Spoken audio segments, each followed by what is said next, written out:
as well as strengthen its digital sovereignty and economic development. But in fact, it's not just a brand. Action is the mojo of its founders. And actions are not starting by, as of today, rather than federated and gathered around one vision.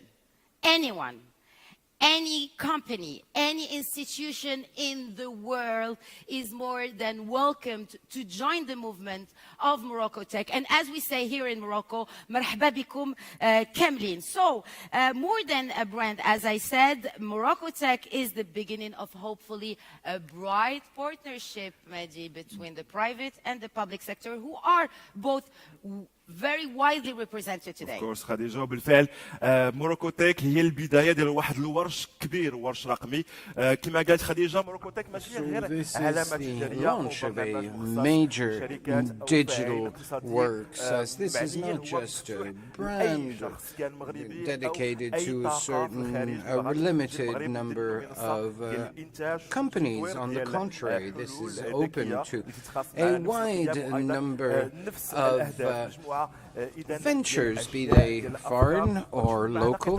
who share these objectives. These are sectors that we will be discovering today with more than 64 experts and guests from around the world, all actors in the Moroccan ICT landscape, both from the private and public sector. We will have 4 showcases and many workshops which will enable us to discover young entrepreneurs with 10 uninterrupted hours live. There are about 10,000 people following us around the world right now, so it is quite a performance. It's very important information that you will get through all the panel discussions that will succeed in this very beautiful setup, as well as showcases that are representing the main components of the Moroccan ecosystem of MoroccoTech, namely the GovTech, the FinTech, the Agri-Tech, as well as, and as you know, we are unfortunately living very hard times with COVID-19 for almost 2 years now, so the health tech is more essential than ever. Mehdi, what about to watch maybe a video as an appetizer of what's coming today?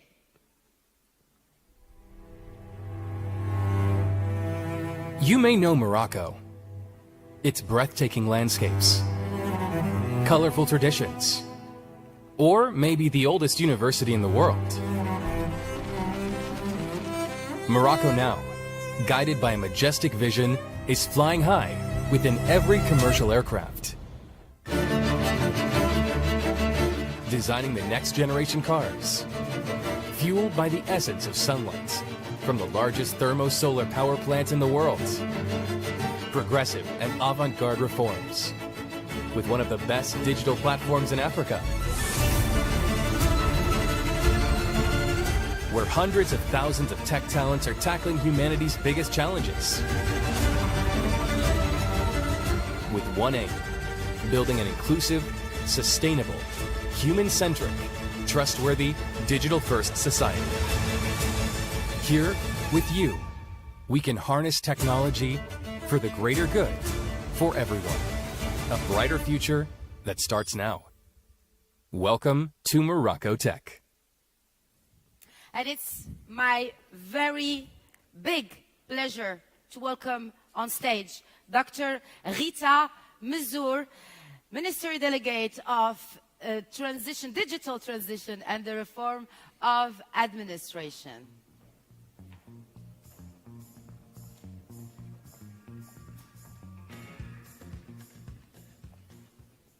السلام عليكم ورحمة الله تعالى وبركاته.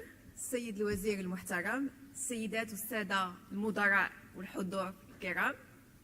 أود في البداية Ladies and gentlemen, Honorable guests and dear participants, I would like first to welcome you to this very important meeting, and I'd like to thank you for attending, given the international dimension of this meeting. Please allow me to speak in English. Of MoroccoTech.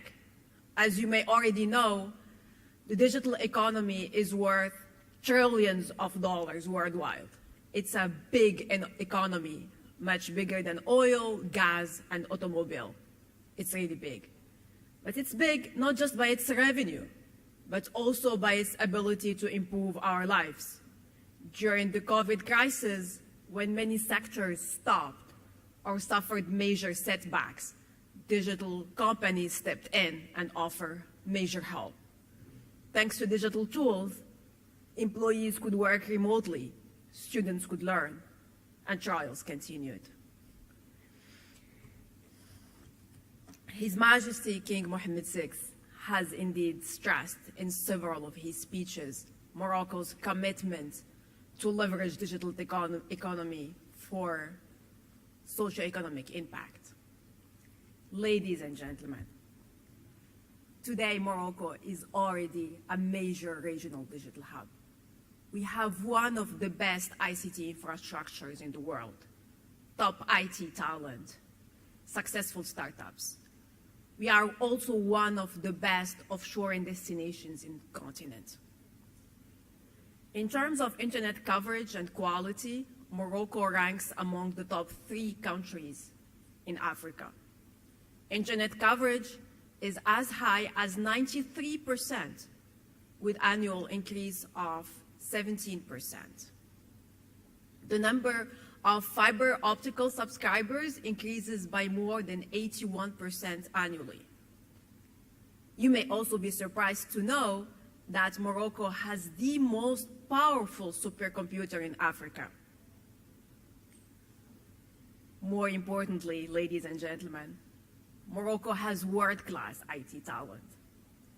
Just last month, Salah ad-Din Ayman al-Muhsin competed against 28,000 from around the world and won the first prize of the NASA International Challenge for Space Applications. Their innovative data-driven models were able to predict plastic movement in oceans and significantly decrease ocean pollution.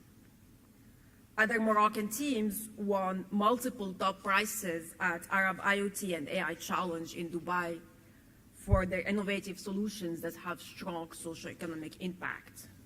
Our youth are smart, hardworking, and eager to make a difference. They're indeed very talented. Many created very successful startups in various areas, including health tech, fintech, and agri-tech. Many of these startups have witnessed exponential growth, and today they export their services around the world. Today, throughout the day, you'll have the chance to witness many wonderful startups.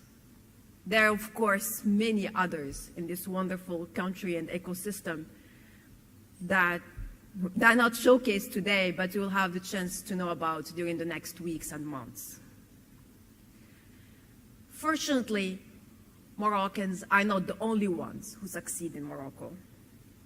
Many international corporations flourish here as well. The country put in place multiple measures to attract foreign investors, including investment bonuses, growth bonuses, and attractive income and corporate taxes. Today, the kingdom is the 3rd largest offshoring destination in the continent.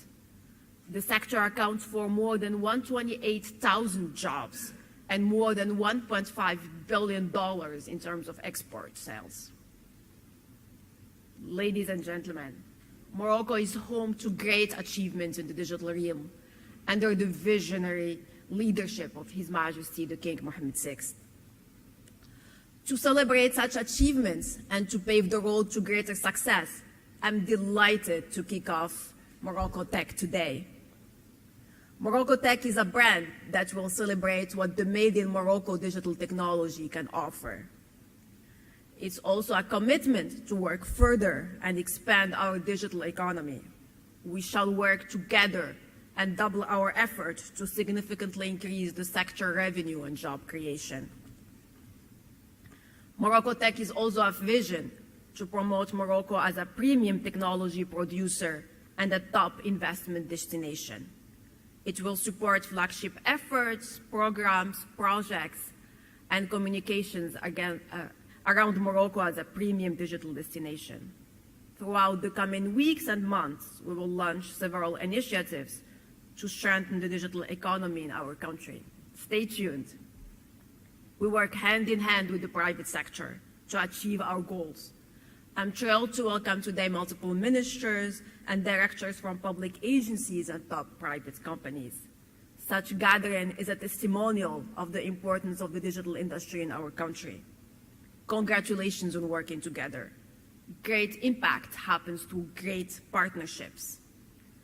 I call all Moroccans to join the movement to continue building MoroccoTech together. Thank you for your interest and long live MoroccoTech. تنشكركم مرة أخرى المشاركة ديالكم معنا. Once again, thank you for your participation, and I call upon all Moroccans who are here or abroad to join us so that we may build together the Moroccan of tomorrow.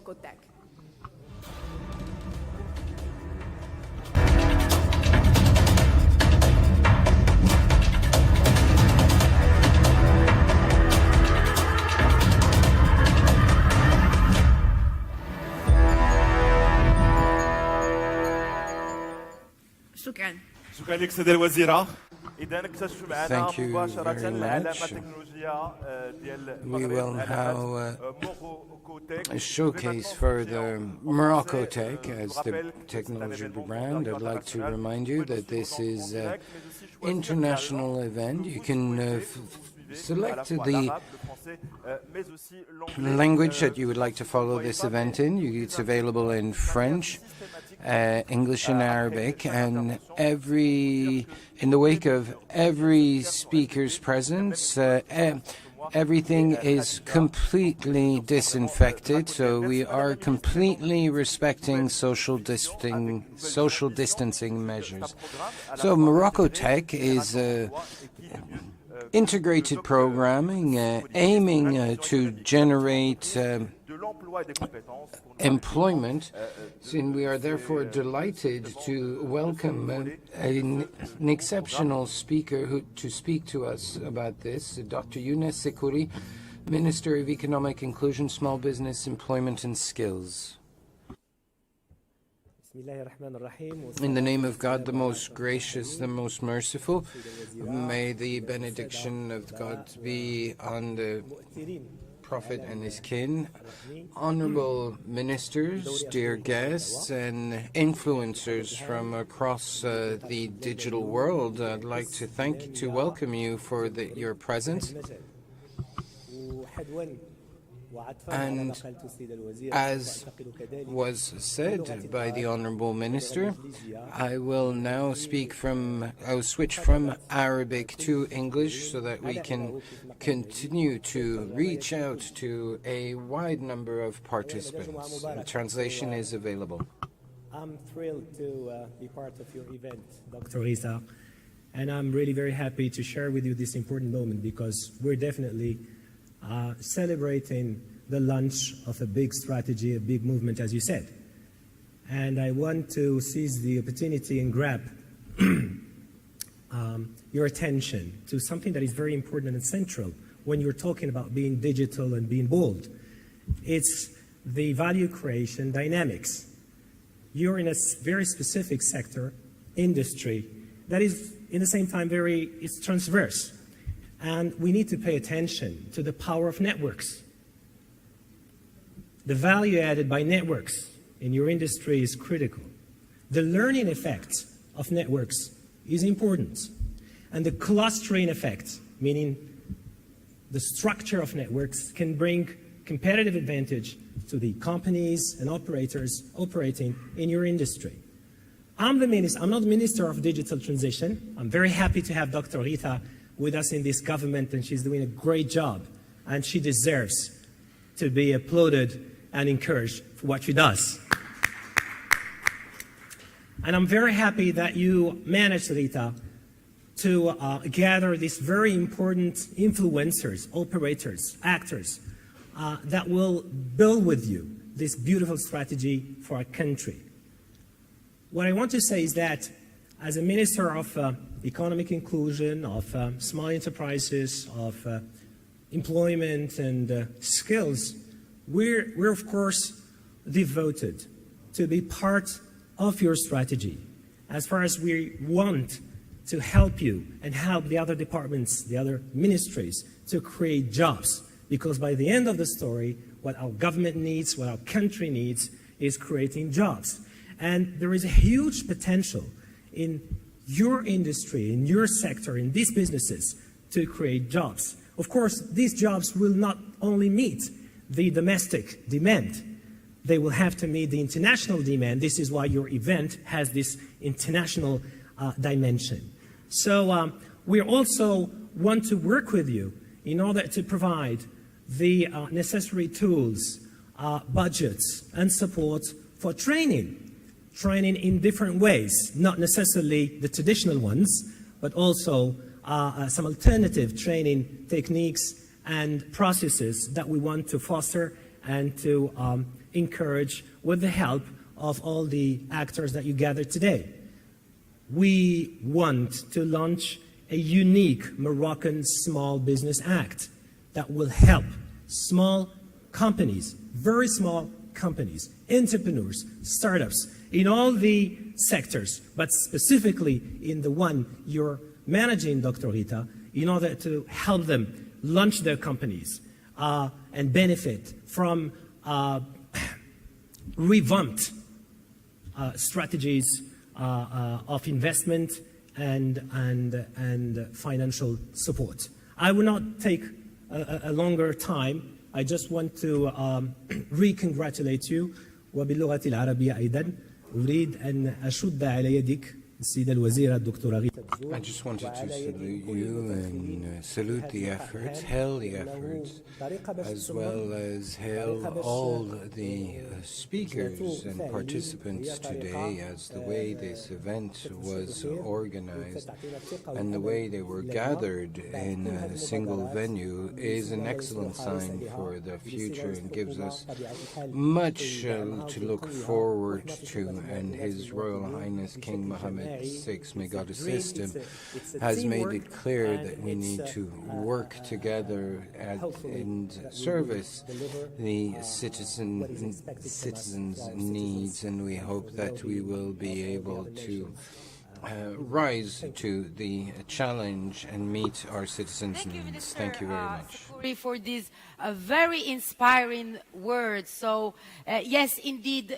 all the components of the ecosystem, and as Minister Sukuri just mentioned, there is transversal dimension between different sectors and the tech, because at the end of the story, yes, we have to create jobs, but yes, we have to create as well this transversality between different departments to make a better future and a better tomorrow for the Moroccan youth.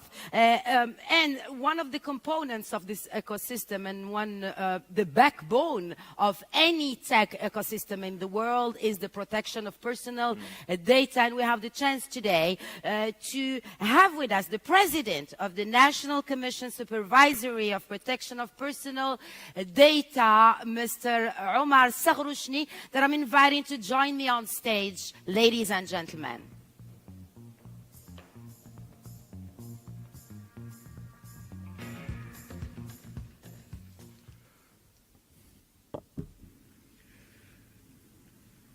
Bismillahirrahmanirrahim.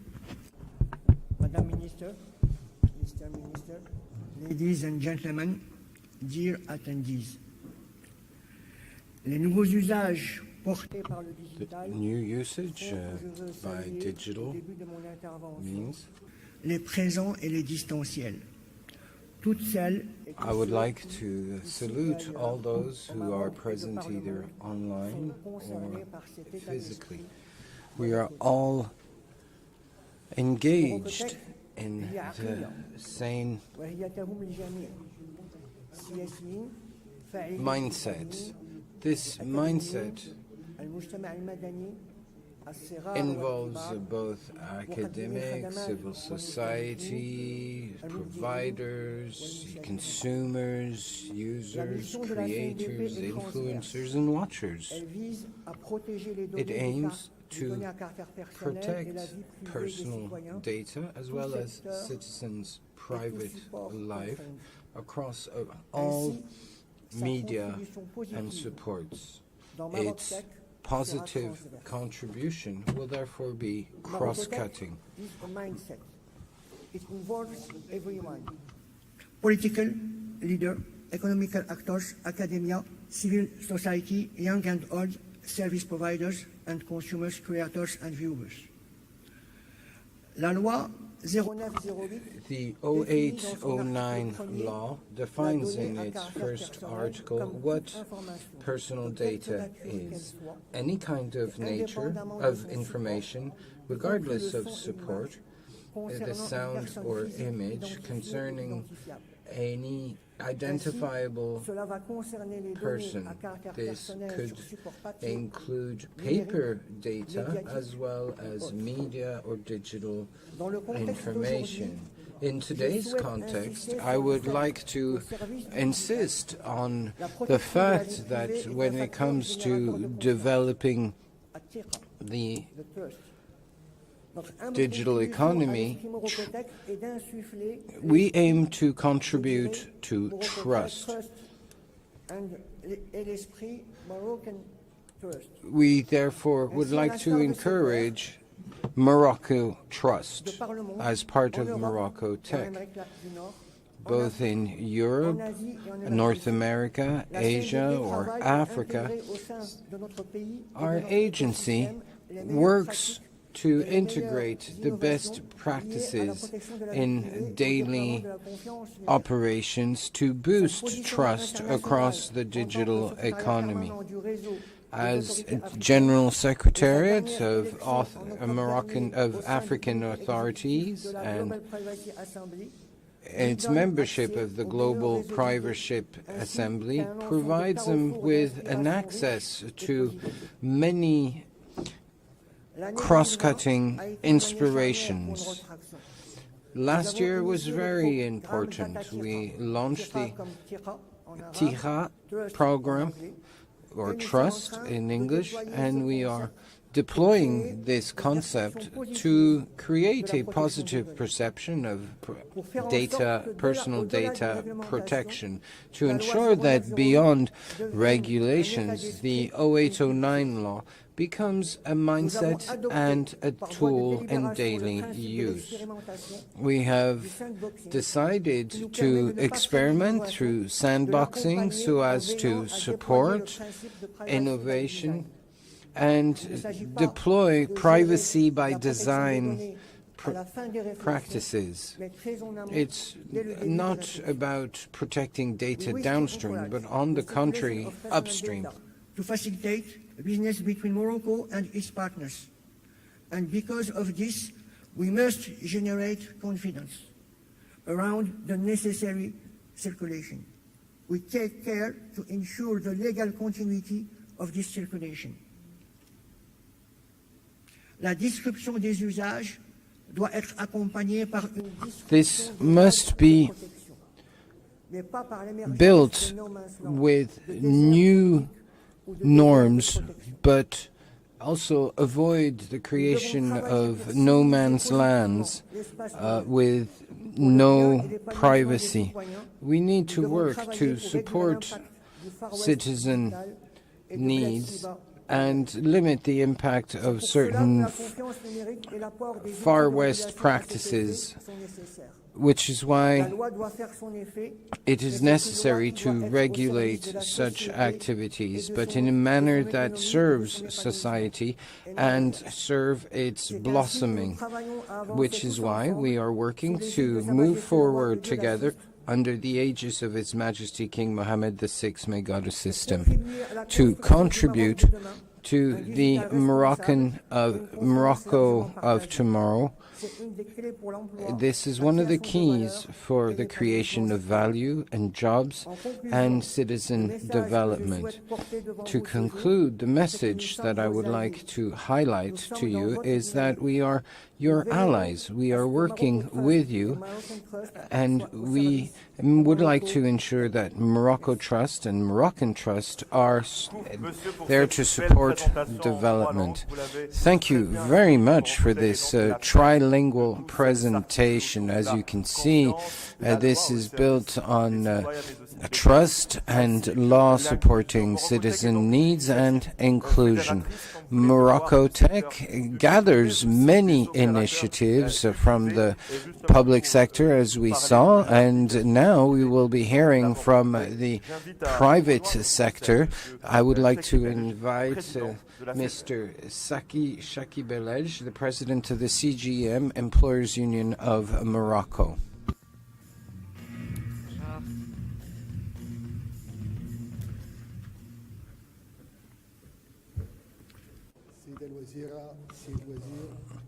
Honorable Ministers, ladies and gentlemen, dear guests. Extend my best wishes for this new year and hope that this year would be a year of recovery and a year of a good health and return to normal life. I am proud to start this year with the launch of MoroccoTech brand, which aims to make our country a continental leader in terms of high technology, and why not hope to be also a world leader. Beyond being an ambitious vision, MoroccoTech comes with concrete actions to give technology the place it deserves in our country and to offer Moroccan citizens a great digital experience. Whether it comes to healthcare, to education, to contact with the administration, and to communication in their daily relationship with the population. Over the last 20 years, the technological sector has experienced significant progress in Morocco, making the kingdom one of the very first players in Africa, particularly in terms of telecoms, connectivity, and access to internet. Also, many online services were put in place, particularly in terms of tax and custom payment, foreign trade, land conservation, and other administrative procedures.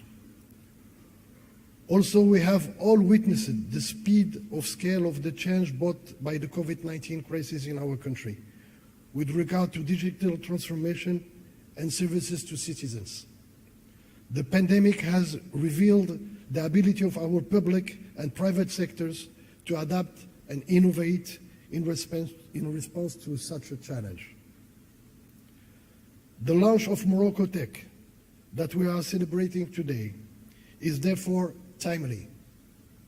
It will allow us to accelerate the pace even more and address some structural topics for a successful and technological transformation in the service of sustainable and inclusive development of our society and economy, especially for the very small and medium-sized businesses.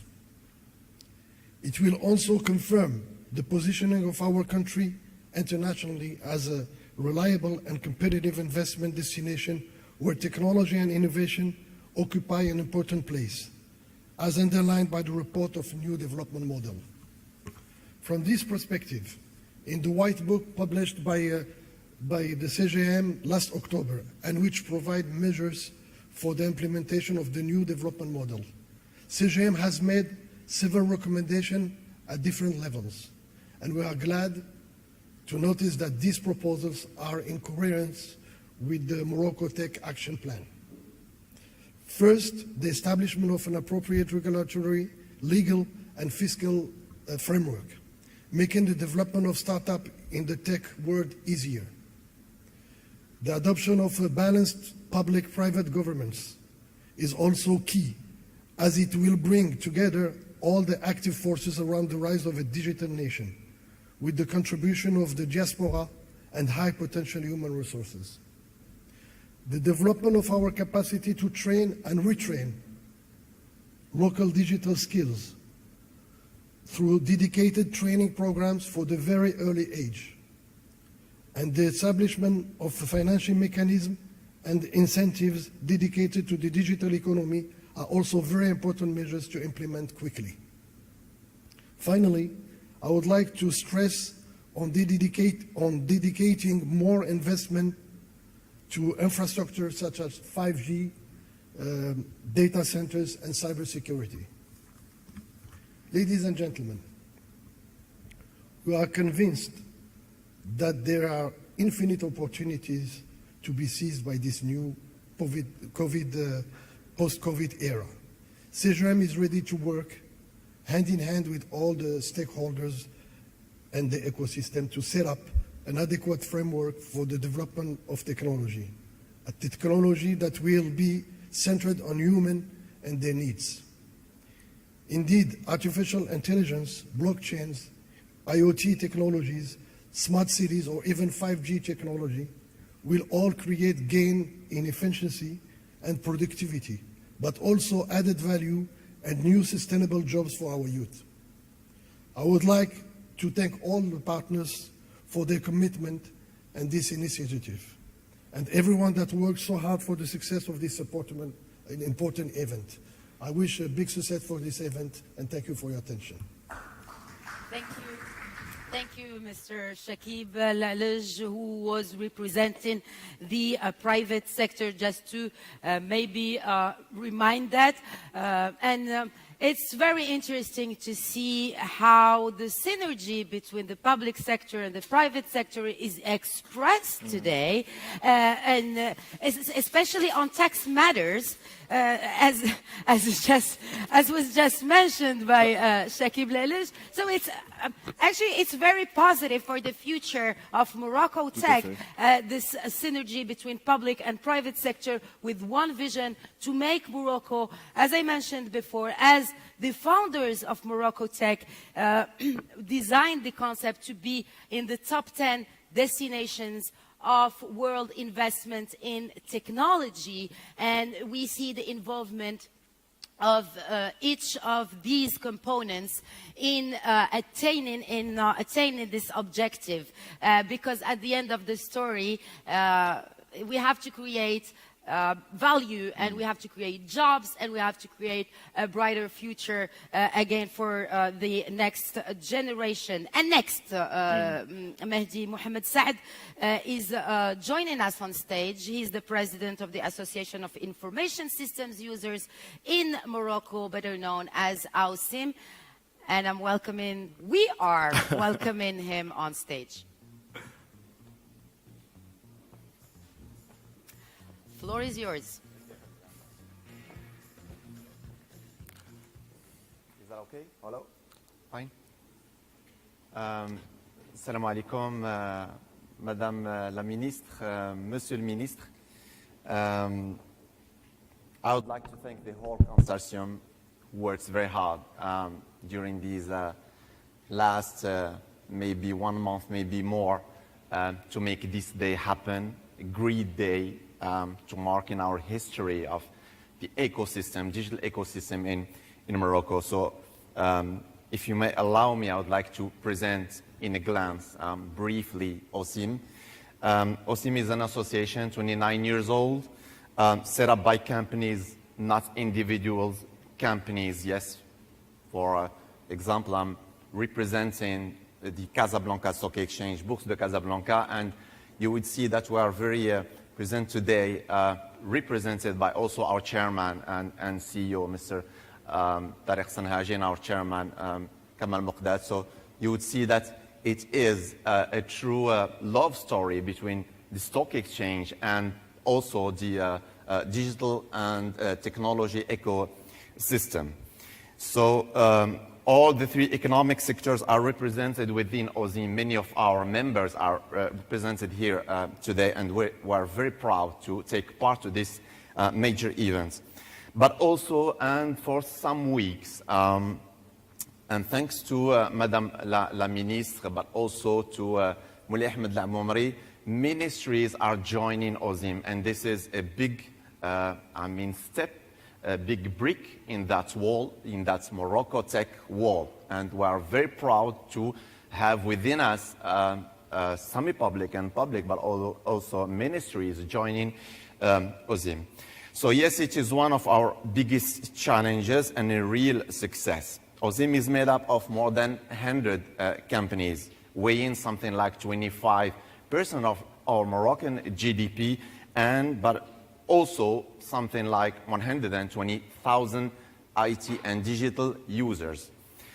So we represent the demand in terms of IT solutions, applications, platforms, militating for cloud first, for example, but also to make of our IT companies, digital companies, champion in the world. So we have some, not to mention them, HPS and many others, who are maybe now among the best around the world.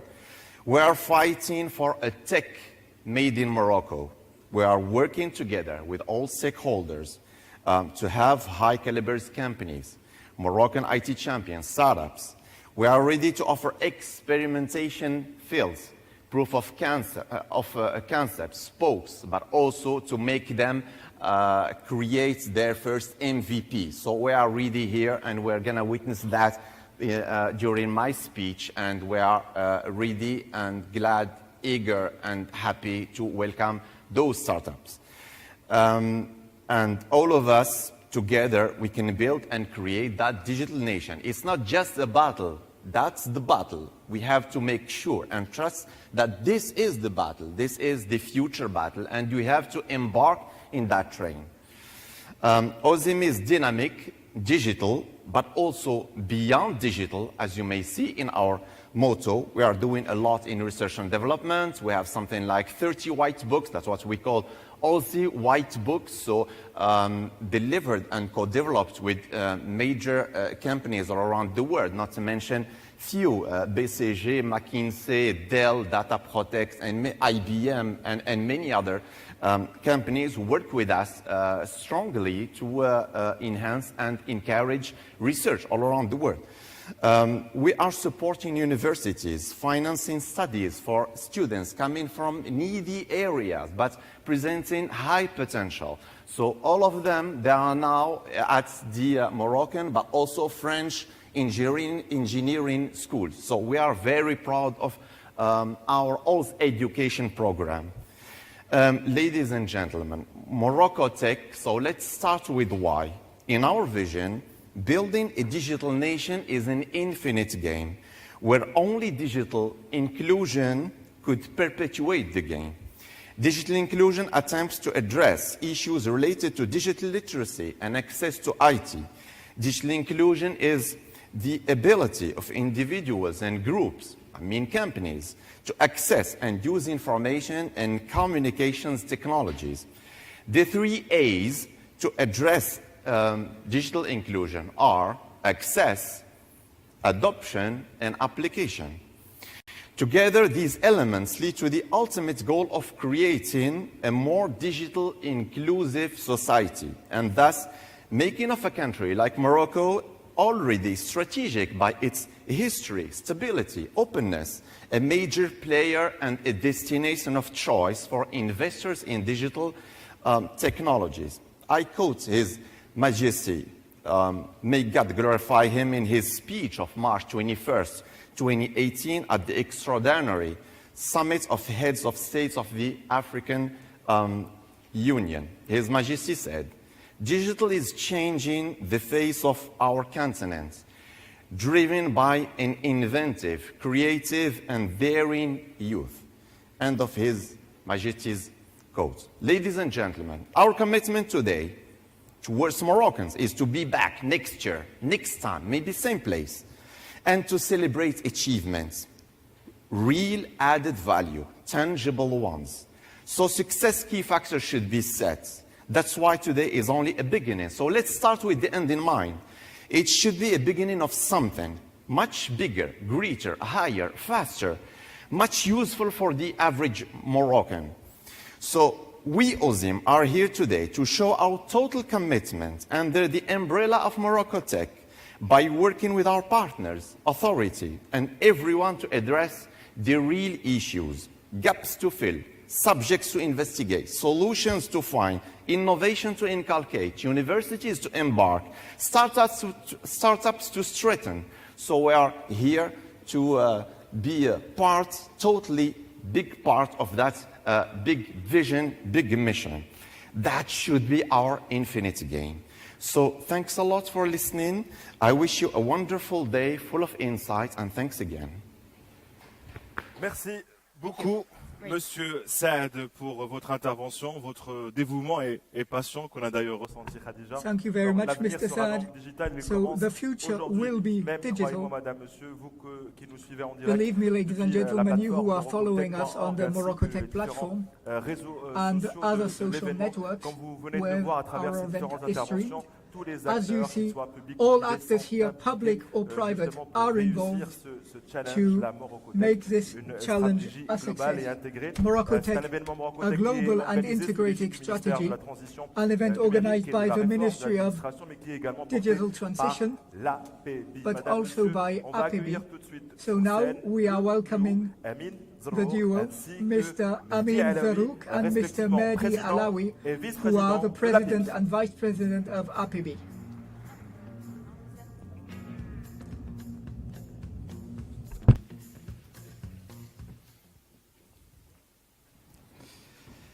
Assalamu alaikum. Good morning. Madame la Ministre, Monsieur le Ministre. Honorable Minister, we wish to think specifically about the translation team. Courage, it's not an easy job, but that's how we are. We are a multilingual country, and we can switch easily. The most important is to communicate. In English. So hi, I'm tech entrepreneur like Mehdi, and I'm the president of APB. APB is the federation that represents professionals of IT sector, ICT, telecom, offshoring, big, medium, and small tech companies. And on behalf of all of these actors, I'd like to congratulate our country and the entire Moroccan tech community for this great initiative. First of all, the process is a very good illustration of the public-private partnership, a participatory process which brought all the public and the private actors together. Yes, MoroccoTech is that. First and foremost, that. The umbrella that unites the actors under the same vision. Yes, the same vision. Yes, it is a movement. It is a momentum. It is a dynamic instilled by the government, but carried by all actors. As a representative of digital private sector in Morocco, we really believe in it. Really. We are convinced that Morocco is capable of moving to the next level. We have seen it on all of interventions, but from the head of government who carries the royal vision to set up a development model based on inclusion, transparency, and human and economic development by making technology and digital the main lever. With a strong signal, by appointing high-level minister, Dr. Ghissam Zour, PhD in Big Data and AI, at the head of delegated ministry dedicated, I say dedicated to digital, and knows the startup ecosystem very well, with extensive international experience. A minister who was able to bring in 3 months together all the professionals to launch MoroccoTech and deploy an ambitious strategy to encourage investment, entrepreneurship, innovation in digital. We also touched through the intervention of our brilliant ministry, Dr. Younes Skouri, a top priority of the government to the development of talent and entrepreneurship among young people, youth. This is a great news for an industry like ours, which is in dire need of these two ingredients. Also, the guarantee on data privacy by the CNDP allowing better digital trust, without forgetting the infrastructure, which is among the best in Africa. All the ingredients is there. All that's missing is the markets. And there again, we have some good news. The local market is full of opportunities, whether in the private sector, as pointed out by Mr. Shakib Al-Aj, President of CGM, or in the public through all sectors, sectoral digital transformation strategies, as mentioned by my friend Mohamed Saad, President of OZIM. And we listen to testimonials from happy users of the Made in Morocco digital products and services. But we know that it is not just the Moroccan market. We, Moroccan digital companies, are able to capture a significant portion of the ever-growing global digital market. Thanks to our talents and the government incentives, we have succeeded in a great challenge, that of offshoring. We have many companies in APB which export their engineering and digital services to 5 continents. It is a concrete example of Moroccan success. The Moroccan offshoring offer is recognized worldwide, something that seems impossible a few years ago. Thanks to MoroccoTech, we capitalize on all these achievements to move to the next step. Next level in terms of digital doing business and investment attractiveness. Next level in terms of ability to enter new markets.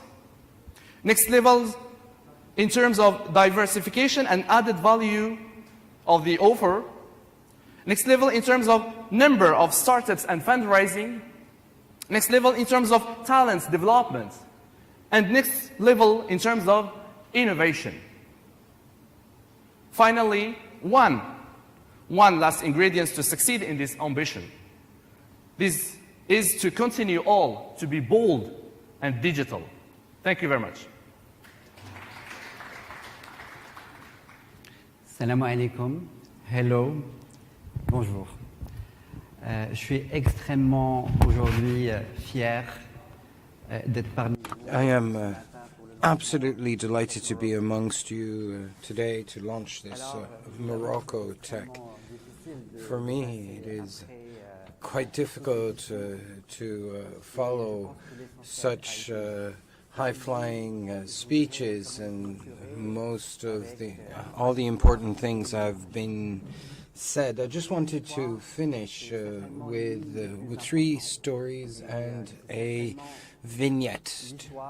The first story is the one that is familiar to Moroccan people. It's that of the talent of our people, the Moroccan genius. I was lucky enough to travel across the world, in the Middle East, in the US, in Europe, or Silicon Valley, but also at the heart of the 12 regions of Morocco, from Dakhla in the south to Al Hoceima in the northeast. I've been very lucky to meet these young people with shine in their eye who want to change the world, and we have to support such young people. And these young people are the real wealth of our country. Ultimately, MoroccoTech is first and foremost a celebration and the recognition of this youth, and this is our shared responsibility. The second story I'd like to share with you is about trust. Trust is crucial today. As was said by His Majesty King Mohammed VI, may God assist, we need to place the youth at the heart of what we do. It's not just about saying that we are interested in youth, but we have to provide them with the means to exist and succeed. And this is our shared responsibility.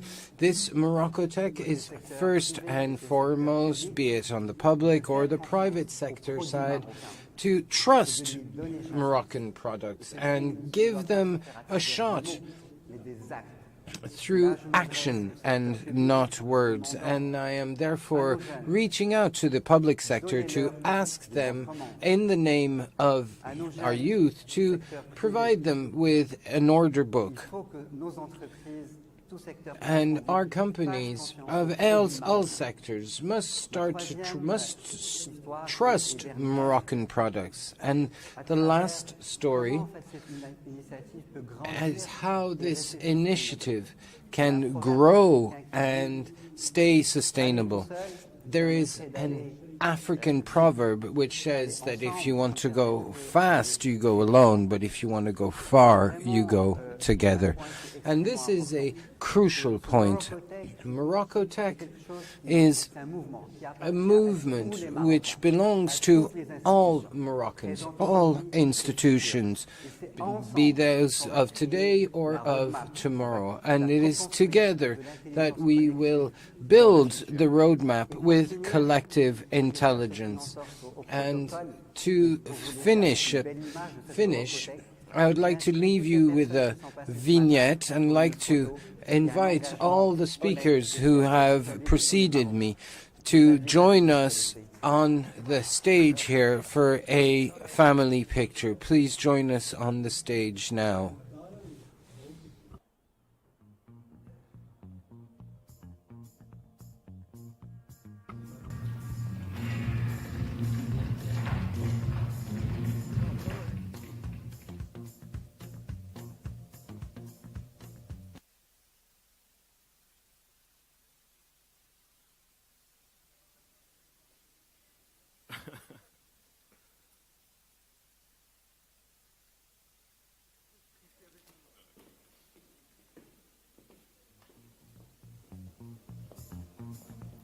ravissante. عندك.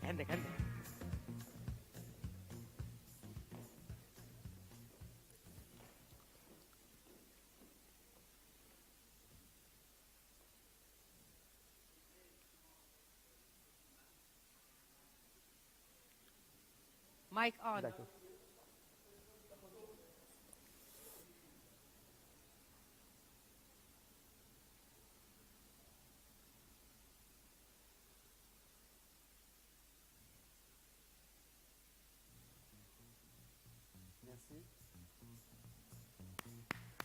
Merci à vous, Madame, Monsieur.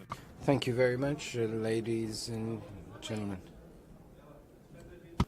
Thank you. Thank you. It was a very beautiful surprise, Mehdi Alaoui. You are full of surprises, just to maybe know more about you. Thank you.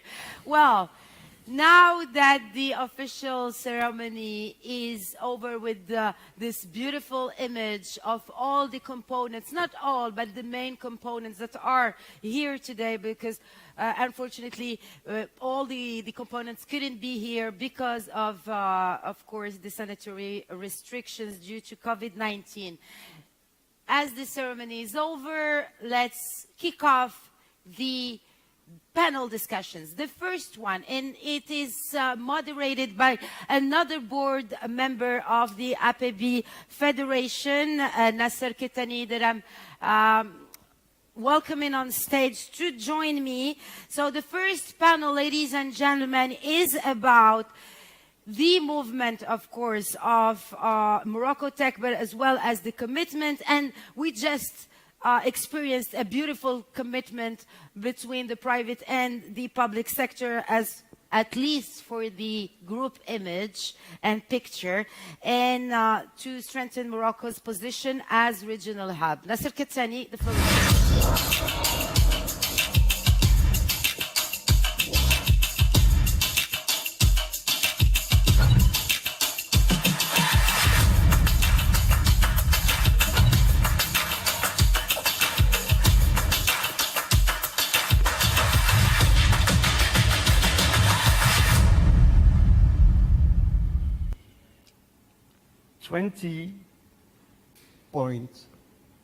$24.3% of the world GDP is the digital economy. 24.3% of the world GDP economy is digital economy. The world has gone digital. And so does Morocco. And it doesn't start today. It doesn't start tomorrow. It actually started many years ago. While today we do celebrate what we did for the last, couple decades in terms of our expertise and our talents, hundreds of thousands of talents, Mr. Minister, Mrs. Minister, you mentioned that. Thousands of companies already using and innovating every day, running the most complex systems in the country and even around the world. Probably one of the best digital infrastructure in the region, not only in terms of telecommunication, but also data centers and cloud. And we heard that from other speakers, probably one of the most progressive regulation, digital-first regulation. So while we do celebrate these achievements, MoroccoTech is about going further, going well beyond. MoroccoTech is anchored in our new development model, of our nation's new development model. MoroccoTech is this movement, that brings everybody together. The reality, as Mehdi said, no one can do it alone. Let me say it again. No one can do it alone.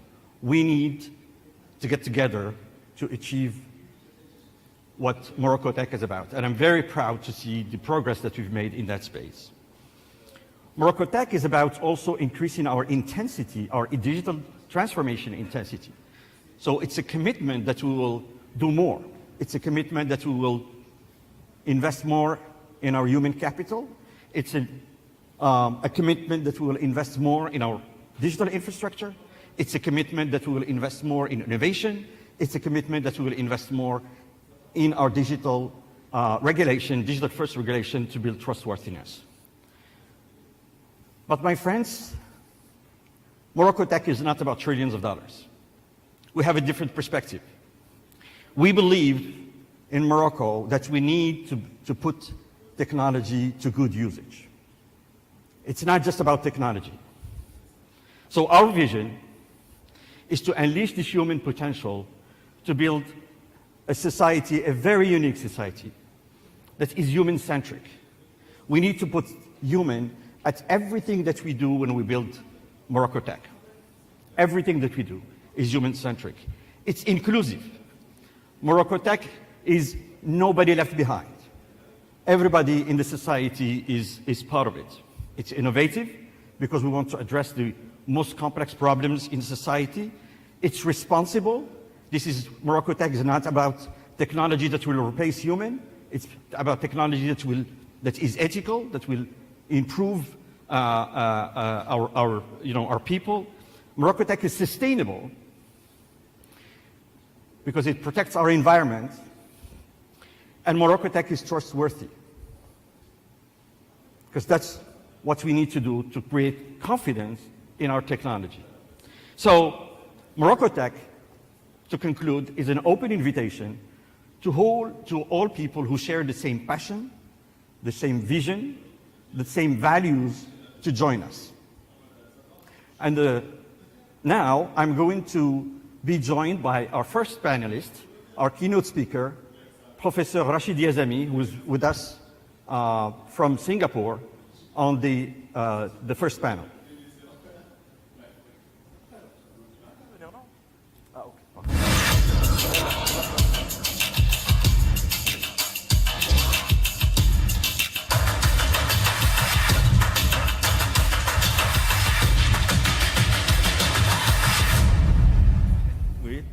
J'ai reçu les questions, tout à fait, les deux questions.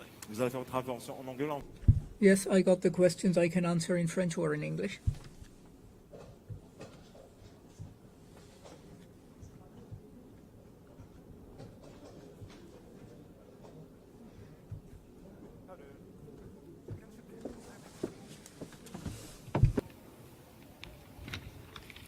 Professor Yazami. Professor Yazami, I'm delighted and honored to hear from you. Thank you for joining us from Singapore today. Some of our spectators might not know you, but you have allowed us to be mobile through the invention. Mr. Yazami, could you please activate your camera? As I was saying, you initiated one of the most important inventions of our time, the lithium batteries, which have allowed us to be mobile, and you have therefore you are a recipient of the Dapper Prize, which is one of the components of the Nobel Prize. Thank you for joining us from Singapore. Professor?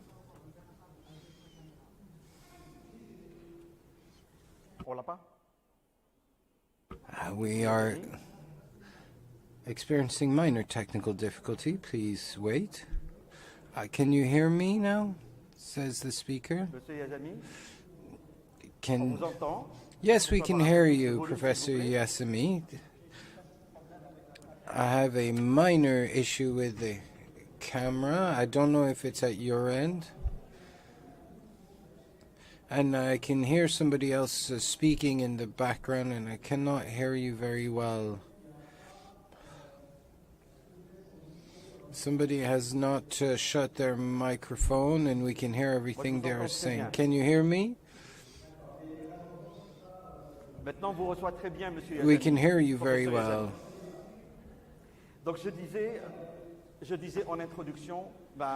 As I was saying, we are experiencing a minor technical difficulty. Please wait. Ce monsieur-là, je ne sais pas qui c'est, mais ça s'ajoute. Moi, je n'ai même pas entendu votre introduction à cause de ce monsieur. Je ne sais pas qui c'est. Je ne sais pas si les autres sont aussi... On est en train de résoudre le... We are working on solving this technical issue. While we are waiting, I'd like to recap quickly. You are the inventor of a major innovation. We are experiencing a deep transition, and you are at the heart of both this technical and energetic transition. So I wanted to know, to your mind, how are you experiencing this transition and what's at stake? I'm sorry, I don't know why my camera is not working. We'll try to solve the issue, but if you can hear me, that's what counts. Yes, we can hear you. Go ahead, please. Well, first of all, thank you for the invitation. I am delighted and honored to be part of this panel and to speak to the attractivity of Morocco when it comes to the energy and digital transition. So to describe quickly my scientific career, I was first a chemist, an electrochemist, focusing on matter, which is used in batteries. So in 1980, I led to the graphic anode, which is used in most lithium batteries today. So everybody everybody's got my invention in their pocket, but lithium batteries were first brought to market by Sony in Japan, and since then this technology has grown exponentially,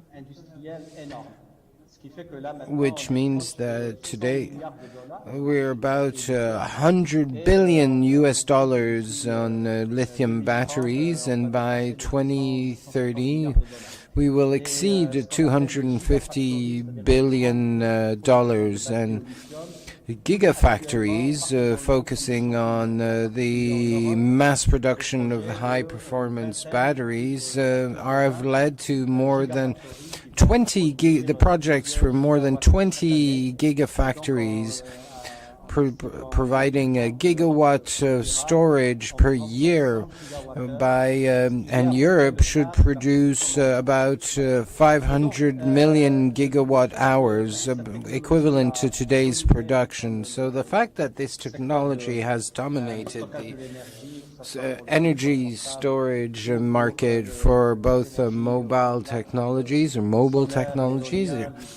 and the storage of variable renewable energies such as wind and solar, and the transport, of course, of energy through electromobility. All this means that the expectations for batteries are more and more demanding, in particular to increase the amount of energy stored by weight and the improvement of security, the fast charging, the cost, of course, and all the recycling of such batteries. So there is much that is being done at the moment, and Morocco in particular can play a very important role in the coming years.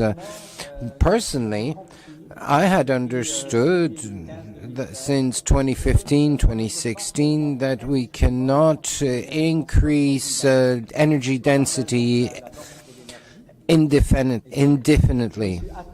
So I have decided to focus on two things. First, can we charge batteries in less than 15 minutes? That's a major challenge. And today there are no companies, to my knowledge, that have officially announced such a result, and we have developed this technology which works very well, and we are now in the process of granting licenses to major industrial groups, both in Asia, Europe, or the US. And I've always said consistently that Morocco has the possibility to become one of the African, if not world leaders, Arab or Muslim leaders, to launch an industry on the fast charging of batteries, lightning charge.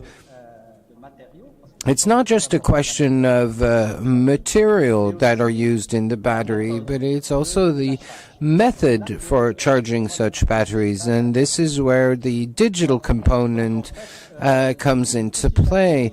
So little by little, I started focusing on algorithms, and as I am in Singapore, which is one of the major technological hubs in Asia, I have colleagues who are working on in applied maths, computing science, and computer engineering, and in particular on what is called artificial intelligence. So today, the solutions that we are putting forward are at the intersection of energy and the management of such energy. So recently, just 2 months ago actually, we filed for 4 patents across the world, focusing on ultra-fast charging, and what we have discovered is that, in fact, the same battery which provided with a certain capacity in amps per hour, maybe 50 amps per hour for electric cars forever, for example. But if we use an intelligent charge method, we can actually boost its capacity by 10 to up to 20%. The same battery, if you change the way you charge it, you can get more energy out of it. So there's been a quantum leap in the energy density without changing the chemistry of the battery, but just through artificial intelligence. This is very important to underline. Furthermore, the technology also allows, as we change the charging methods, to increase the battery life by a factor of 2 at least. We've more than doubled the battery life. We're now looking at a 10-year battery life on existing commercial batteries, which are already produced by major industrial players in Europe and Asia for electrical cars or EV cars, EVs, electric vehicles. If I was told asked 5 years ago that a battery can last 10 years, I would have said maybe not, but now I'm certain that it is possible. So these are the issues that we have been working on and managed to solve. Thank you, Professor. It's quite fascinating to see how artificial intelligence can improve the battery's performance without working on the chemistry aspect. I have a second question for you. Morocco has been committing to energy transition in a massive way, as can be seen in the development of massive solar plants outside Ouarzazate and the development of wind farms. What role could Morocco play in the energy transition on the world stage, and what opportunities are open? Well, I believe that Morocco has massive potential for the exploitation of renewable natural resources, but as well in human talent due to the high level of training of both in Morocco and the human talent that is being trained abroad and returning to Morocco, that it can provide solutions to the challenges tied to energy transition. We are still at the phase of learning, as what I do not see for the moment, despite the experience that we've accumulated in Morocco. I would like to hear a news saying that a Moroccan team of researchers have been able to boost solar cell capacity by 10 or 20%. I think it will come. And there are people focusing on this issue, but we're still at the learning and integrating phase of such energy, the nexus of energy and technology. But most of the capacity comes still from abroad, unless, of course, there is some information that I'm missing. But I remain very optimistic about the future. I believe that through the examples that I've seen, I've been in Asia now for 11 years, and you can see the progress that China has made over the last 10 years. Whereas 30, 40 years ago, they were far behind. But today, they are top players in many fields, such as renewables, electric mobility, and they are very serious competitors. Morocco, as African, Arab, and Muslim country, can play in this field a central role. We are speaking today of this transfer of technology, the South-South transfer, where technology can be exported to the rest of Africa, and Africa is a massive market, of course, so with a a population that will overtake that of Asia very soon, and this is therefore a very important opportunity to deploy a new technology, Moroccan technology, to access this market. Professor, I know that in the preparation of this conference you had said if borders were open you wanted to be here, be with us physically. So I'd like to take this opportunity to invite you to come to Morocco and discover for yourself the progress which has been made. We'll be now moving to our panel discussion with our different guests.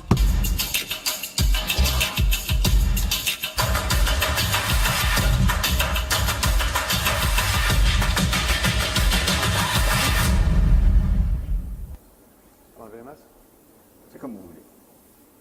On a suffisamment de... Non, quoi. Ouais.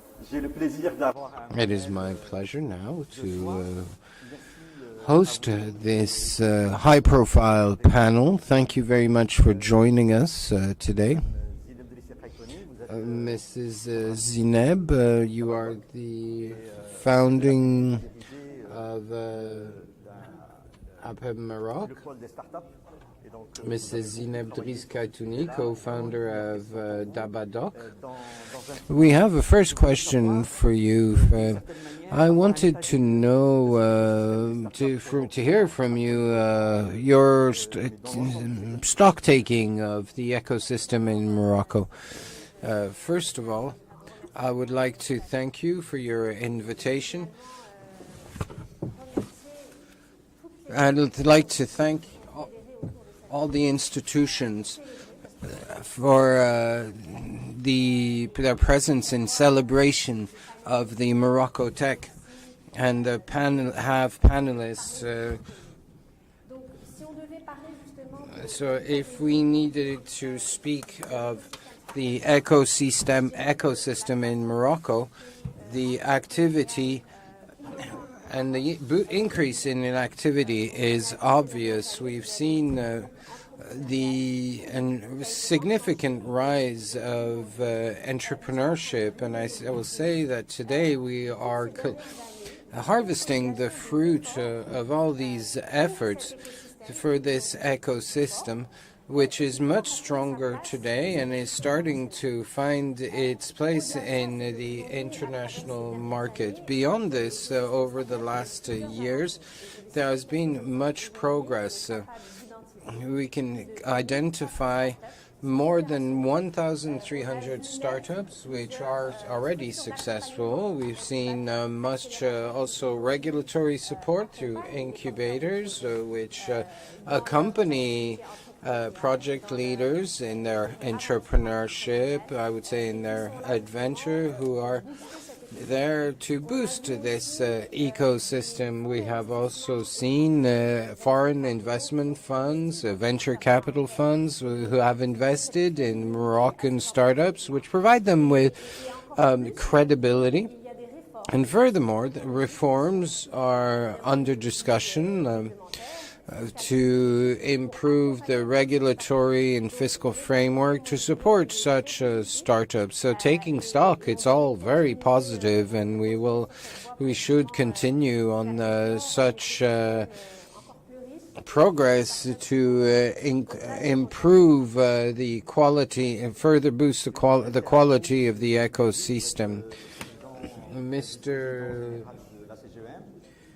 Vice President of the CGIM, Mr. Mehdi Tazi, you have a good vision of what's happening in the private sector. What do you see? How do you see the digital transition of Morocco and its impact on SMEs in Morocco? Well, first and foremost, I'd like to thank you for this invitation. I'd like to congratulate you on this initiative, which is something that came in the wake of much effort already undertaken and a very strong Moroccan ecosystem, which is today carried by the brand MoroccoTech. When it comes to taking stock of the digital transition, We have. It took us a while to get started. There was a certain lag, as it is the consequence of the very good regulation that we have in our country. Our country is well regulated. Nonetheless, this has led to a certain delay in starting up. But once we got started, it really went fast. It's been actually boosted by the COVID crisis to the extent that if you look at what's happening today, both from a regulatory point of view and an operational point of view, companies have made the switch for many of them in many sectors and have become are much more digital in their outlook and operations, much more so than in the past. Regulatory authorities have switched mindsets and are working so as to allow companies to work in a much more open matter. This is true for data protection, for data management, big data, technological infrastructure, etc. And for example, we have a high level, at the highest level, we have a strategy for financial inclusion which covers not just financial aspects, but also the whole ecosystem, including fintech, mobile payments, and others. Simultaneously, the state has been doing what is needed to serve companies. Companies have understood that it stands to reason to go in that direction, and they're all focusing now on tech, and I'm sure we'll be speaking about this more later. But to sum up, I believe that taking stock today is that we started maybe a bit later than others, but we've been since then moving extremely fast, which has opened a wide range of opportunities for investors. Yes, indeed, tech has a big impact on the economic tissue. We cannot hear the speakers. Directeur général de Tigel. Comment vous voyez justement la transition numérique du secteur financier en ce moment? Si vous permettez, je voudrais vous répondre avec trois casquettes différentes. Je suis d'abord un client des services. I'd like to answer in three different ways. First and most, I'm a customer of banking services. So I've seen indeed a very quick transformation over the last 5 years, and I'll tell you some things from backstage. But we now have a much more comprehensive offer when it comes to, for example, end user customers, and it comes to banking services. Moroccan banks are sometimes ahead of their foreign peers. I have also seen, as customer, an acceleration of this transformation because of COVID, both because the offer has changed quite quickly, but also because the regulatory framework has enabled better management of the customer relationship. And many measures have been improved the remote relationship with customers while protecting the data. For example, biometric procedures that have been enabled, that have itself enabled further transformation of the banking sector. There have also been many changes. For example, if you look at what was offered before the pandemic and today, the acquisition of new services as a customer, doing my operations, my bank movements, making bank transfers. I can even apply now for a new bank card or a loan. There are which are almost complete. It's not complete, not fully complete yet, but completely different from what was before. And we are on the world stage. We are extremely competitive. And now a few insights from backstage. It was my privilege to manage the digital operations of the Attijari Wafa Bank Group, one of the largest banks in Morocco and Africa. And what I can say is that this change is not just the fruit of changes in regulatory framework, but also the initiatives of banks themselves. And the first foundations for this change were laid in 2005, where we had measured both the scope of the required change as well as the scope of the transformation that the banking sector would be submitted to. So we had to change digital infrastructure to maintain the quality of the customer experience and make the most of past investment and also stay aligned with existing regulation. So we have been able to build on all these assets in real time. And once all these bricks were there, it became a bit like a Lego game, a Lego set, and we put them all the pieces into place. We used agile management methods. We were able to manage libraries of APIs, applications for the customers, and we were also able to broaden the offers that we provide our customers with to include insurance. And all this became available almost simultaneously. And I'd like to respond finally as observer, as a pundit who reads the newspapers and exposed to media, and I'm quite surprised to see many analysts who tend to oppose banks to fintech. I am concerned about some seam of bubble that seems to be building around fintech and certain currencies, which to my mind pose a certain number of risks to the world economy.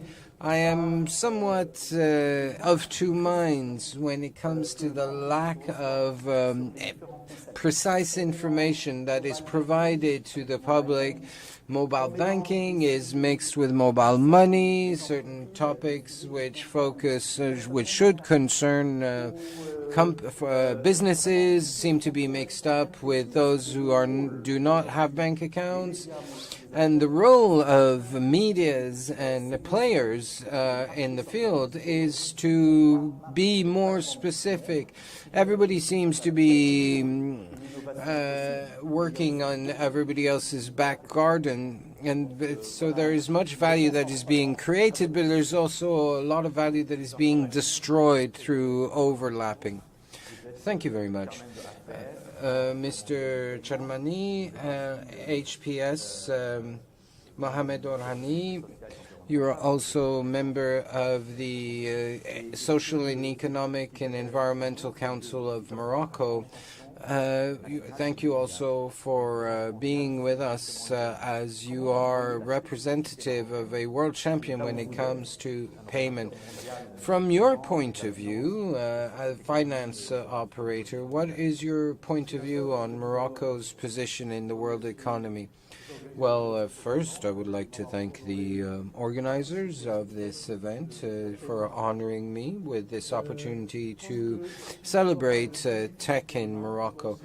I think if we want to speak to Moroccan the outstanding characteristics of Morocco, Well, we can focus on the Morocco's new development model, a long-term plan for the development of Morocco through digital tools. Digital is also quite a bet for Morocco, as it could allow Morocco to place itself as a world leader, and I was delighted to hear of the announcements made earlier this morning. I think we have to focus on the three components of the digital economy. The first is the one focusing on the digital use, what I would call the digitalized economy. All the companies and businesses that use digital solutions, that includes citizens, public administrations, the wider use, the use of digital tools in its widest possible scope. And I think that in this respect, Morocco's ambitions will provide for an extraordinary development of our country in this field. I think we have to succeed in Morocco's digital transformation, which will create a wealth of opportunity across multiple sectors. The second component is about digital production. This economy, I would say, we have a digitalized economy that allows to provide this transformation. And in this field, I believe that Morocco has a great role to play, as the opportunities I mentioned in terms of use will provide for the opportunity of emergence of Moroccan champions. And I therefore prescribe a niche strategy, HPS. We decided to focus on payments. FinTech has its own niche. Tourism is a niche.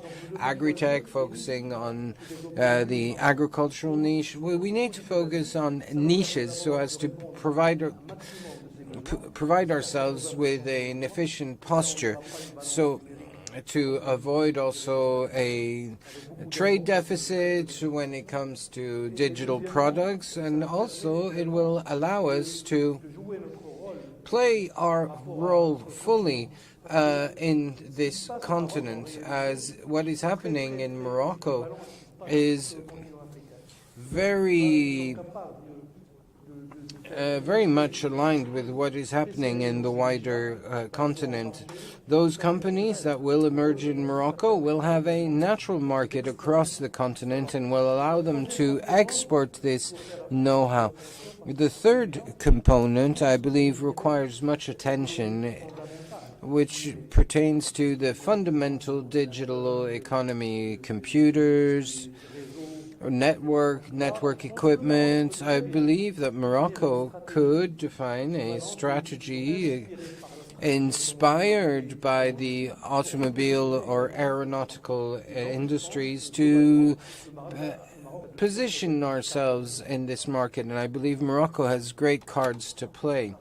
It's fantastic to hear you speak of such topics as there are intelligent agriculture, for example. These are clearly the industries of tomorrow, so thank you for reaching these topics. We also have with us Mr. Kamal Mokhtar, Chairman of the Board of Directors of the Casablanca Stock Exchange and General Manager of the BCP Bank of Morocco.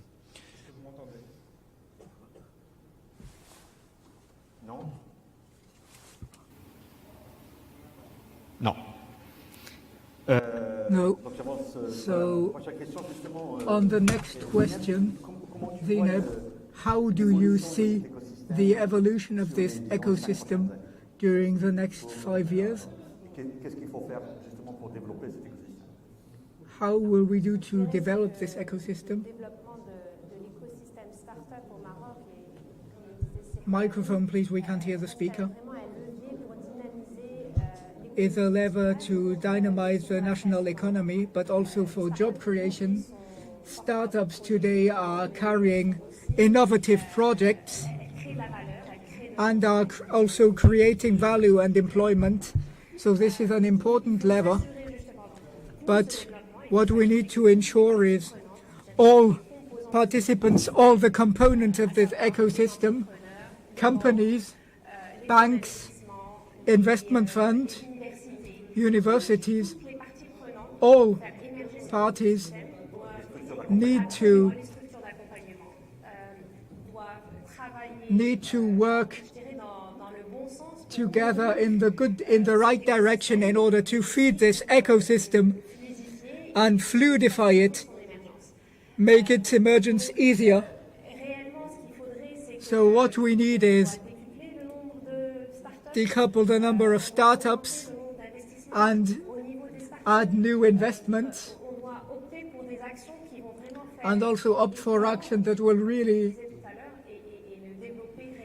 develop our ecosystem.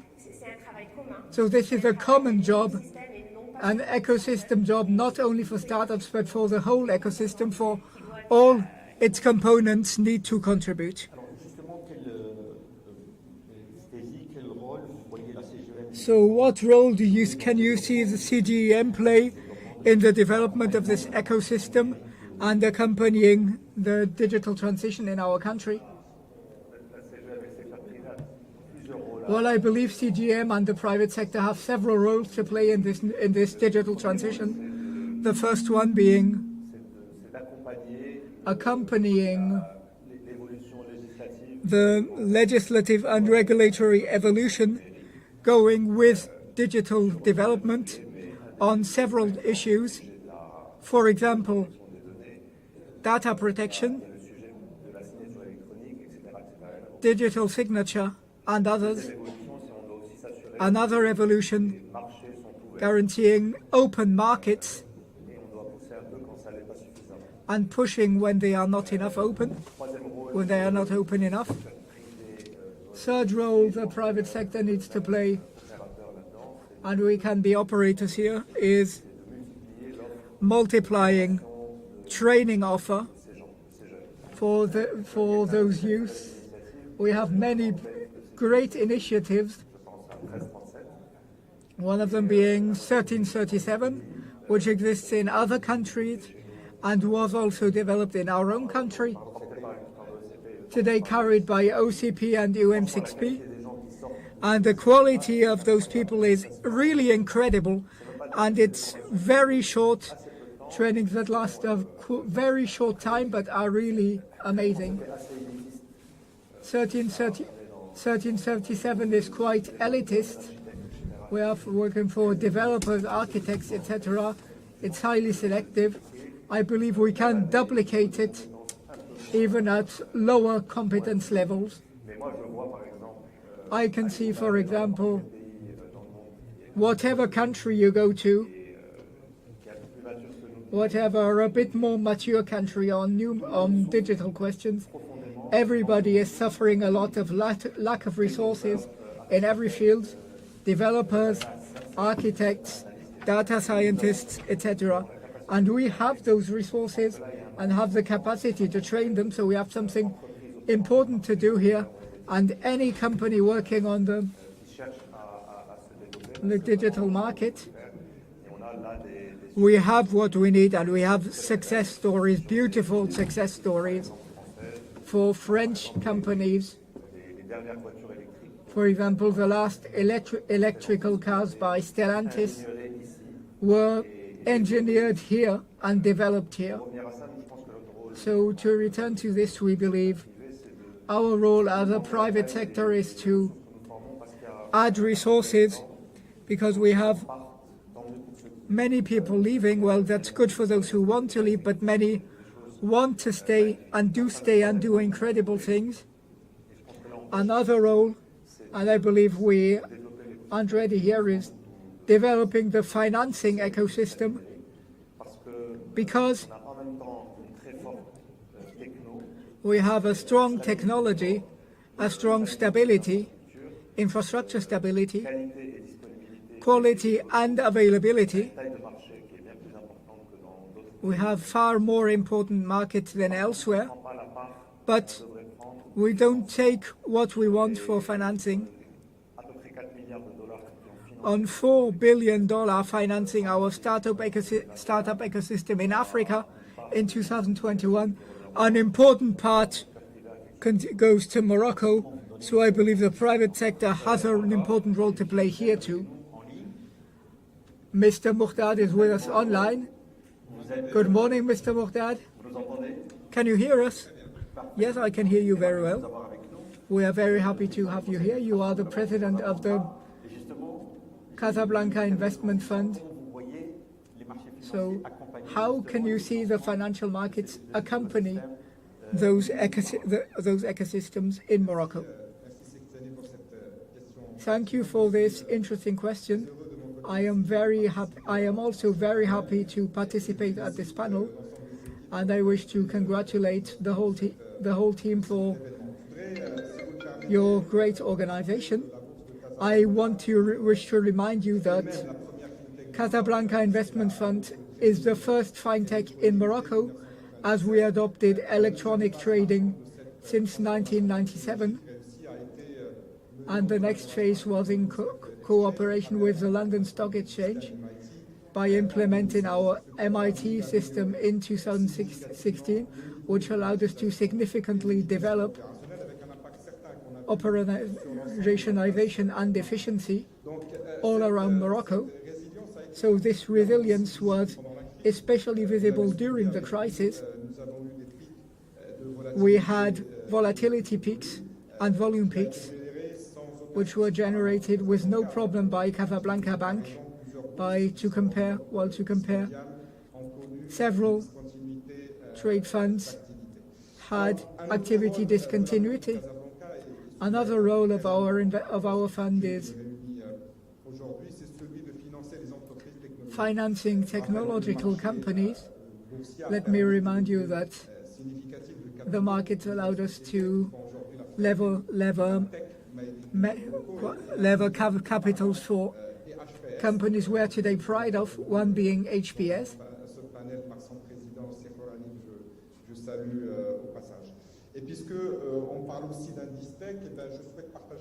As we are also talking about Industrie, I also wish to share about the performances of our technology index.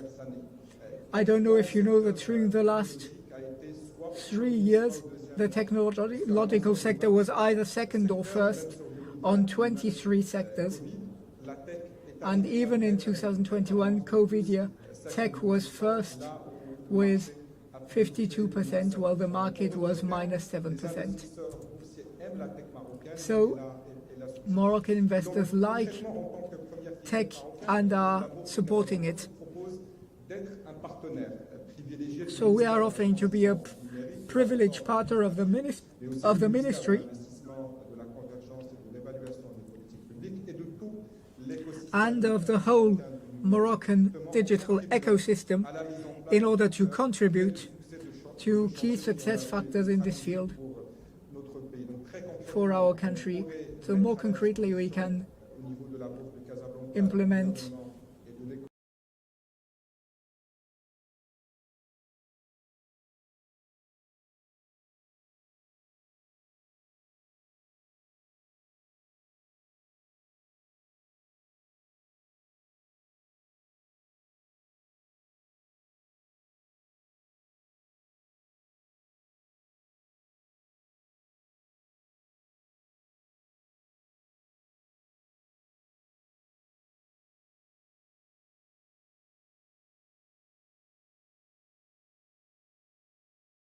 ecosystem, our expertise for operational centralization with potentially hundreds of thousands of investors and a large distribution channel. Finally, a last important point, counter expertise, mobilizing the financial ecosystem through concrete actions, first creating a technological index and implementing training programs and coaching programs for technological companies and startups, given access to fintechs to the market in order to create solutions with high added value, and also access to data, to universities, to researchers, in order to encourage academic research and implement the market. Thank you Smail, how do you see this from the other side? How do you see yourself accompany financing of this digital economy? Do you have a role to play? I wanted to talk about this quite secondarily.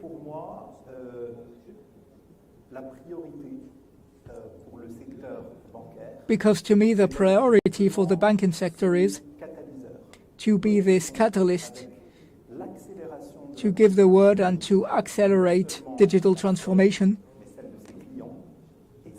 not only for CGM but also for its clients.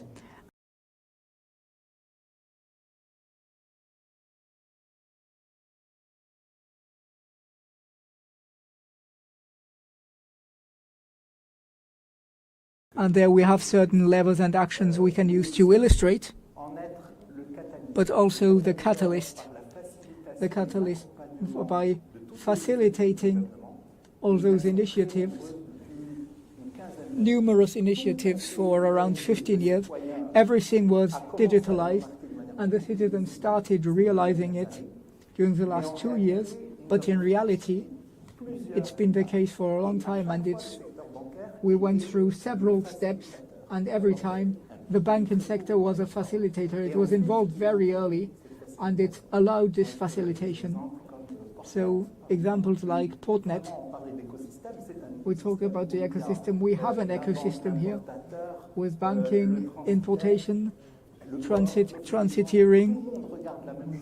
Everybody is looking at the same, manipulating the same data. Everybody can see where the things are at. We have other topics, compensation. During my banking career, I saw physical compensation, papers traveling. So it looks outdated to include this in digital transformation, but it's crucial. Today we are exchanging images available instantaneously on the client's e-banking with strong transparency and speed. Today we are nearly ready to offer instant compensation. So payments are instantaneous, and this revolutionized so many things. So we are committed actors for the government, but also for ourselves, and catalysts to transform the way of thinking of our collaborators and our clients. Several examples were given of this. First, the collaborators. We are regularly organizing internal competitions on innovation. We're not imposing technology, but nearly everything is about technology. We are actively participating to initiatives. And so the word is positive impact. And we are very proud because on the whole Almada group, 2 of our initiatives reached the final and one of them won. It is an issue linked to digital transformation. We have a product called Banker Anywhere. So the agency leader, when he is traveling, he can manage his operations because he has powers that the rest of the agency doesn't have. He can see.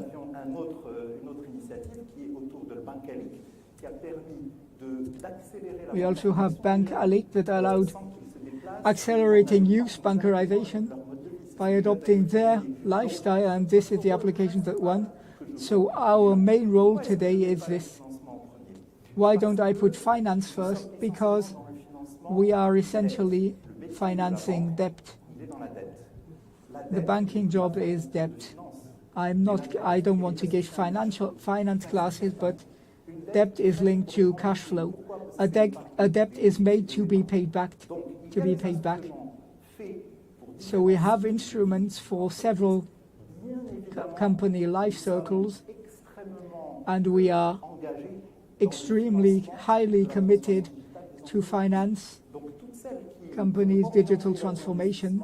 So all those investments all those investments to build competitive advantage will be financed far more easily than poorly conceived investment. So this is the role to understand. This is our role to understand how investments can contribute to value creation and to an associated cash flow for payback. About our various speakers, as a financial system, we also have a weakness. Capital investment activity is segmented in various phases. We are financing a morphing and financing a company for pre-IPO. So all those steps we have offers not necessarily aligned on the rest of the world. This shouldn't be too bad because a country like Senegal can reach this without having this industry simply by openness on the rest of the world in terms of offering and capital financing, but also of mastering finance language.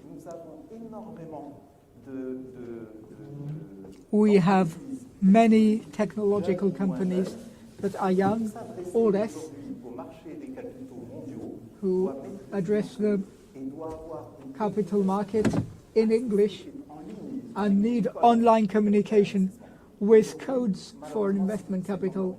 Today, sadly, this is still a weakness. So I will return on payment. This is something essential, something you know better than anyone else. We talk about financial inclusion.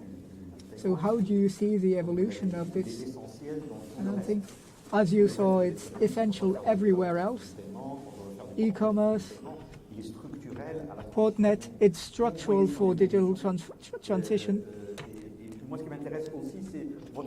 And also your opinion on financial inclusion, because this is also important. So payment industry in French, monetics, are a sector that was always a precursor for using new technologies.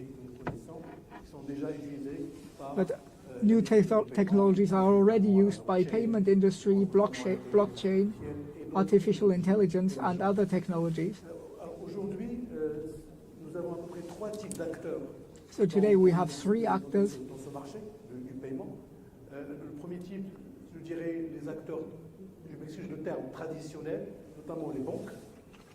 So traditional actors, for example, banks. We also have fintech with technological connotation. And the third category, big tech, Amazon. We realized 10 years ago those three actors were fighting a competition war, savage competition war. And since then, there is it's calmed down. There's much more cooperation, be it between banks and fintech or with big tech. So I think this is a great development, which was also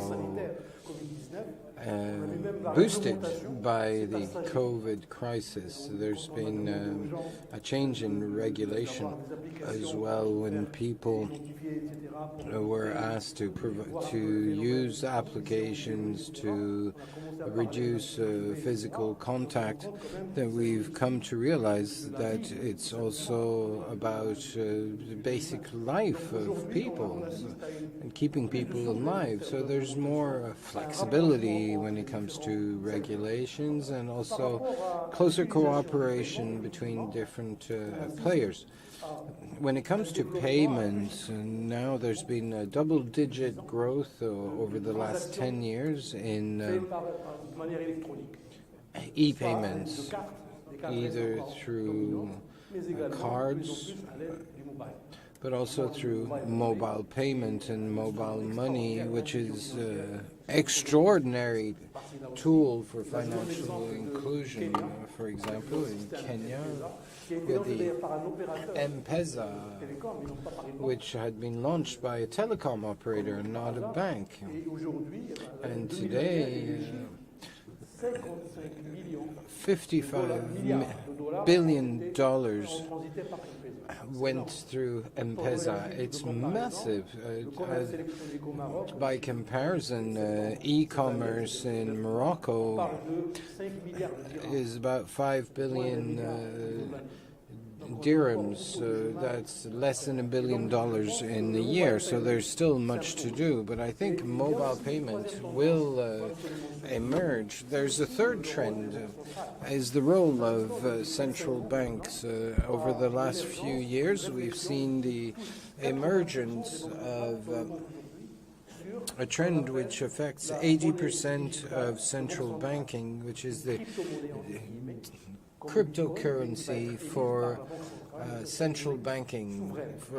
It'll be a sovereign cryptocurrency, and there are 15 countries which are already testing. For example, in China, when they're testing through millions of users. And I think that long-term, digital currency will replace the fiduciary currency that we know today. And these are as many promises of development for the payment industry. So we're going to have to leave this panel for scheduling issues. Just very quickly, what does MoroccoTech inspire for you? In one word, trust. For me, Moroccanness and openness to the world, to all the competences that we can find in the world. For me, it's a natural evolution of what we've experienced. To my mind, it's the black gold of Morocco. And to me, it's a song, but to me, it's the Queen song, "We Are the Champions," literally. Figuratively, sorry. I think we are the defenders of a cause. We are at the dawn of a deep transformation, and this MoroccoTech initiative is very federative and has gathered many initiatives under a single umbrella that will make Morocco into a central player on the international landscape. Last word, Professor. Mr. Morted, last word. Thank you very much. Thank you for your attendance. And we will now move to the next panel. Your distinguished guests. So it is MoroccoTech is trust.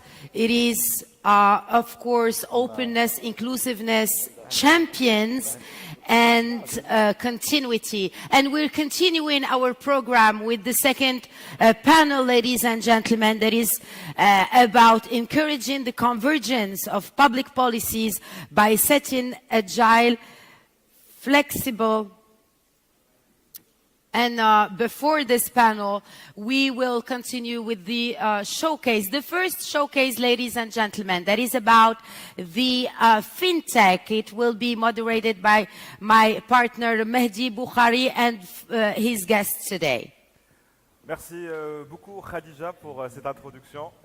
Thank you very much, Khadija. And our event is brainstorming with entrepreneurs and business leaders, and these debates will be punctuated by showcases showcases of Moroccan companies. In this showcase, focusing on fintech, we will be receiving 5 entrepreneurs, including Mr. Mohani, the president of HPS. So, HPS is a leader in its field, a company which inspires. How have you been able to become such a success story? Well, I'd like to remind you that HPS focuses on payment technology. We focused on 26 years ago, and we had a very clear vision to remain specialists in this field, and we were very ambitious. We wanted to be part of the top 10 world stage, which we achieved at least for 10 years now. And so this is clearly closely associated to the Made in Morocco. How appreciated is the Made in Morocco abroad? Well, to provide you with figures, we have more than 450 banks across the world that use our technology in 90 countries. So clearly, there is a lot of trust in Made in Morocco tech, tech made in Morocco. Amongst these 450, we have 5 banks that are part of the top 50 banks in the world. There was a minor issue which has since been solved about the country risk, but they've had the proof that Morocco is a very secure country, and specifically when it comes to its political stability.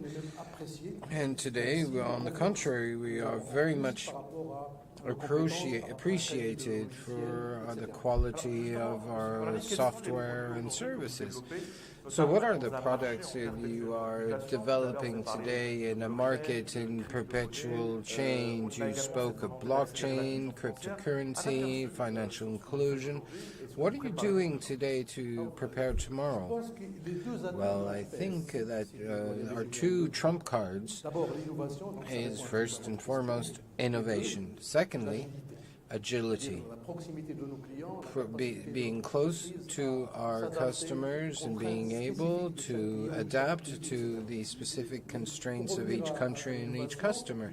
But coming back to innovation now, just a quick figure, for more than 15 years, every year we invest 16% of revenue in R&D, which provides us with the opportunity to remain at the cutting edge of technology. And we are the first to provide technology 4.0. How does it stand out if it's not confidential? Well, it's based on microservices. Without going into too much technical detail, it allows for an evolution of the system, almost infinite evolution. One of the bigger challenges is to be able to manage big volumes, especially at, for example, end of year in the US or in Europe, when you have billions of transactions in a few hours. So your system needs to be able to manage billions of such transactions, and our technology allows us to do it in an extraordinary manner, and as well as harness through the cloud the massive computing power, which means that we don't need to rely on our own data centers. So we're moving slowly to a cashless economy. Do you think the country is ready for it and the main operators are ready? I think it's already started. I quoted a figure earlier on 5 billion dirhams, 0.5 billion US in digital economy. But in the number of transactions has already increased by 48% year on year. So it's started already, and I think Moroccans can adapt very easily as long as we provide products that are secure and easy to use. And what I hope is that mobile payment takes off seriously, and it's a bit slow to take off, but I think this will really become very popular. So we're talking about 2.4 million operations.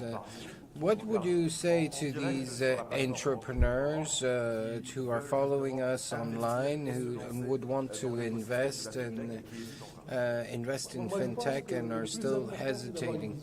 Well, I think the key factor is having a clear vision, have a correct position in the market, and clearly understand what niche you're focusing on and having the relevant strategy. And the experience of HPS has shown that it's difficult to move forward alone. From the start, there were 4 co-founders, which allowed us to encourage each other, and I think that you need to group with other people, have a clear vision, and of course be aligned with international norms.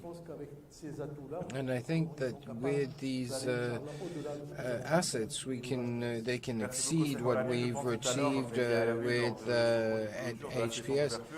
Thank you very much. It was said earlier that if you want to go fast, you go alone, but if you want to go far, you go together. So it's clearly, that was a good word there. So thank you for sharing your experience in HPS and this advice to young entrepreneurs.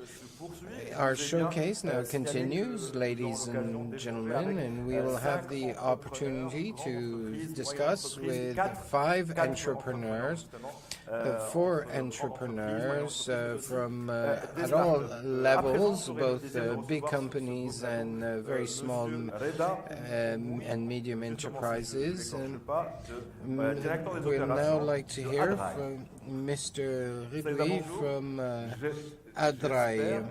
I hope that I pronounced your name correctly. Yes, Redouard Ami, Adria Society. Could you introduce what you do? We are a Moroccan company, started in 2013. We are editor for online banking software for banks and financial institutions, which allow them to provide digital solutions to their end users, who may be companies, professionals, or individuals, private individuals.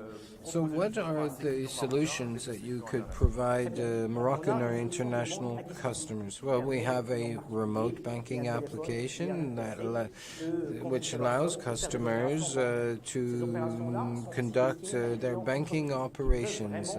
And these are for both private and corporate customers.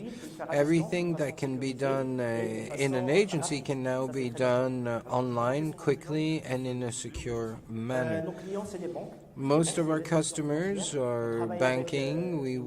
Banks. We work with about 10 Moroccan banks, but also many banks abroad. We have 55 banks in Africa and in a few European countries. How easy was it for you to expand abroad? It wasn't easy. Today, it's a daily challenge. You need quality, you need solid software solutions. We don't just do technology, but we also have a banking expertise that allows us to convince new customers. So we spoke today of MoroccoTech. Do you think this initiative will provide you with new opportunities and new tools to boost your development? Yes, absolutely. Adria, as I mentioned, has about 55 banks as customers, and mid to long term, we aim to be leaders at the continental level for digital solutions. This brand will be, MoroccoTech brand will be a booster and help us increase our market penetration. What do you need? We need financial support for growth, but also to go in caravan and to move as a common effort. We can't go by ourselves. But if we go abroad with the brand of MoroccoTech and the support of other companies, we will succeed. In 10 years, where do you see yourselves? Well, leader in Africa for the digital banking, God willing. Thank you very much for attending. Showcase on FinTech continues now with a new company, and we are delighted delighted to welcome Mrs. Sofia Alej, the co-founder of Shari.ma. Thank you for joining us on this MoroccoTech launch. Could you introduce Shari.ma? Well, Shari is an e-commerce platform, B2B platform. It could be, for example, for retail commerce, and we deliver next day for free. So we support what is known in Morocco as hanout, which are small retail outlets for basic necessity products, and create a link with the big brands and provide them with better providing solutions and provide financial inclusion through mobile money. Could you provide us a bit of an overview of the ecosystem and the number of customers? Well, we launched Shari in 2020 in January in Casablanca, and today we cover all these cities between Rabat and Morocco, and we aim to cover Marrakesh and Tangier very soon. We have 80% penetration market in all the cities where we are present. About 15,000 customers who order on average 4 times per month. You managed to raise a substantial amount of fund. Could you share with us what you were able to raise through this IPO? Well, we chose to levy funds with venture, quite prestigious venture capitals, and we had a first round of investment. Our investors are Harvard University, the Y Coordinator, which is a prestigious program in the Silicon Valley, which invests in certain startups, but as well as Orange, which has much presence in Francophone Africa and will support us in our expansion across these countries. And there are other investors as well, but today we are preparing a Series A of fundraising.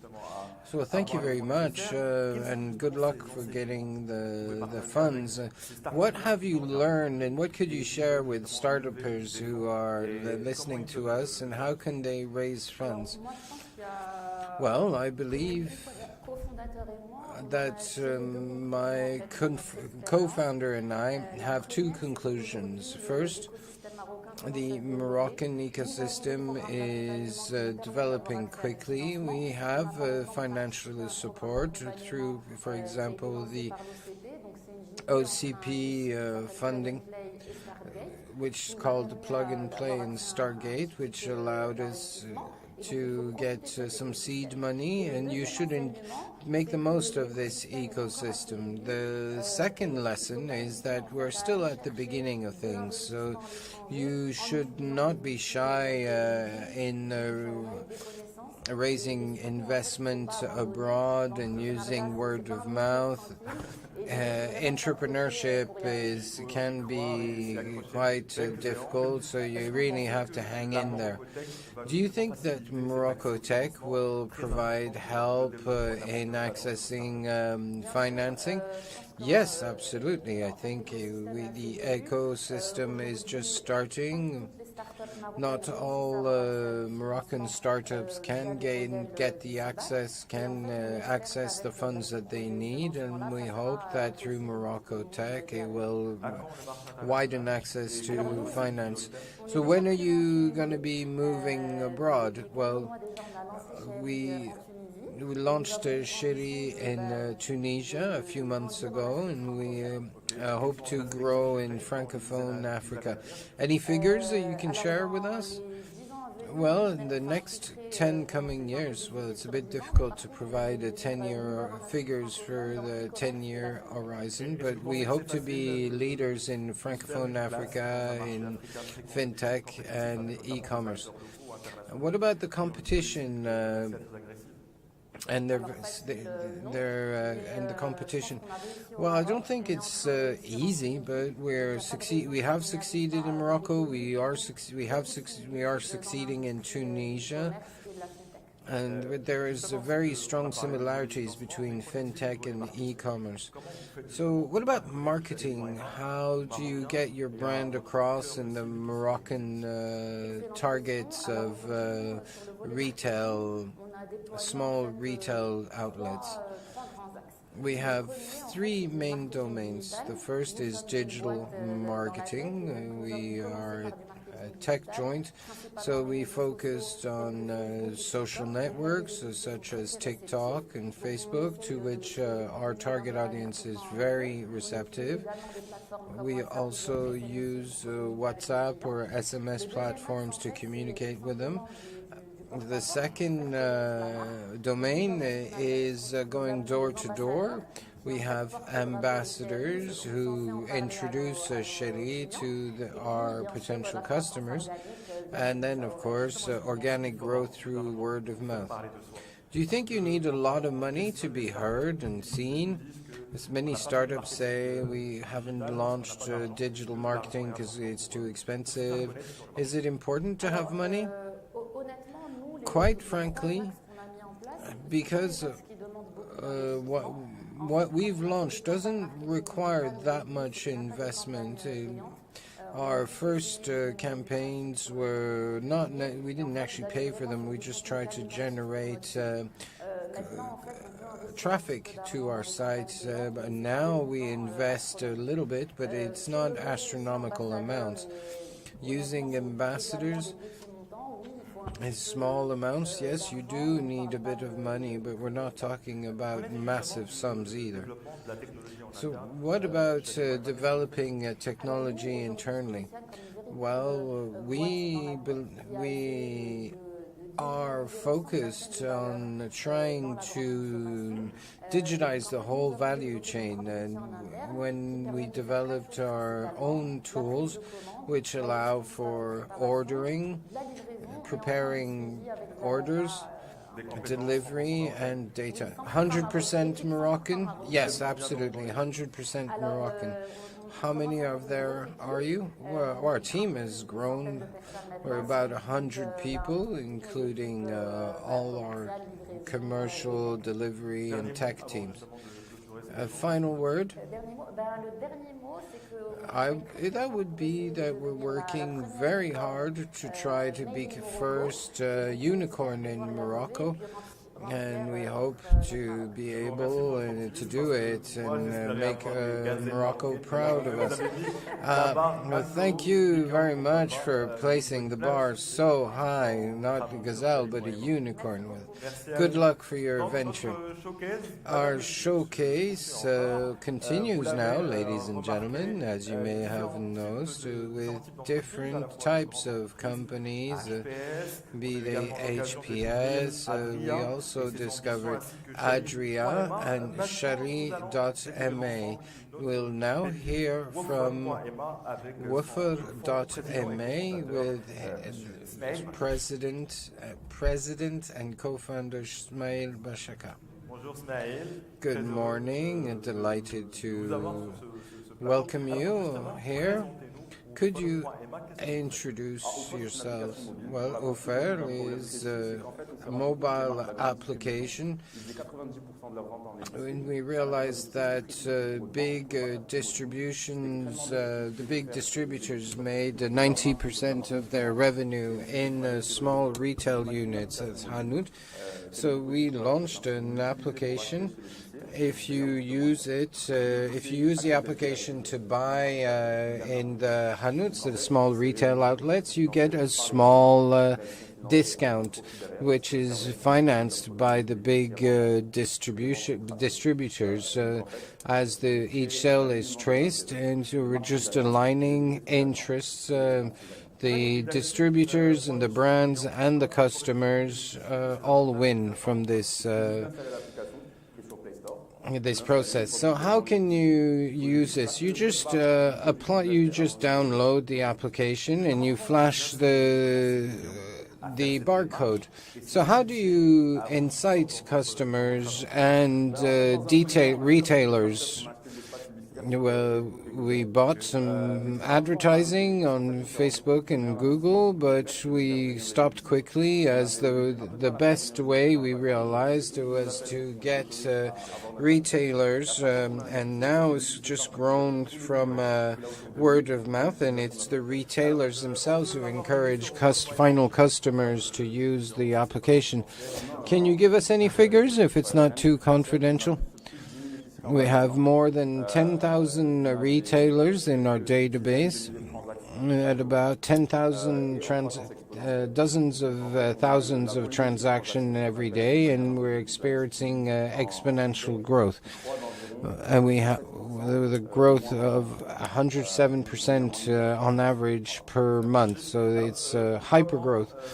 So what are perspectives for the future?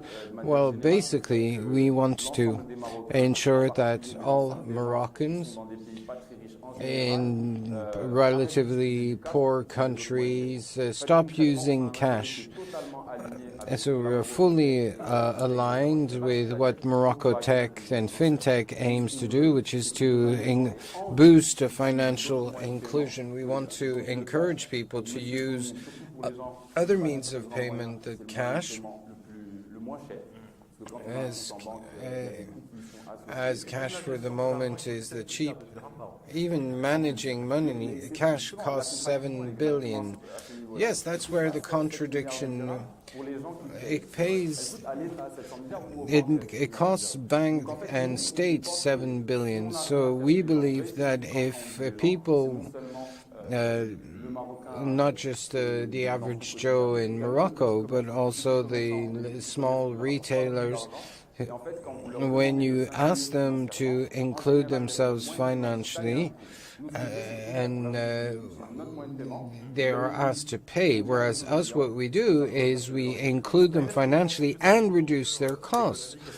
So do you think that today's specific context will lead to more use of digital payment solutions, and that the crisis has been an accelerator of financial inclusion? US in general, when you're a startup, you have radical points of view. We tend to think that the context has no impact on what will work or not. But what we try to do, we try to provide something that is so appealing that they will switch from one use to the other, whatever the context, and this is what we're trying to do. Very quickly, how can MoroccoTech will help your company to develop quickly? In a few words, it's quite complex. I think I will just answer that last week French Tech launched 4 unicorns, but this would not have happened if there hadn't been support structures for them. What is still lacking in Morocco is a common approach between all Moroccan actors to boost startups. What we still need in Morocco is that Moroccans want to create startups rather than start looking at a salaried career. So we have examples. Shari, for example, is a brilliant example of success, Moroccan success by Moroccans. So for us, it's a way of importing to Morocco the American dream. That's the magic of startups. That's the first thing that we focus. And that's what MoroccoTech should start. And we need more success stories. And I think that's the main approach of MoroccoTech. And I'm sure your success story will inspire those who are following us on MoroccoTech.org and on social networks. We will now be hearing from another company.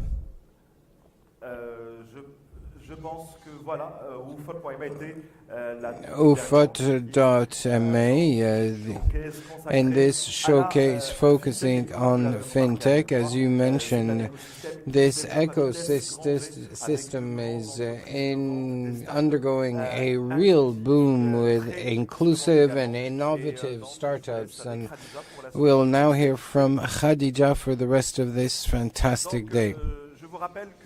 A quick reminder that we are still live after these first two panels and showcase. The floor is now to Khadija and Hassan for the rest of today, with multiple debates on different topics, including showcases and much news that we are delighted to share with you. Very much, Mehdi, and thanks again to all your interviewees, and it's beautiful to see these examples of many others of successful startups made in and by Moroccans. So our journey is continuing. The second panel, ladies and gentlemen, is about encouraging the convergence of public policies by setting agile, and it has been mentioned right before in the first panel, flexible but more scalable governance for Morocco technology in partnership with, of course, the private sector right now.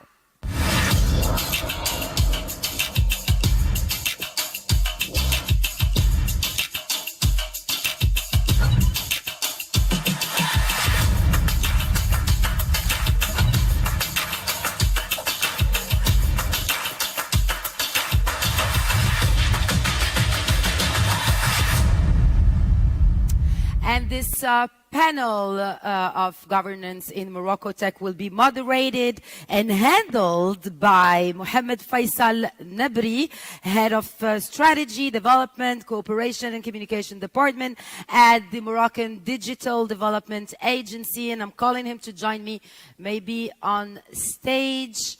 So to start this second panel of MoroccoTech. Good morning. Floor is yours. Bonjour à tous, bonjour chers participants. Moi c'est Sama Soudaï. Je me fais un plaisir de modérer cette séquence autour du sujet ô combien important qui est la gouvernance du MoroccoTech. Thank you for joining us today. We will have a keynote speaker and a one-to-one. Before the move to the panel, we would now like to hear from Zakaria. Mr. Zakaria El Mujahid, Director of the Digital Ecosystem ADT. I am delighted to be here amongst you to present this session, this crucial topic, which is important when we speak to the high ambitions of MoroccoTech. It is important that to recall that branding is important in the private sector, but it is also important as it becoming a crucial tool for countries and technological ecosystems such as Morocco's system. It's also an issue of public management to speak of the adhesion to a system of values. It is therefore crucial to implement governance to ensure that it plays a crucial role as a symbolic interface between different stakeholders. It is therefore suggested that the integration of stakeholders in the co-production of a brand is crucial. Governance also allows for the collaborative and development and collaborative and concerted approach to structure the public and private sector partners. The point of this governance is also an opportunity to take stock of the strengths of the MoroccoTech sector, to identify the areas for improvement and build, therefore, appropriate answers. All these answers, therefore, include a certain number of incentives to create a value proposition focused on both strong governmental measures and the strong energy of private sector actors.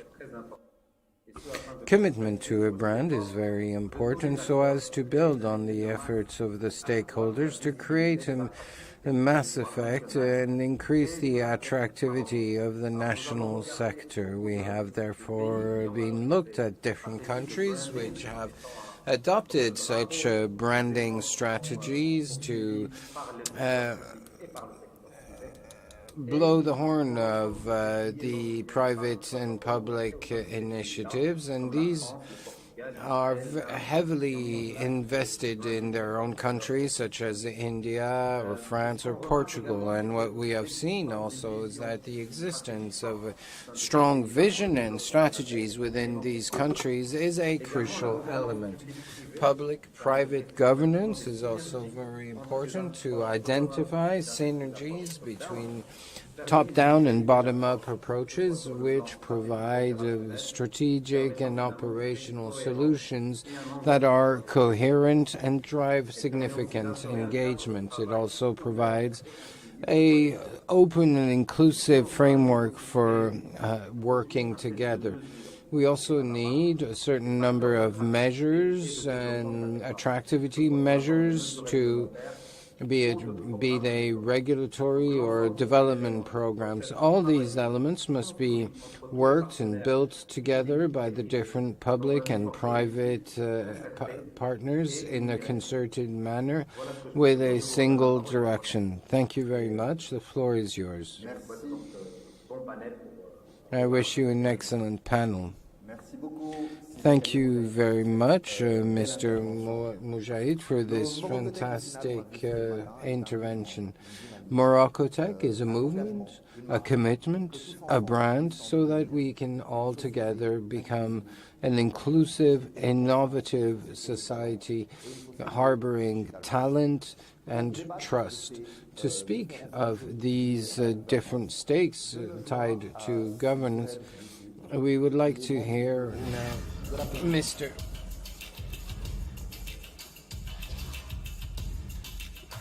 Souhair Rahtisi, board member of APBI.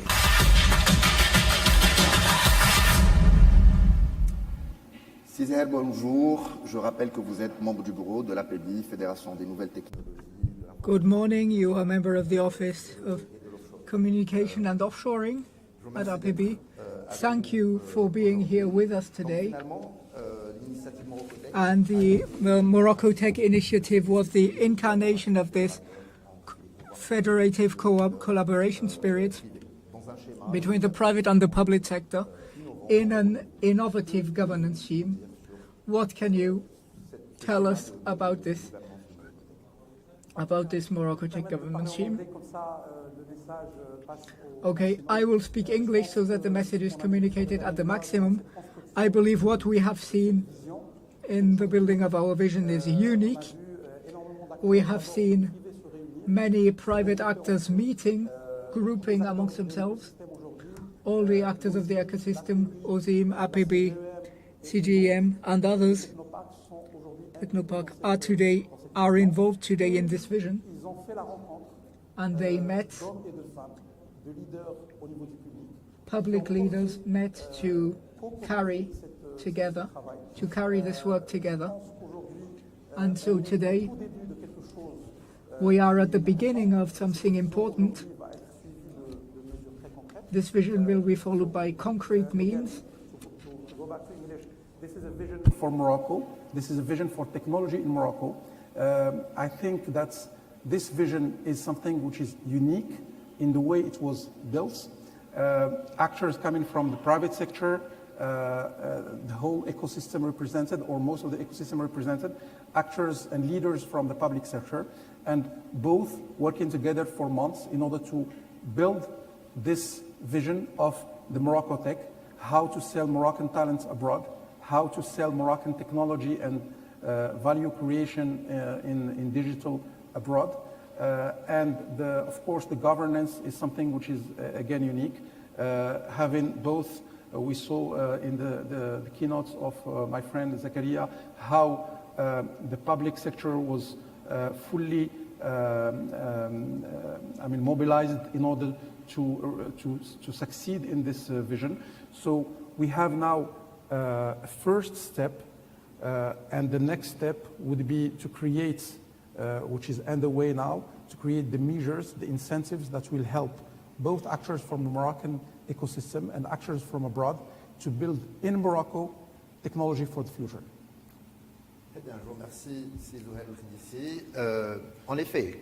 Thank you. Yes, as you mentioned, MoroccoTech is a spirit of cooperation and co-construction.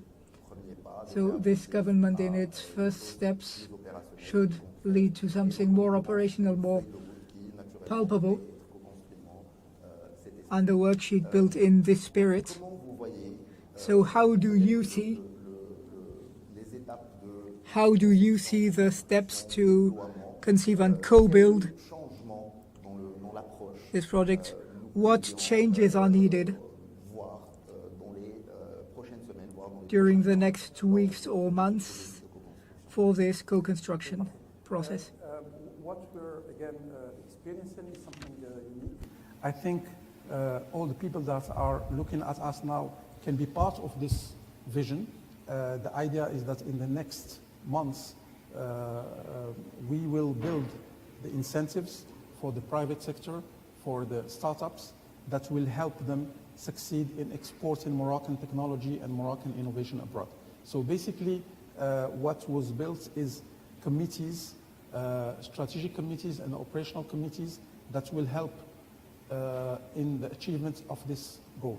And of course, the idea is to have it as agile as possible, which means that we will build with all the actors.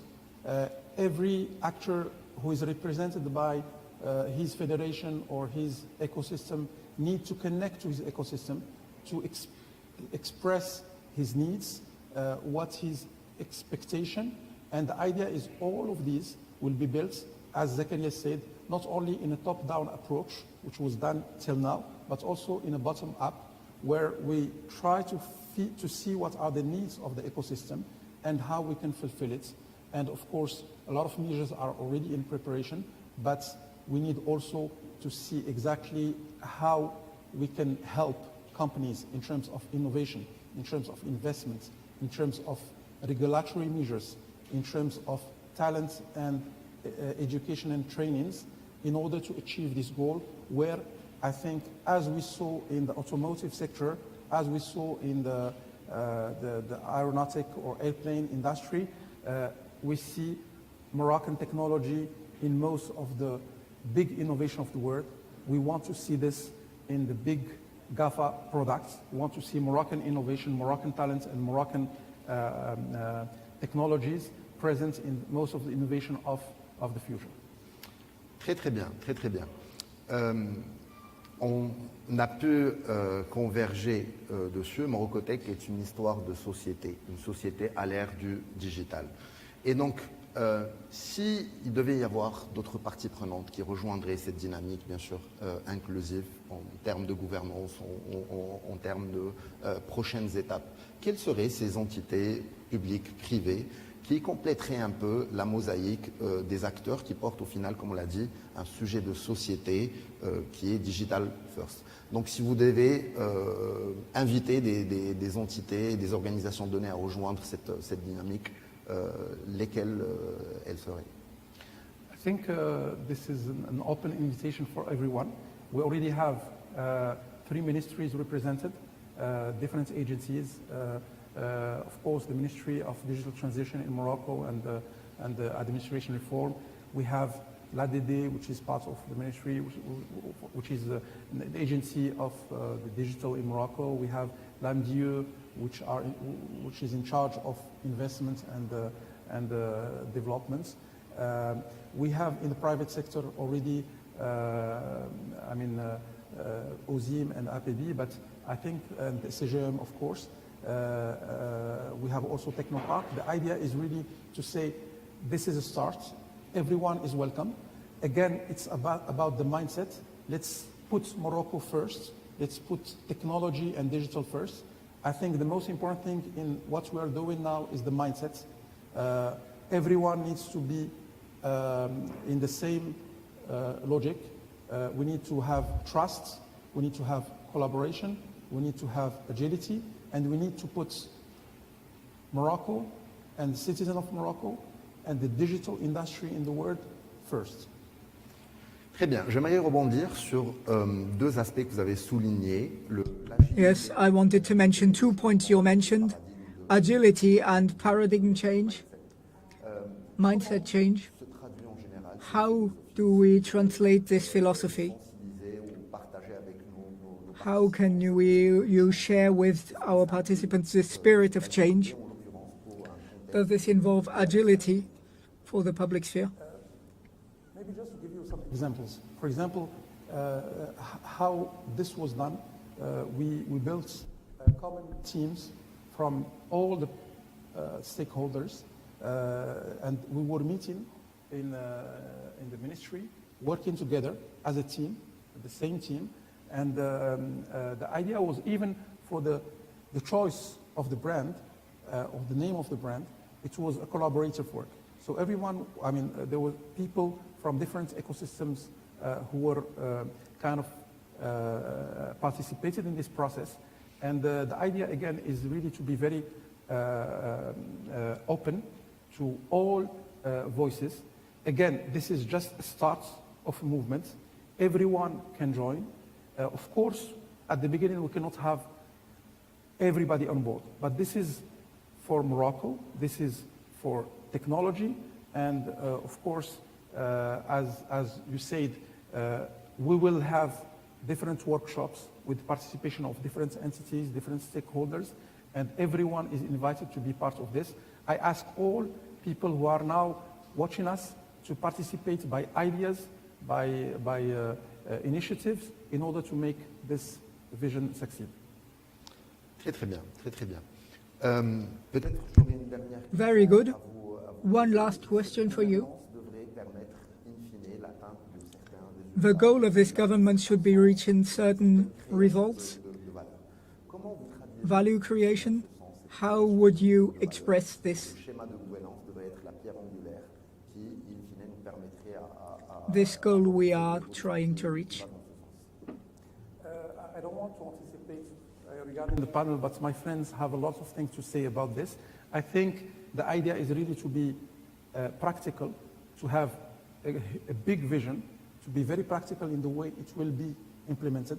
My friend Ismail and my friend Hisham and my friend Miriam and my friend Zuhir will certainly be more explicit about what are the key elements that will be deployed in the next coming months. But the idea is really to say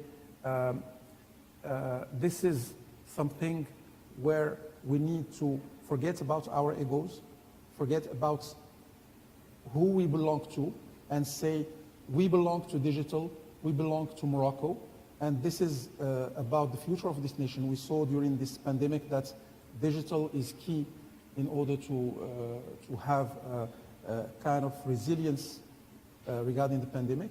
But not only this, I think digital proved to be one of the key forces that will help Morocco be a developed country, and I think we're on good track to achieve this goal.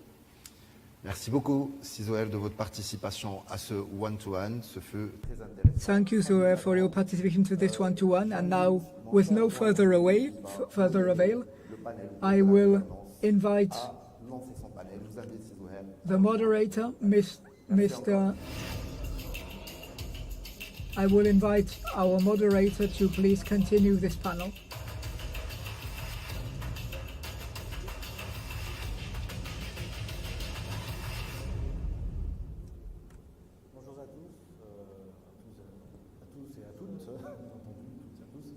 Good morning, everyone. So this panel on MoroccoTech governance is very important, and I am really proud of this celebration of the Moroccan Tech Festival, because MoroccoTech is not something we are building on. We already have talents and innovation in the previous panels and showcases. It's also governments requiring agility and co-construction. The proof being, in this panel we have all ecosystems, including Ozim, Miriam Zahiri, who is connected at CGEM,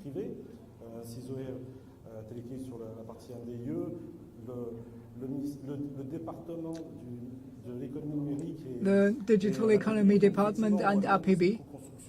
So this co-construction of the MoroccoTech brand and celebration. So with no further avail, I will start with Mr. Zohair Triki, AMD Secretary General, with which you launched Morocco Mall Mars brand. How did you implement this government at Morocco Mall? So first, I wish to thank the Ministry in charge of digital transition, APB, and Ozim for organizing this event, which brings together parties and experts around the MoroccoTech brand. As AMDIE representative, I am very happy to be here at this panel on MoroccoTech government and to share our experience of governments implemented at Morocco Now. I wish to briefly remind you the AMD mission. We are in charge of implementing the state strategy for development, incentives, and exportation promotion. AMD plays an important role in promoting important Moroccan role and thus contributes to value creation and employment. And so promoting Morocco is at the heart of the promotional demand of AMD promotional steps. The agency values the Morocco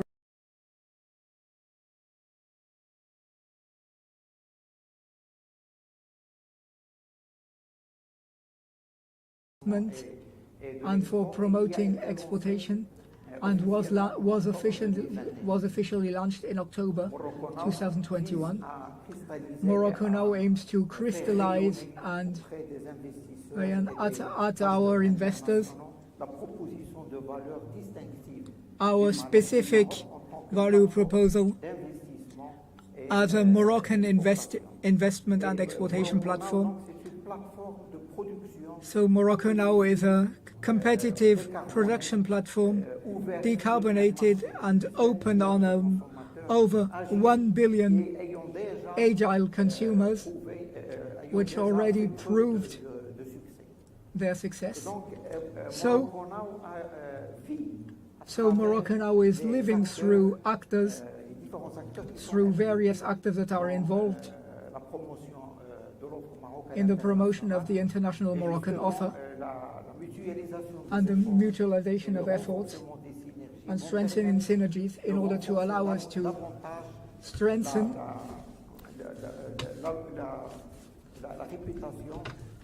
the reputation of our brand. So in this perspective, governance of Morocco Now brand was defined based on the integration of two main commitments. First, mastering the brand identity and the perception associated to it. Second, associating stakeholders that are in touch with the investors and international actors, targeted by Morocco Now, and whose interactions will contribute to our country's and our brand's reputation. So Morocco Now brand is governed by a strategic committee supervised by top management with a reference framework that will allow us to build and protect and manage a strong identity in order to allow users to use it. So this framework is based on 4 main axes. First, brand protection, legal protection through the logo deposit and the international brand. Second, the charter, our brand charter defining constitutive elements of our identity, value proposal, communication time, personality. Third axe, a graphic charter strictly defining the logo and the modalities of its application. And finally, use charter, a legal document allowing us to use the Morocco Now brand, allowing third parties to use the Morocco Now brand. Thank you, Sohail. Thank you, sir. So we are in the same logic of promoting Moroccan tech actors. Thank you for all this interesting information on governance. So it's not been long now since you launched Morocco Now, and it's the logical follow-up of MoroccoTech. Mr. Smail Asnat, you are Digital Economy Director at the Ministry. What, in your opinion, what are the crucial points for a good MoroccoTech governance?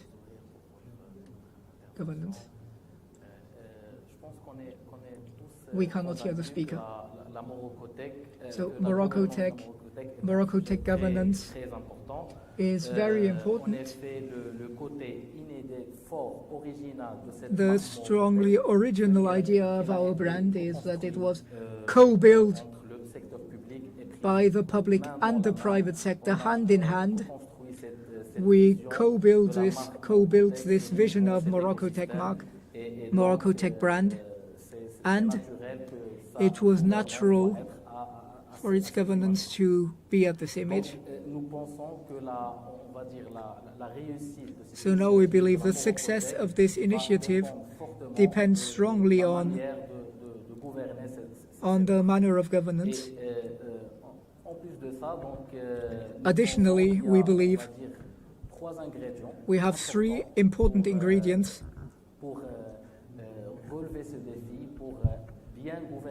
for good MoroccoTech governance. The first ingredient being continuing in the spirit of public-private partnership. I believe this is very important, to continue working hand in hand in a very agile way and to think together and build together. Second,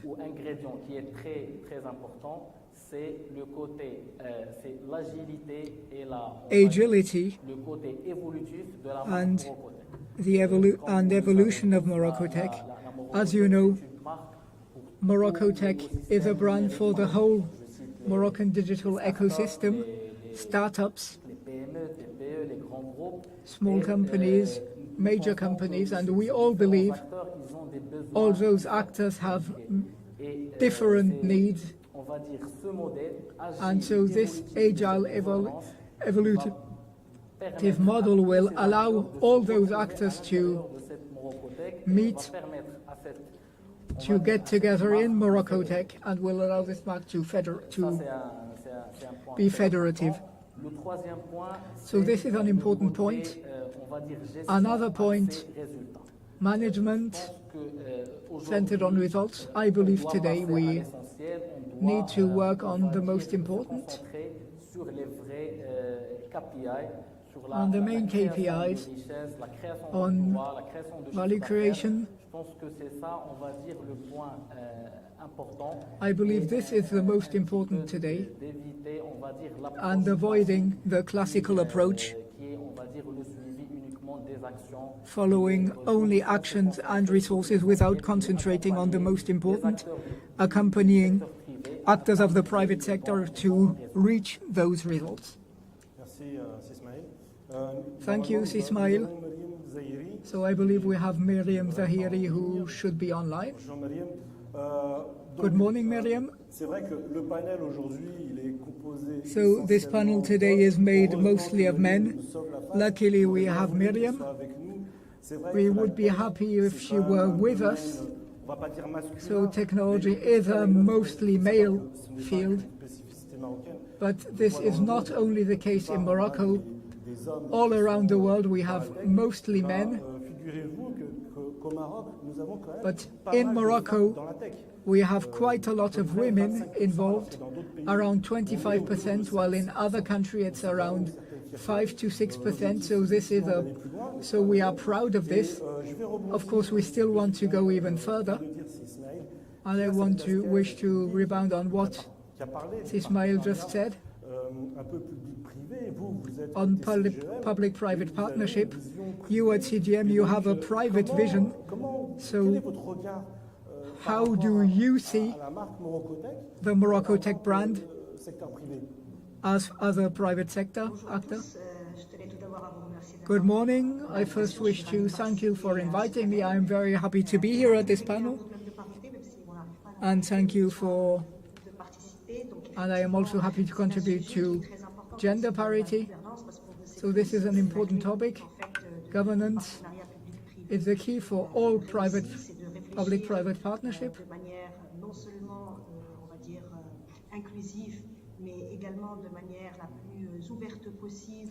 The most important way possible.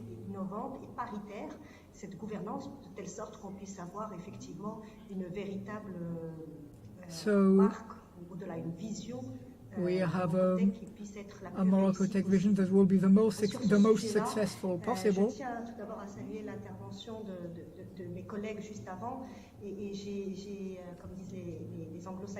So as the Anglo-Saxons say, Ismail's intervention for me was music to my ears, because I remembered keywords.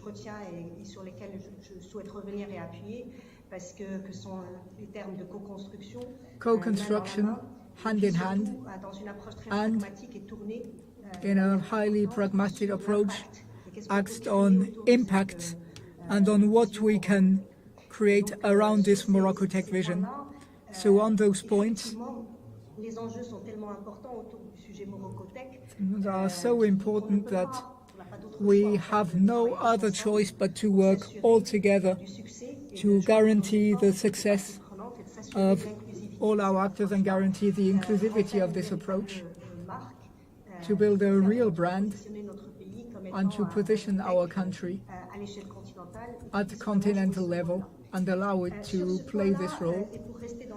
So on this, and to remain pragmatic, I believe we have 4 important key elements for success.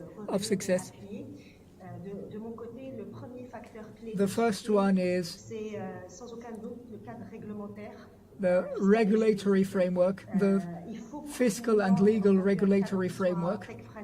We need a tech-savvy environment that can attract the best profiles. This is the most important point. We also need to promote an approach,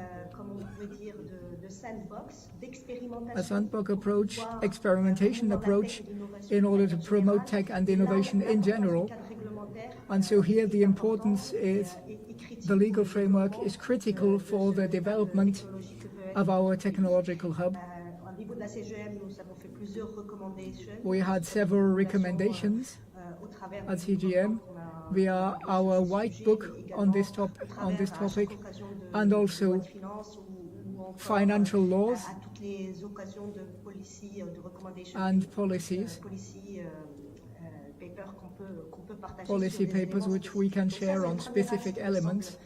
So this is the first axe that seems important to me and I wish to mention. The second very important axe on all I said this morning was talents. It's important not only to attract talents but also to keep our existing talents, and for this we need to develop interesting projects so that those talents may want to get involved.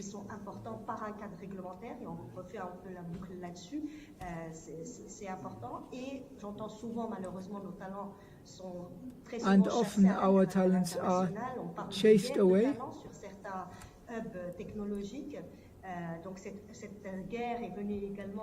So this war is also here. So it's for us now to be the most competitive environment and to not only continue producing talents of this quality, but also massifying the training of those quality. And so CGM has worked on this with structuring projects like entrepreneurship cabinets, with professional training ministry and competencies ministry. So those are important issues which we need to work on. The third actor is creating bridges between university and research. So, for example, in France, technology transfer.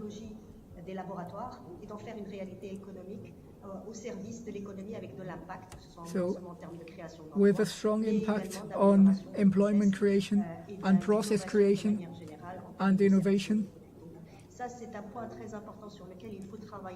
So this is something we need to work on. We need to fluidify this and allow all this research and innovation to be in touch with the brand world and have a strong economic impact. The final point, just as important to me and maybe the most important, when we talk about a brand and the brand, we not only wish to have marketing but also form consistency around this brand.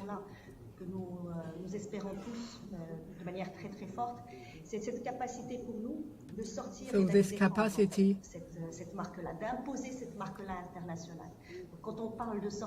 so we need to be more aggressive in our marketing at a continental hub.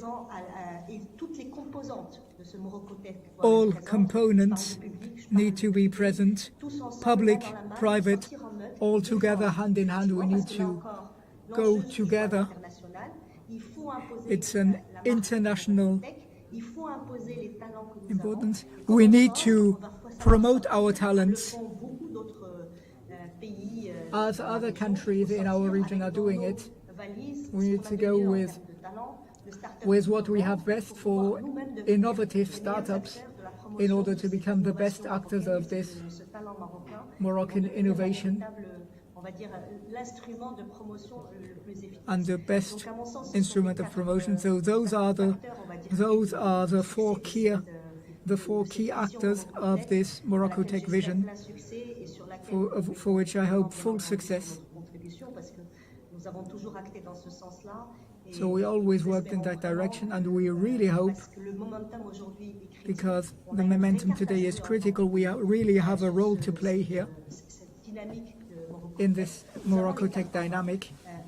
We have all in our hands, and I hope this will only be the beginning, and we will have concretization later on, and the field reality which everybody is expecting. Expectations are high, and our responsibility is important today. It's for us now to convert all this goodwill that was expressed today in action. Thank you. Thank you very much, Miriam. I am very surprised, pleasantly surprised, much emotion, very simply because we are here all together. What has been said about co-building, you said about action with a certain number of points which were made, and you highlighted the talent, the fact that we are building together. You spoke of regulations, of exchange in a co-construction. It is crucial to be able to, together, exchange, debate, and ultimately promote actions, innovation, this creation of value.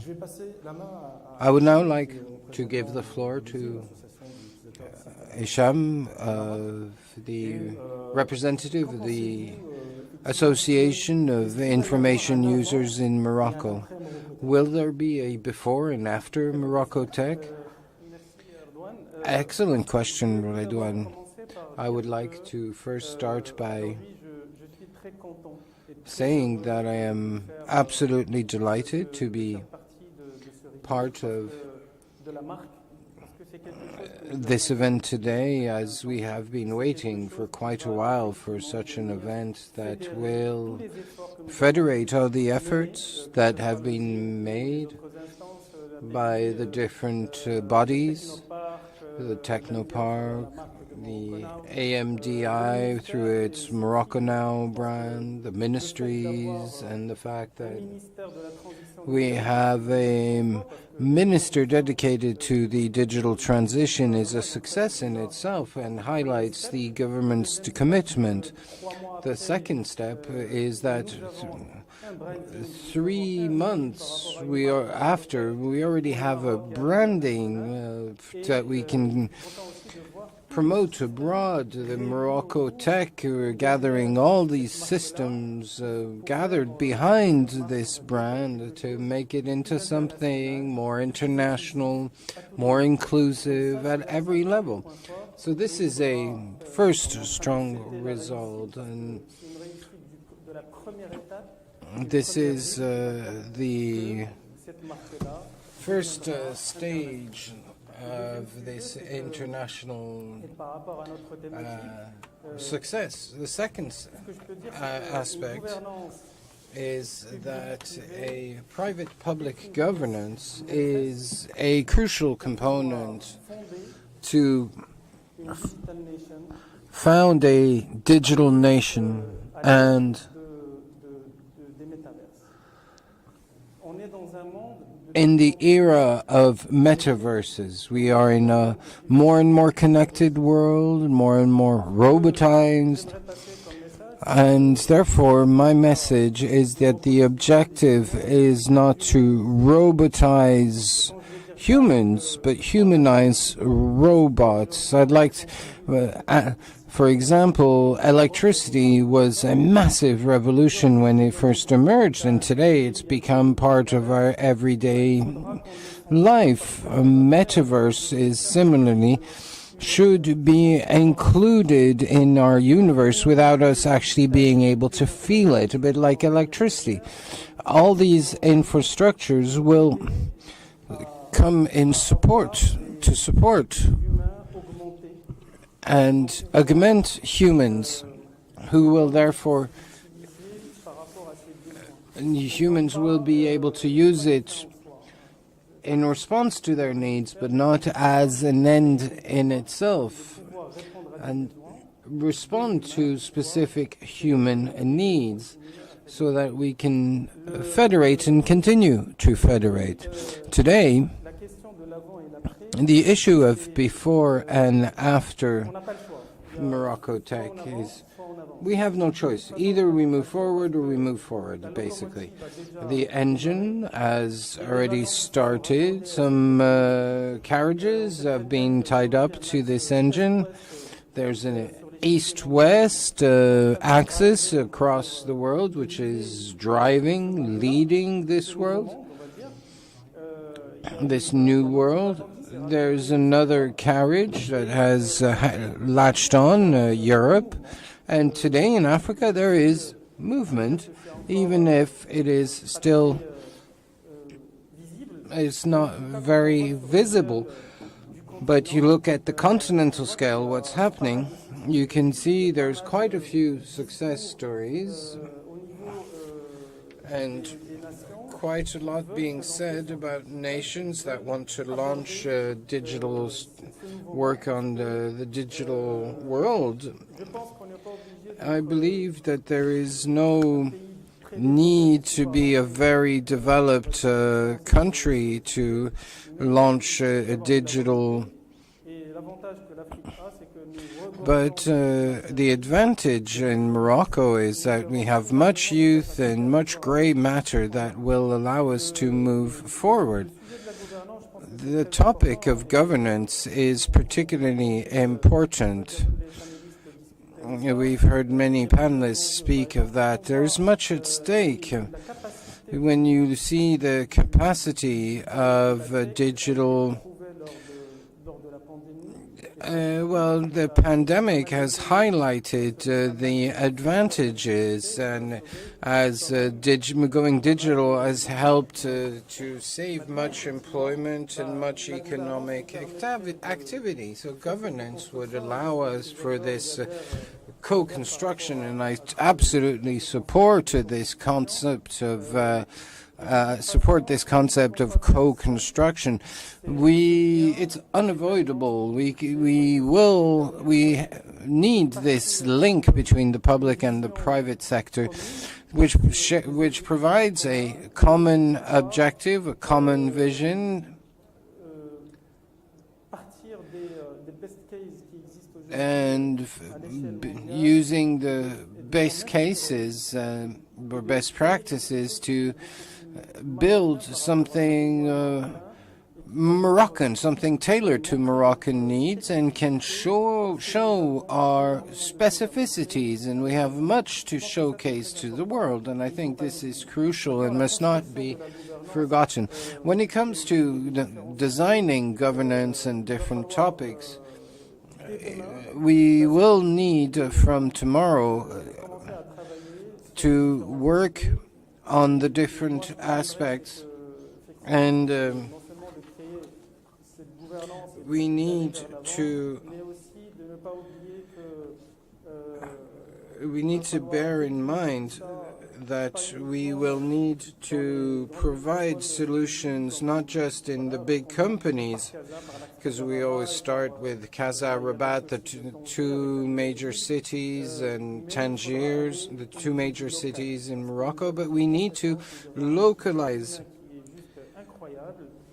As we to make the most of the massive human capital that we have, and we have a very good example of the use, the leverage of such human capital,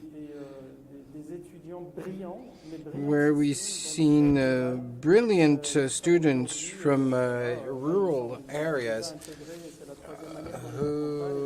and we've been supporting them now for 3 years in their studies, both in Morocco or abroad in France in particular, who will be the champions of Morocco tomorrow.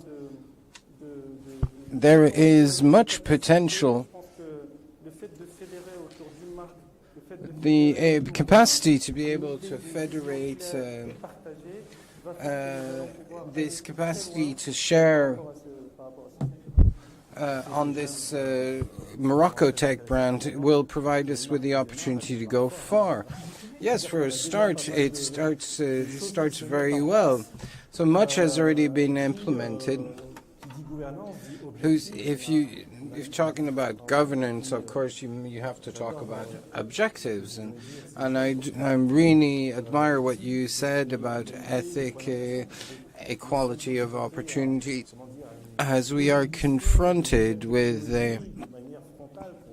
a bubbling of new technologies, and we have no choice but to move forward. And in this governance, we should also pay attention to the ethic aspects, the equality of opportunities for those not just focusing on the big cities and generate and nurture talent. This is a great opportunity to hear now from the representative of APBI who was on the one-to-one just before and has focused significantly on the MoroccoTech concept. What do you think are the errors that should be avoided for a good start to this governance? If I may, just comment on what was mentioned before. I think that today we're talking about an augmented country, and our country is augmented by its youth, by its women. MoroccoTech is not tomorrow. MoroccoTech is now. It's companies such as HPS or S2M. MoroccoTech is the key cornerstone of the industrial development of Morocco, such as the startups that we've seen who are raising significant amounts of capital abroad and at home. MoroccoTech is also companies going up like Tabadoc or OFAC. It's just to say that there is already quite a lot present. We have great success stories, and the MoroccoTech is there to accelerate this movement, this change, these emergences. MoroccoTech is also the young people from Tisnit who stood out from the Google Tech conference, and the young Moroccan who won the international robotic competition. These are the young people who believe in their capacities, who have no limits, who can see the big picture and persist on a daily basis to create value. And I think it is important that we thank them for the efforts, that we celebrate them, and that we inspire vocations in our young people and our startups so that they may develop internationally. What will happen after? Well, maybe tomorrow to have unicorns from Morocco coming from the next few years, to have Google, Apple made in Morocco, to have patents on deep learning made in Morocco. It's also research that can be made in Morocco. I think that is the vision that we would like to build. Of course, we need to focus on governance, but the first thing that we must avoid is to avoid working in isolated cluster. We need to build an ecosystem, not an ecosystem, and so that we can build on the existing success stories. I think what was also said by Ismail and Isham is this idea of building together. We cannot build if we're not building together. We are a country that needs.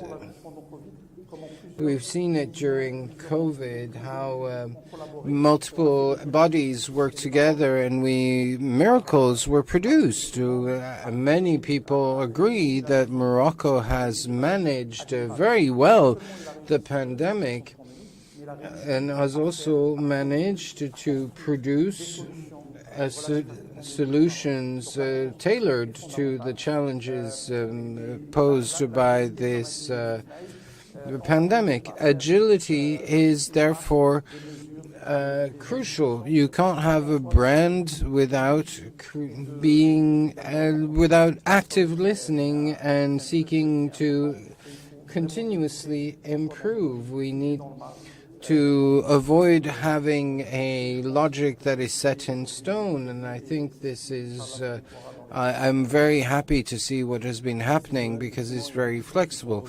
Yes, indeed, we spoke of governance, and it's about listing objectives, about adopting the correct behavior. And I liked what you said about the ecosystem rather than an ecosystem. So implementing a certain number of objectives and focusing on tech for good, that it brings humanizing elements to the debate. Hisham, if I may, today, as Mr. Zuhair said, there are many actors and players of MoroccoTech. It didn't just appear overnight. There had been already certain elements that were implemented and have added value. Would it not be possible to imagine some kind of mentoring system? You have this association of different companies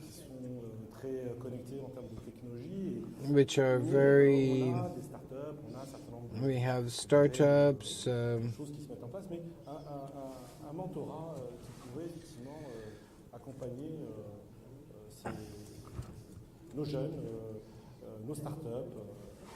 to accompany our youth and our startups.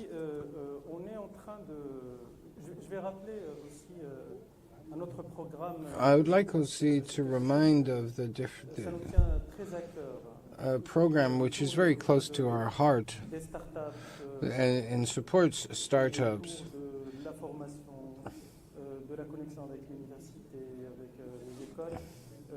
with academic actors and schools. We already have a startup commission within the OZN, and through a partnership with the Technopark to approach startups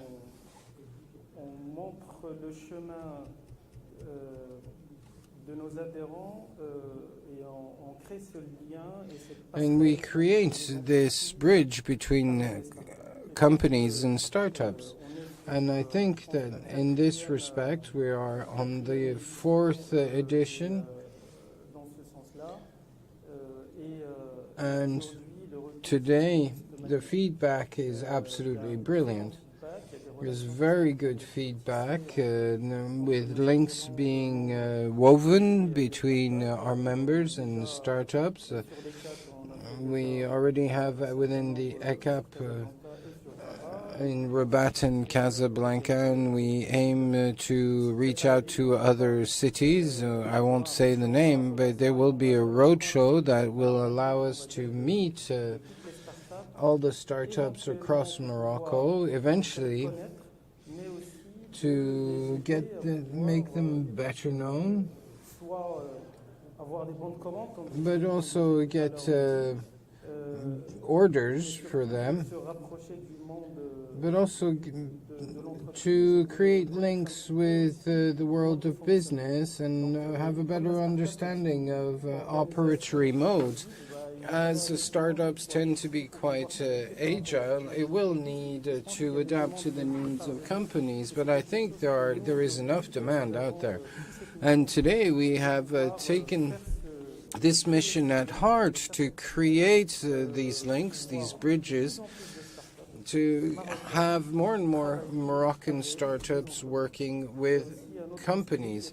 And there is another topic which is quite interesting, which is we have, through the Ministry for Digital Transition, we have much buy-in from public establishments and ministries who are allied to the OSIM, and this will only grow, as we have always said that the public should be clearly and strongly represented in public institutions, but as there is much to do,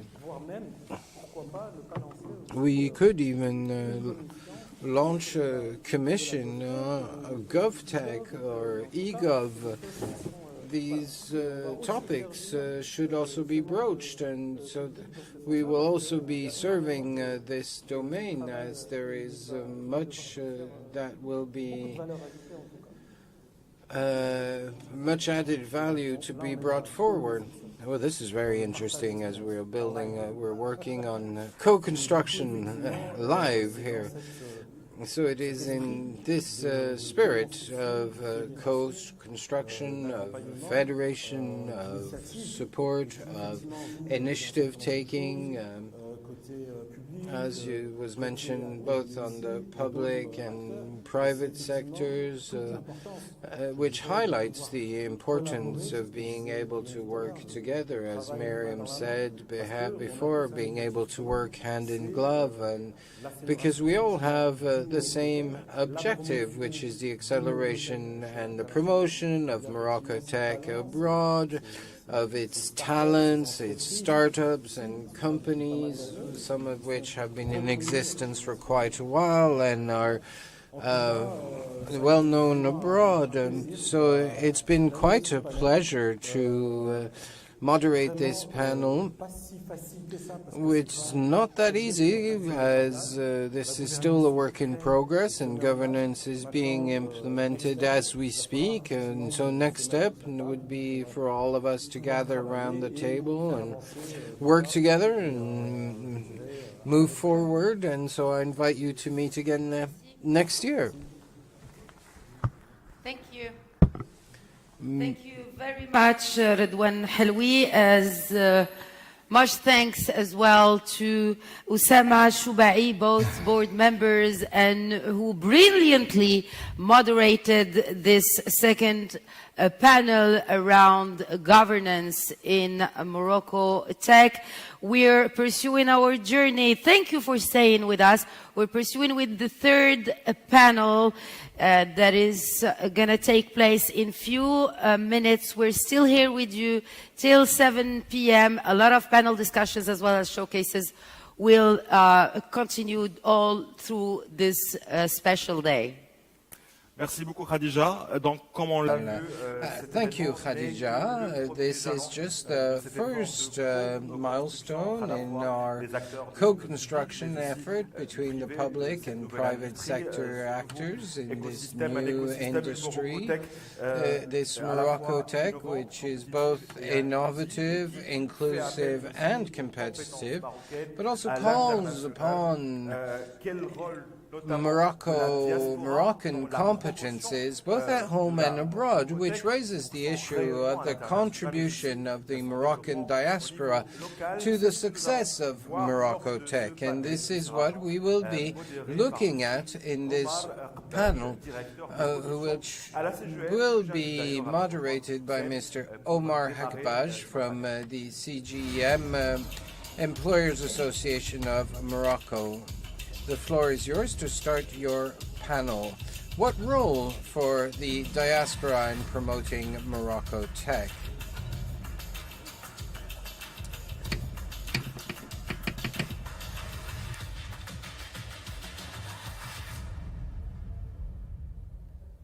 Thank you very much, Mehdi. Honorable assistants, ladies and gentlemen, dear attendees. I'm both honored and excited to be participating to the launch of MoroccoTech. I've been humbled by the interventions we've been hearing so far along this morning, and I'm truly looking forward to what's ahead in the afternoon. As we've been hearing throughout the morning, MoroccoTech brand is rooted in a certain core set of values, amongst which I would like to remind three. The first is that this is an open initiative. The second is that it is rooted in being extremely inclusive of all efforts. The third is that it is not limited to the scope of our territory, but it goes beyond and is addressing as well the international community. With that in mind, these three values comfort me personally in the role the diaspora will be playing to make MoroccoTech a success. I think we've all witnessed it throughout the pandemic, the impressive mobilization of Moroccans abroad on so many levels. We've seen how they've been assisting our authorities in containing this crisis, both through their knowledge sharing and their counseling, but also through some breakthrough innovations. We've also witnessed their continuous investment in our economy, and I believe we've seen our remittances volumes, inbound remittances volumes grow during the pandemic, whereas in most countries there has been declines of 10 to 20%. This goes on to show, I believe, the commitment and the attachment of the diaspora, but more importantly, it goes on also to reaffirm the impact that Moroccans throughout the world can have on an initiative like the one we're launching today. And they can have that impact through different courses of action. There's the expert input that they can provide to translate into leading innovations. There's the ambassador role that they can play for the tech ecosystem internationally within their countries of residence, but also within their networks of influence. And finally, I think there's also a role that they can play in the fundraising effort that we've been hearing about, channeled towards locally produced, engineered projects that are value-adding at an international level. At CGM, the General Confederation of Companies in Morocco, we have created the 13th region that is aimed at Moroccan entrepreneurs and high potentials of the world, called MEM by CGM. MEM by CGM is rooted across a certain set of pillars that we will be discussing during our panel today.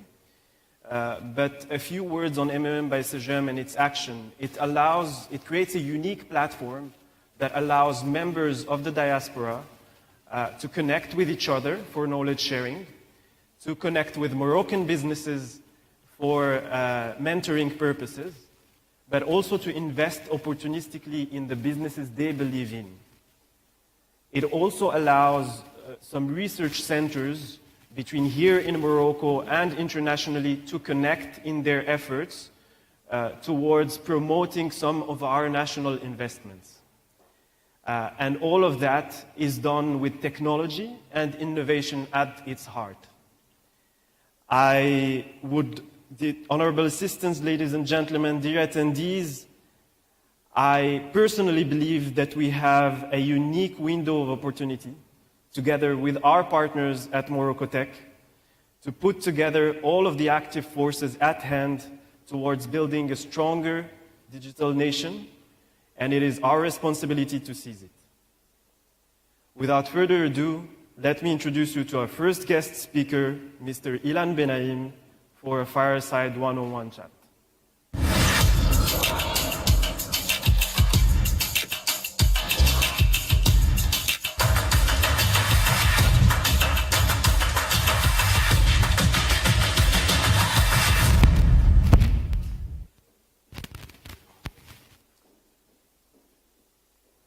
Ilan Benaim, bonjour. Mr. Benaim, good morning. Can you hear us? Excellent, Ilan. Thank you, Ilan. I would like to introduce you now, even if you are already quite well known. You are the co-founder of VP ex-private bank. You are Moroccan by nationality. You are self-taught. You taught yourself coding when you were 12 years old. And when you were 24, while studying, you decided to launch venteprivé.com. We know what an international success story it has become, but a few people have heard of the difficulties and failures which we spoke of and which you are proud of. What could you tell us about this adventure that Vente Privée was, with its success stories and failures? Thank you very much for inviting me. I would have loved to be here in person, but circumstances do not allow it.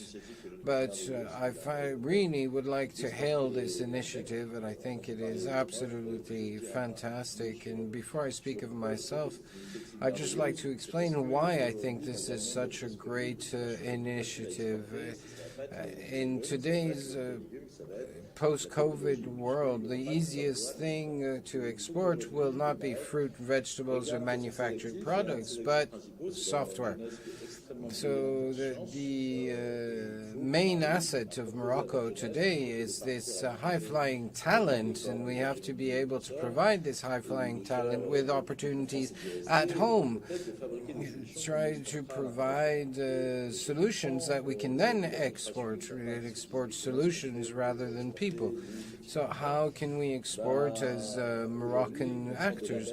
Well, if you look at French tech, Mark, or Israel, they all leverage the diaspora to sell locally in the U.S. So when you grow up in Morocco, going off to the U.S., in Delaware, for example, it can be quite difficult. But in fact, in Delaware, there's many Moroccans, and many places where you go, there's lots of Moroccans, and they're ready to help. I can notice it on a daily basis almost.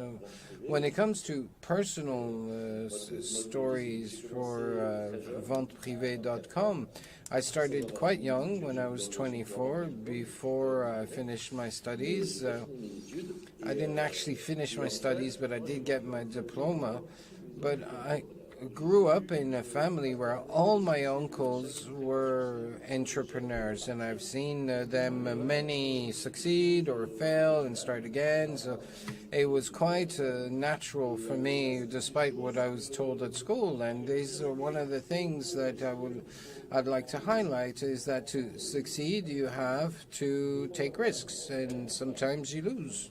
When you take risks, sometimes you lose. But you have to learn from your failures, make sure that they are somewhat limited.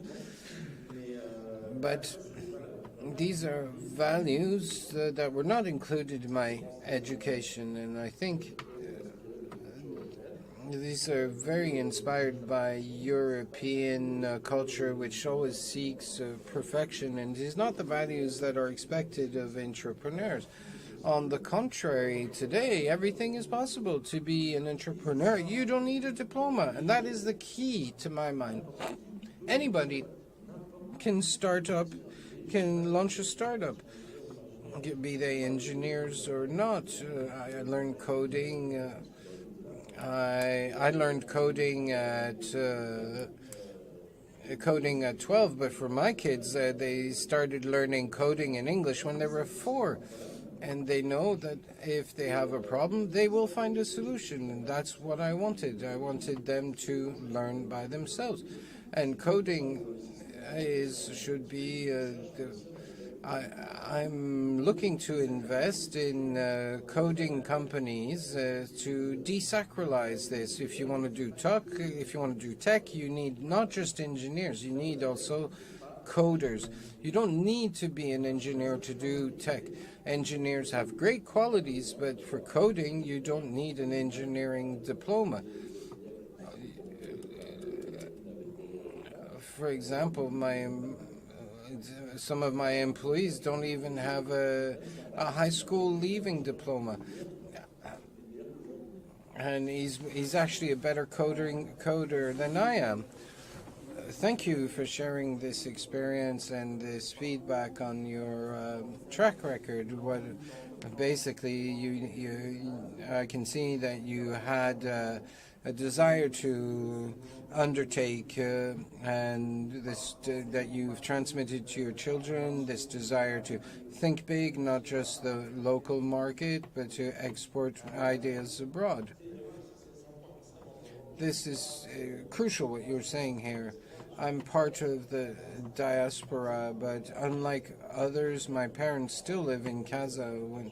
When I go back to Morocco, I don't go to a resort. I go see my friends who stayed, my parents, and my aim was to return to Morocco and come back as my brother did. But as my company didn't have enough funds, I had to stay in Paris. But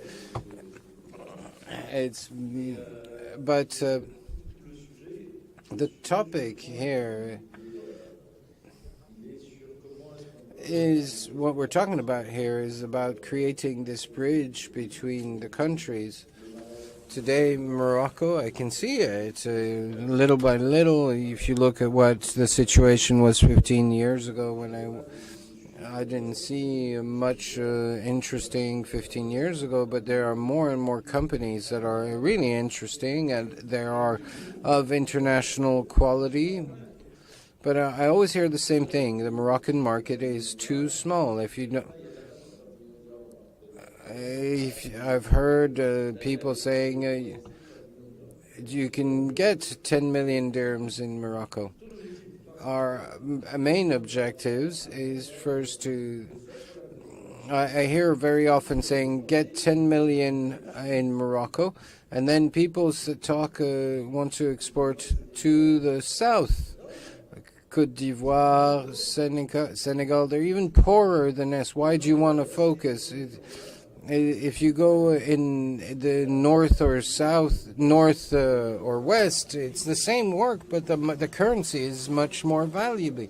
And people tend to believe that it's not possible, but in fact it is completely possible. We have Moroccans working across the world. You go to Spain, there are Moroccans there who could help you sell your solution in Spain. You go to Spain, you go to Tokyo.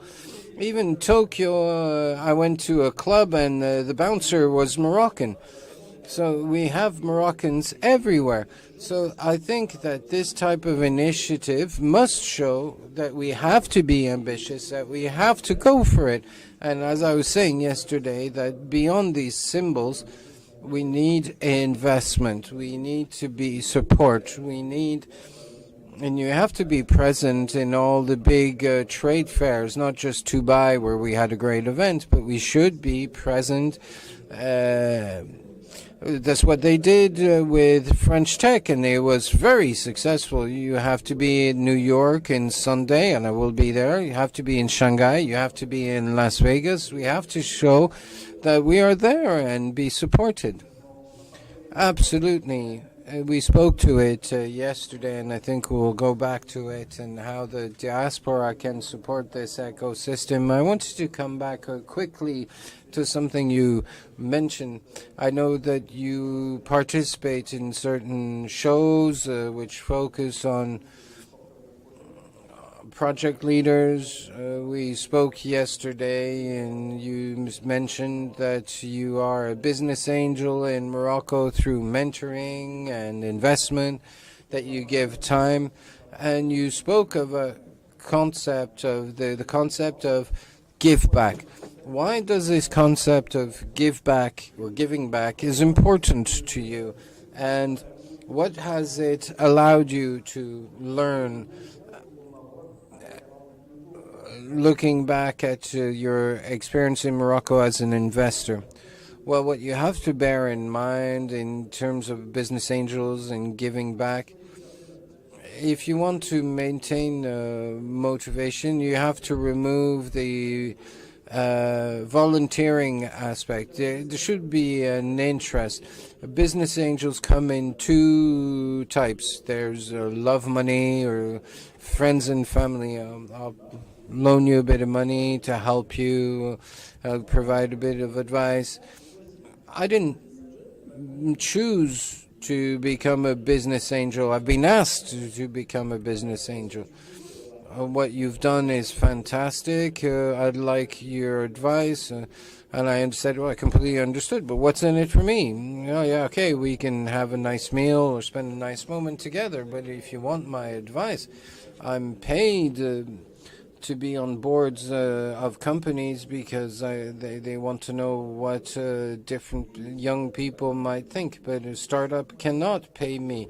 But the only way that we have an efficient and frank conversation is for us to be associates. Therefore, my approach to the startups is to say, you should have in your capital an associate who has 20, 30, 40 years of experience, who has had failures and can provide you with appropriate feedback.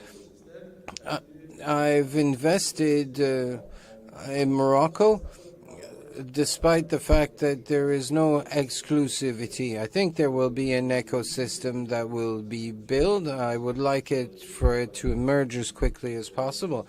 And I'm working in this way, but there is not yet an ecosystem in Morocco. We have super incubators, great startups, but the survival rate is catastrophic as we don't have big major groups that buy small companies. I buy 4 or 5 companies, but every year. But here we don't have this in Morocco, so there is no liquidity, which is a crucial. It's not a question of money. There is a lot of money in Morocco, and I understand that venture funds don't want to invest because there's no possible liquidity. So I think a solution will be found very quickly, as it is very similar to France 15 years ago. That's the stage that we are in Morocco, and there are many very talented young people who are working on very interesting solutions. So my takeaway here is there is no give back without first giving. So therefore you need a partnership. It's not just money from the sky. Yes, it's very true to say that there's no giving back without first giving. And it's the same with the diaspora. The diaspora abroad is not properly identified and canvassed. And when I speak to the diaspora, people who left 40 or 10 years ago, they don't feel recognized. And I speak of people who leading massive groups abroad and went very high and very far and feel that their country does not recognize them. Be they right or wrong, I don't know. But I think it would be interesting to organize trophies or to showcase country by country this such and such entrepreneur of the year. In Germany is Moroccan. In France they have this kind of rewards. I think it is important to say Morocco is proud of you, and within the minutes that Moroccan will come and say, how can I help? They just want some recognition. I think this is something that should be done in a very targeted manner to provide recognition, and I think this would be very powerful. But how should it be done? That I don't know. If I may switch to English for our last minute together, I'd like to reach out to the international community that way. Diaspora that we're talking about, you're connected to it on the daily. We've talked about how we can incentivize this diaspora to contribute, but I would love if you could share with us a couple of words on how can this diaspora contribute on their end towards the success of this MoroccoTech. I think that the first thing, we need to identify them. That's the real thing. I don't know how. I think now with all social networks and everything, it can be easier than ever, but we need to organize things just to, identify them. I'm sure I have a LinkedIn account. Every time I post something on a French problem, I have something like 50,000 views. And every time I share something about Morocco, I have 100,000 views. So it means that the Moroccan diaspora is following me.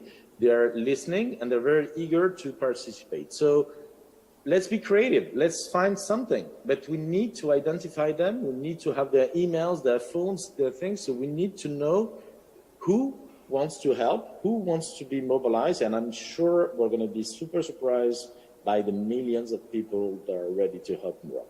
Really, it's unbelievable. Every time I speak to a Moroccan abroad, they're so in love with Morocco, they're so proud of their country, but they don't trust their country.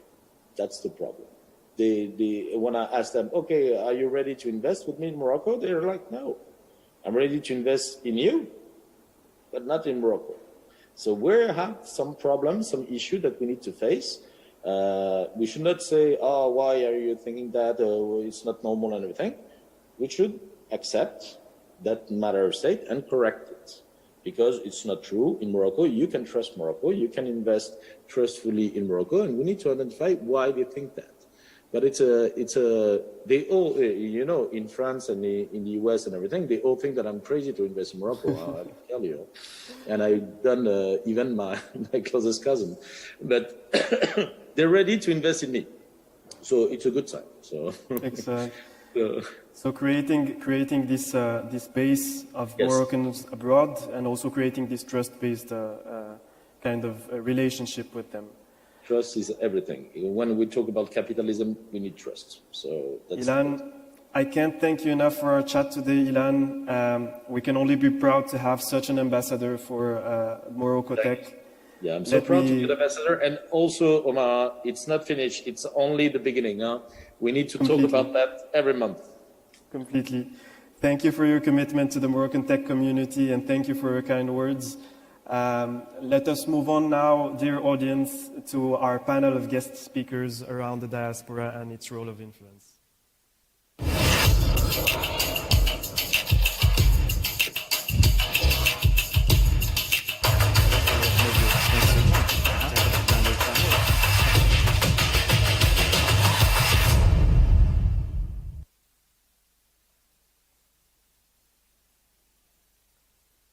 Dear speakers, hello again.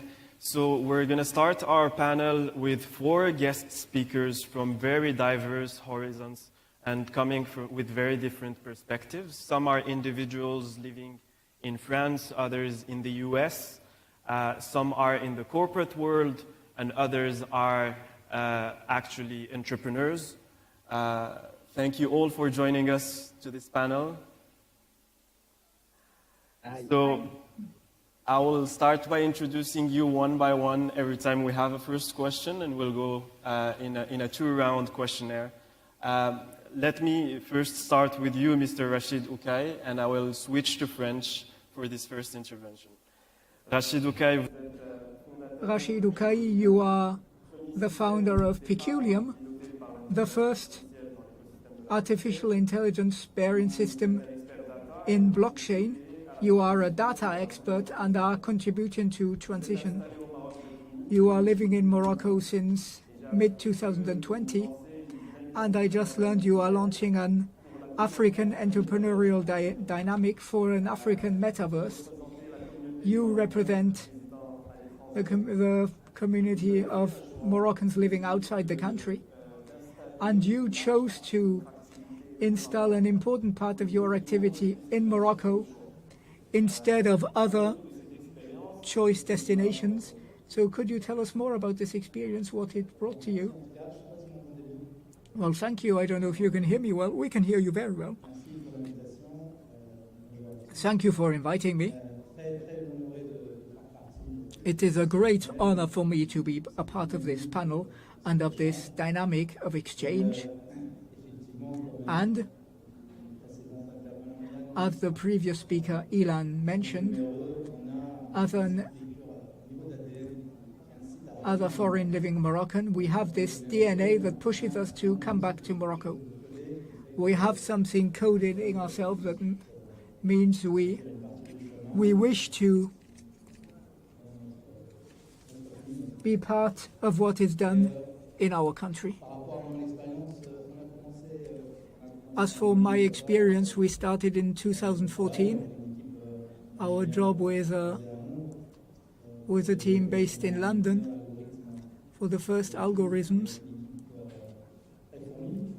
with a strong team made mostly of Moroccans, brilliant engineers, and another team in Paris in 2020. And so we decided to look how to start a scope technique transfer towards Morocco. It was a wager, and today, 1.5 years later, I am highly satisfied, really satisfied. The challenges could be met successfully, and also the difficulties we were facing, especially for outsourcing with very high-level profiles, artificial intelligence,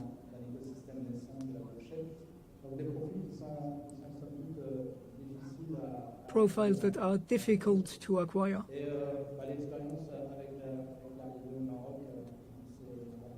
And so we first installed a team in Meknes next to Al Hawain, and we very quickly were very positively surprised by the quality of those profiles, their adaptation capacity and capacity to take challenges in their hand. This was far better than what we had seen before. And so quickly we also went towards Bengurir. So it's an adventure to say we will delocalize our adventure in our activities in Morocco with fintech, innovation solutions, technology return solutions, communication development. The strongest basis being a neurologic heart, and finding answers in Morocco in very short delays, 1.5 years, is really something good. So a startup or a businessman who wishes to project its capacity to integrate the territory and use what is available, Morocco is a good destination for this. So we have something that meets our expectations with dynamic profiles, enthusiasm. They don't count hours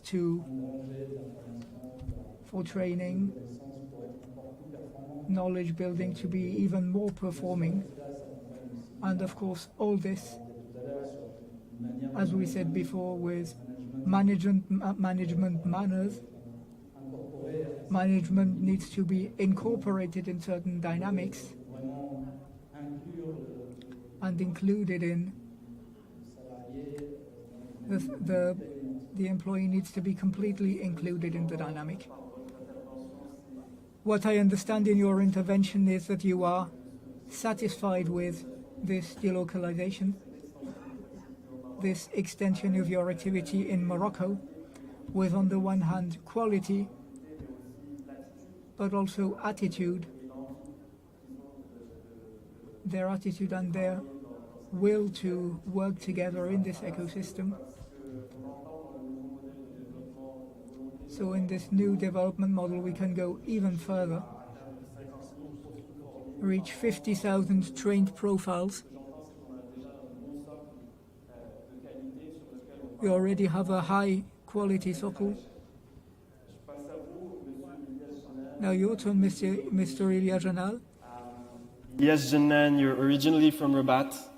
You're currently living in the city of Atlanta, Georgia. It's very early hours for you as we speak, so thank you for being with us.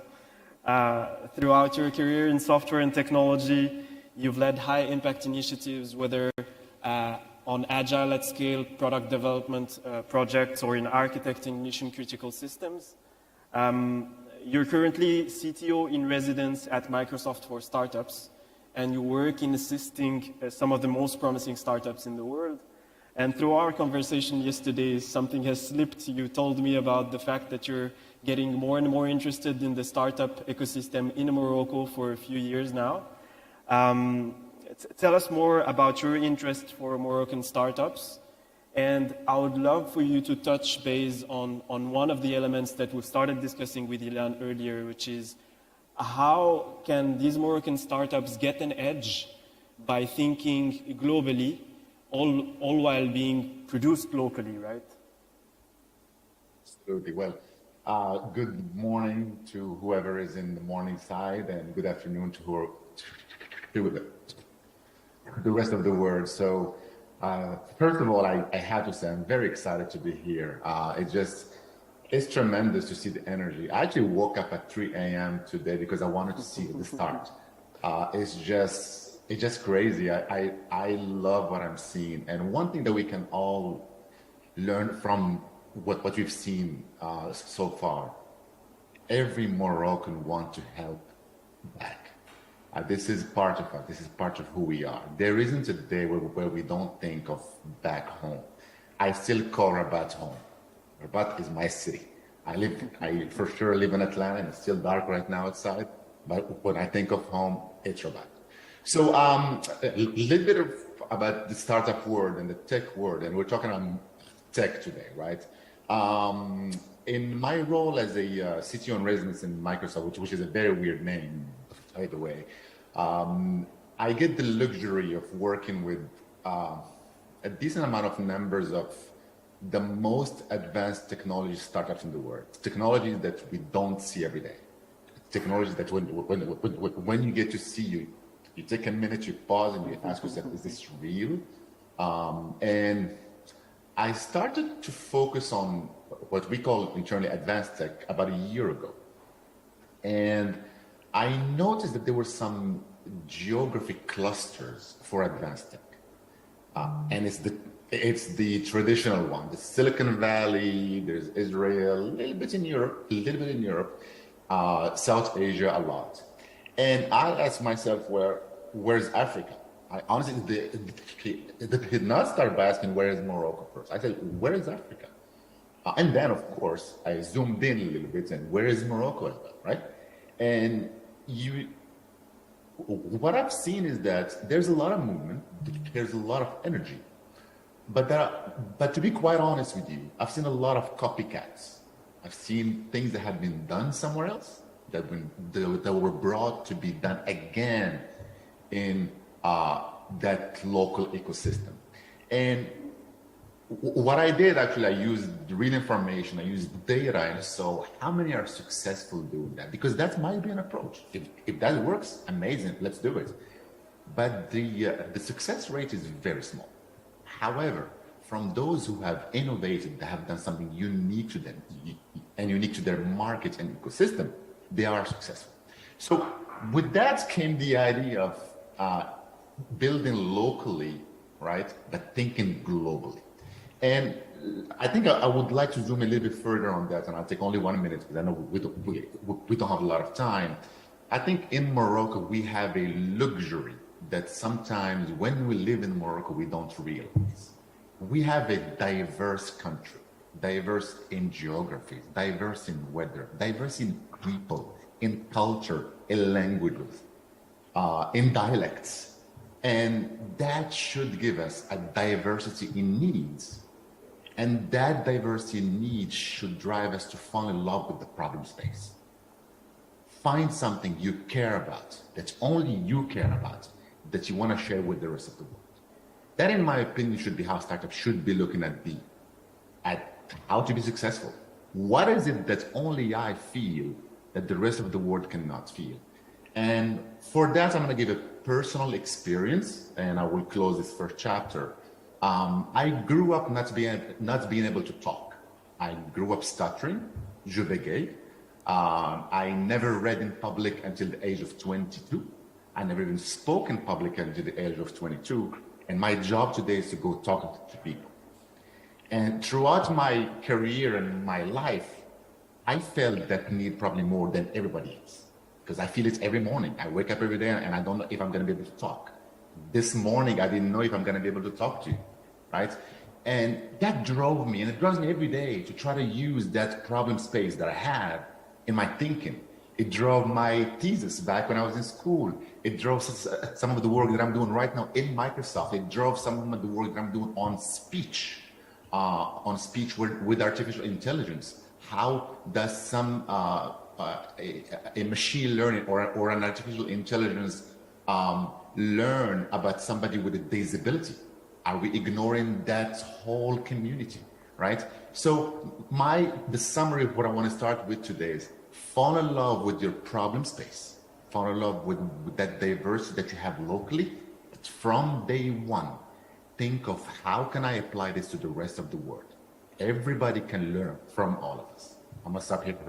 Very clear. Thank you very much, Elias. I can feel the passion and I can feel the energy, but what I take out from your intervention is we have a diverse country. We have to ground our passion in that diversity and try to export it and bring it to a bigger level internationally and not only for local purposes or regional purposes. Lamia, un mot, je passe à vous. Vous êtes né au Maroc. Lamia, your turn. You were born in Morocco and migrated to France at 23 years. Your professional integration was successful, and you are now leading the Integration and Innovation Group for RATP Group. Thank you for being here. As a corporate representative, and could you please share about innovation in your group with innovation labs in 13 countries, and more specifically the action for the Kazaroc Lab in Morocco. Good afternoon. First, thank you for this. And thank you because innovation without a brand is very complicated to implement at an international level. And so today we are very happy and very proud to see MoroccoTech appearing here, representing this innovation and this wave for several years now in Morocco at innovation level. So thank you again.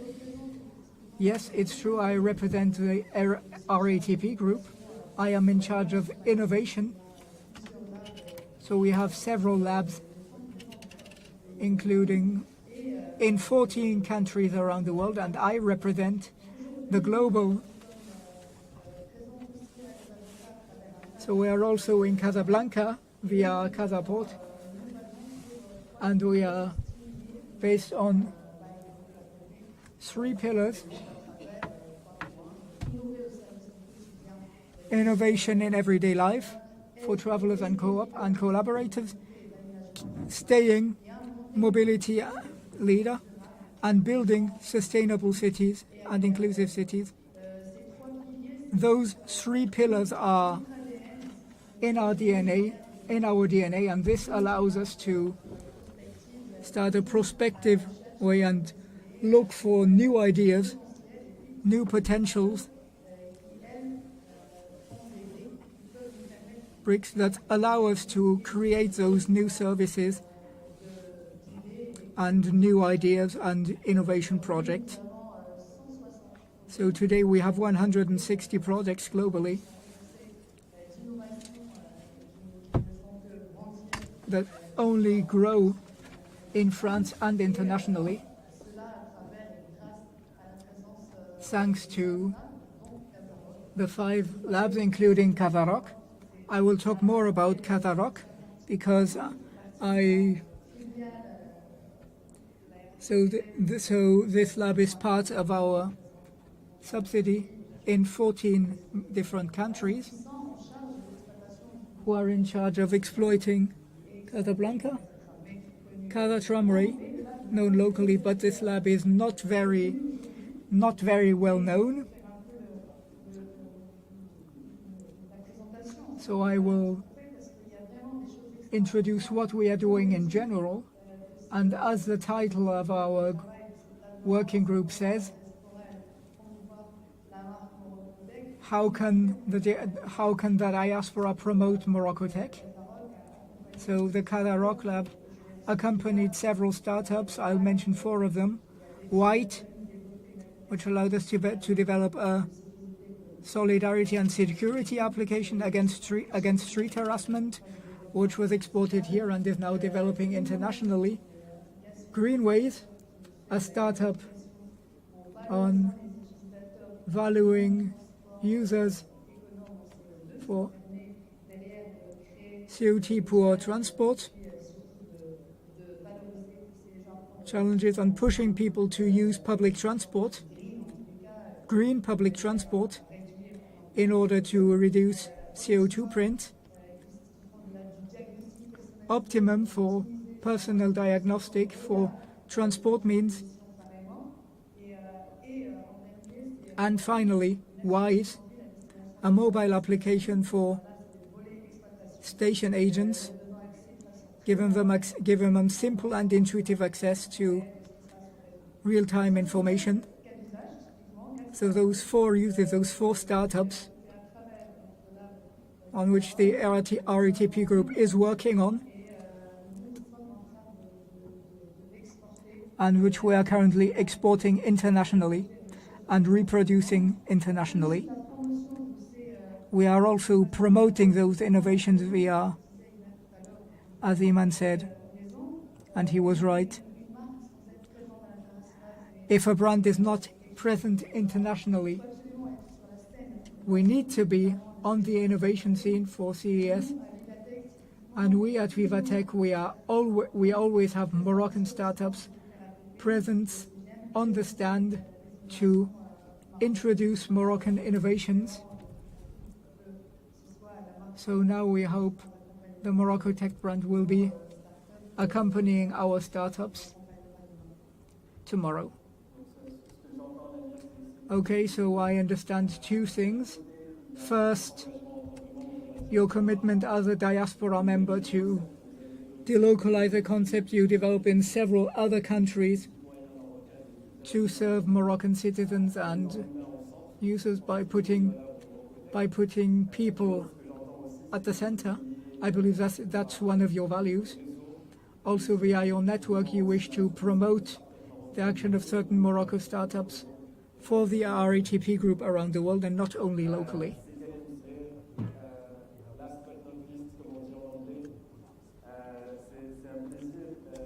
So, Karim, last but not least, it's a pleasure to be with you.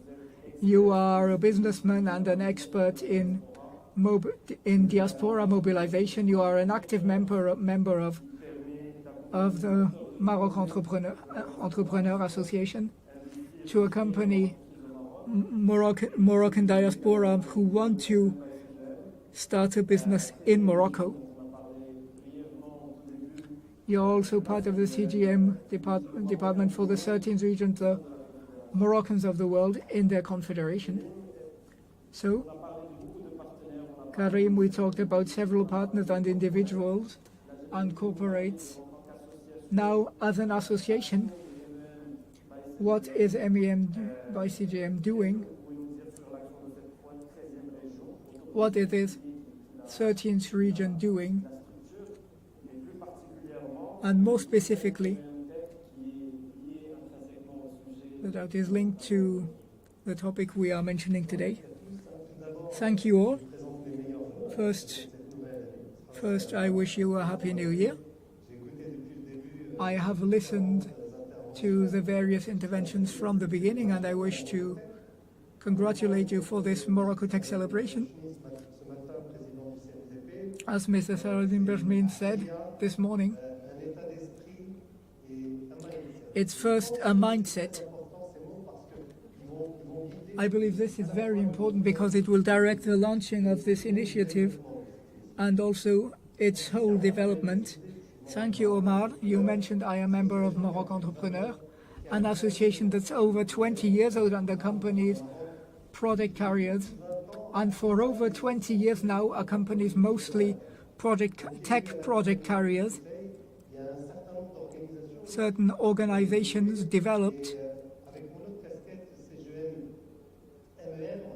So with my other, let's get CGM, MEM, I developed a 13th region We had 12 regions in Morocco, but we needed to incorporate this diaspora presence all around the world. So the existence and the creation of this new region, this new digital region, which allowed us to launch a family, the Diaspora Family, which is a networking network and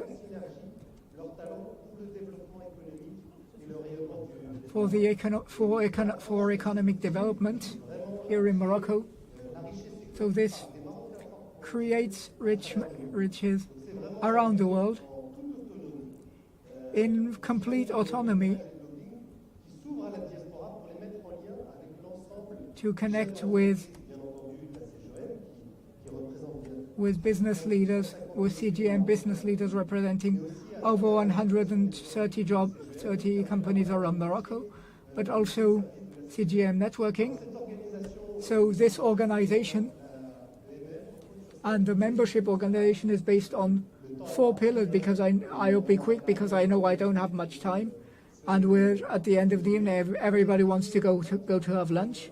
So first pillar, mentors to mentors, which allows us to contribute via a mentoring platform in order to inspire Moroccan businessmen and accompany them in their strategy and orient them towards the correct technical or financial approach. And as soon as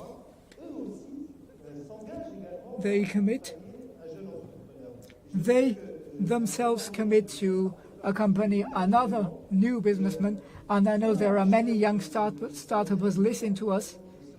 So they are looking for this mentoring. And as Ilan said, it's very important.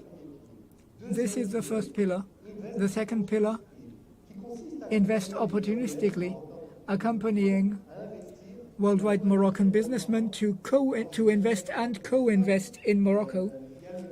An easy example, lack of information is often mentioned. So an example, during COVID, we had projects around importations. So this was an opportunity to introduce certain financial accompanying teams. So we have a RMB triangulation that allows us to bring together the diaspora countries and research centers for concrete projects developed with investors in Morocco. So I believe this is very important. As our friend Ilyes said earlier, I believe there are bridges to be built here with research centers around the world and Moroccan research centers. The fourth pillar, business mentor, allows the diaspora to help Moroccan companies to get implanted in the countries where the MEMs are. So as we heard in Ilan's intervention, we have startups today that are looking for counselors for information, a simple information on a financial program. Business mentoring is very important. And so here, of course, today, in 2022, we have Moroccan competencies, and I'm in contact with them every day in all major international groups present all around the world in R&D centers, are also businessmen and are completely ready to become ambassadors of this Moroccan economic agreement. Finally, the fifth pillar, sky is the limit. So all those Moroccan businessmen can do business amongst each other where they are. Ilyes today in Atlanta can work with somebody else somewhere else in the US, or Lamia in France, or Rashid Yadami in Singapore. So you have a Singapore fintech that can raise money from a venture capitalist in the US. So that's really, sky is the limit. So today, with all the experience I had for some time already, I believe it's the right time. We are celebrating MoroccoTech. We already have many initiatives that were launched during the last 20 years. Today, I believe MoroccoTech can really accompany this dynamic. So today we have many diaspora members who are listening to this conference, and I believe we are really here to oil the networks. But maybe this is the time for a general mobilization. So thank you for inviting me. Thank you for your presentation. And I will present a challenge to all four of you while limiting only 1 or 2 minutes per intervention. So Rashid Okaim, you mentioned an important value, excellence. We mentioned inclusion, but what about excellence? How can you see excellence anchored in MoroccoTech, and how can we mobilize the diaspora even more? Today we're talking about a MoroccoTech label. I believe it's really important for it to be accompanied by a cursus to work on excellence at every level. It's important to accompany profiles, emerging profiles, and to see those that are outside the territory. Excellence is something that allows to break the glass ceiling in the way we are looking at it. It's a culture that through its basic training introduces this idea of excellence systematically for it to become a true trademark. Because for a label to be better than all others on the market,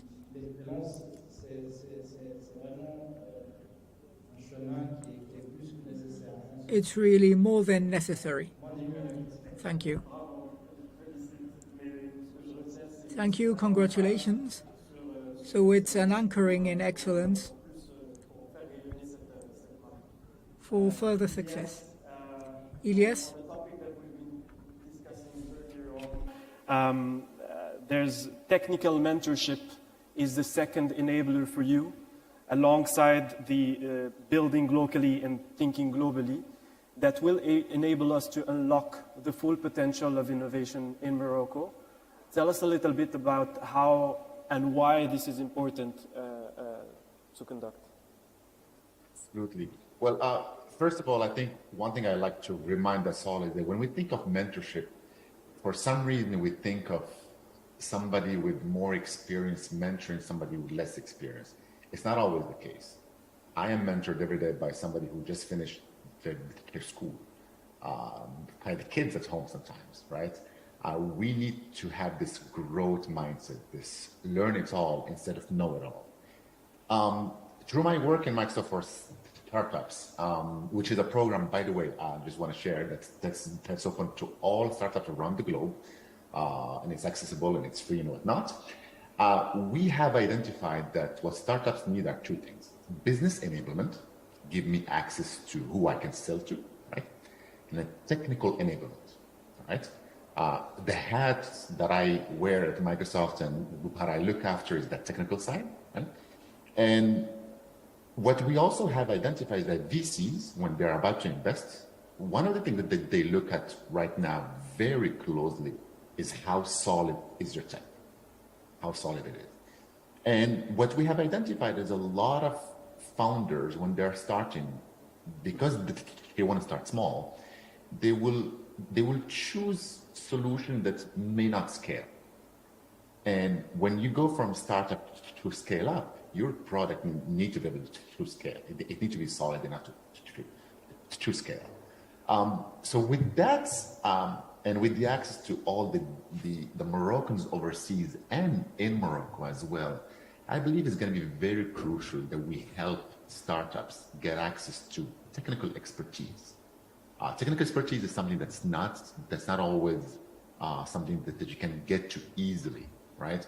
But if we can make that through MoroccoTech, through some channel, through some vehicle, which I don't know which vehicle it would be, give access to startups or to ISVs or to enterprise in general, access to a mentor, to a technical mentor to guide them so that from day one, they build a solid product that can scale. I think that's going to be tremendous help, which will then attract VCs to come take a look at what's happening in that area. Maybe there's something I should pay attention to. 100%. So creating a pool of talents based on tier one kind of expertise, technical expertise, and with a mindset of growth, right? Lamia, un mot, on reparle un tout petit peu des corporate, mais vraiment un tout petit peu. Lamia, let's talk again about corporate. One point you mentioned, your personal contribution in Morocco and also in other countries. If we get projected to other companies, other corporates, how can they contribute to the co-building and the shining of MoroccoTech? Well, as we, our ATP group, have certain axes, 6 of them, we have 6. The first one is ecosystem innovative partners who are in Morocco in order to emerge completely disruptive concepts we are based on today. So the first group using the locally innovative system, projects in partnership with universities, frameworking and challenges.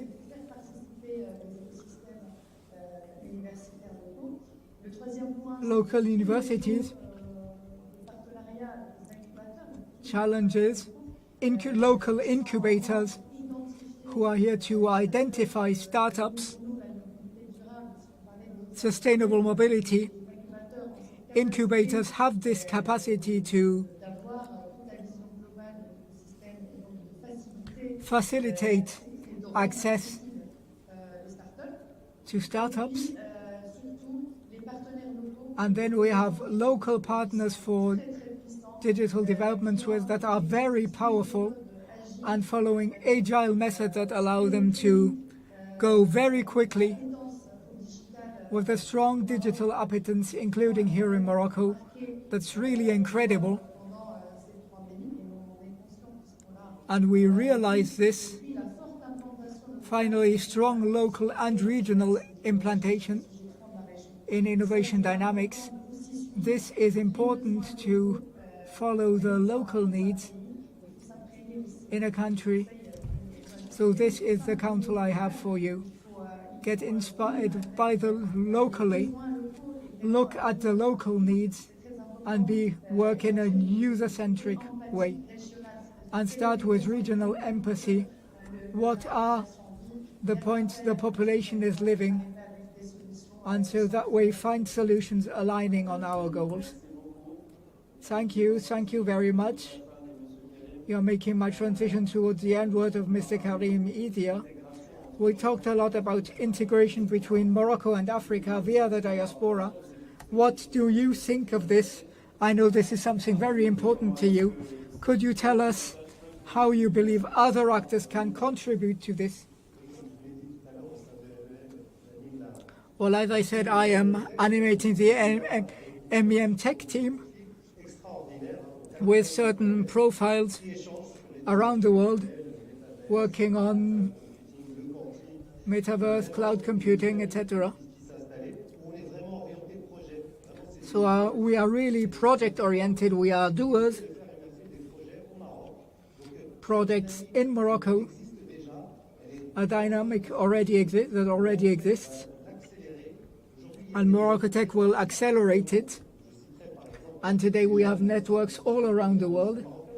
The Association of French Moroccan IT workers. And at the F station, Moroccans are already grouped around the French-Moroccan touch dynamic. We have networks in Germany, in the US, in Asia. The idea is for everybody to become a part of MoroccoTech in order to accelerate this already existing dynamic. And as Ilan said before, will allow us to identify all those profiles to be able to exchange with them. And then we will develop this startup nation we are all looking for and all working on.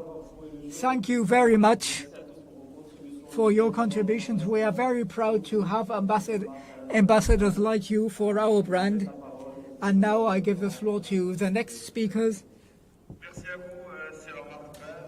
Vos différents panélistes et leur intervention de haut niveau, on a vu que la diaspora marocaine est une richesse, une diversité de haut. Thank you very much for contribution, which shows the high-skilled talents we have and the investments that will be put forward through MoroccoTech. We've seen that indeed with those 4 competencies, competent people from abroad. Rem Al-Haim talked about give back on the part of businessmen who invest in this promising Moroccan sector. And the agricultural sector is more and more chosen by enterprises introducing technological novelties. And I think that we will have the Agri-Tech showcase right now, which will be introduced by Khadija Al-Hassan.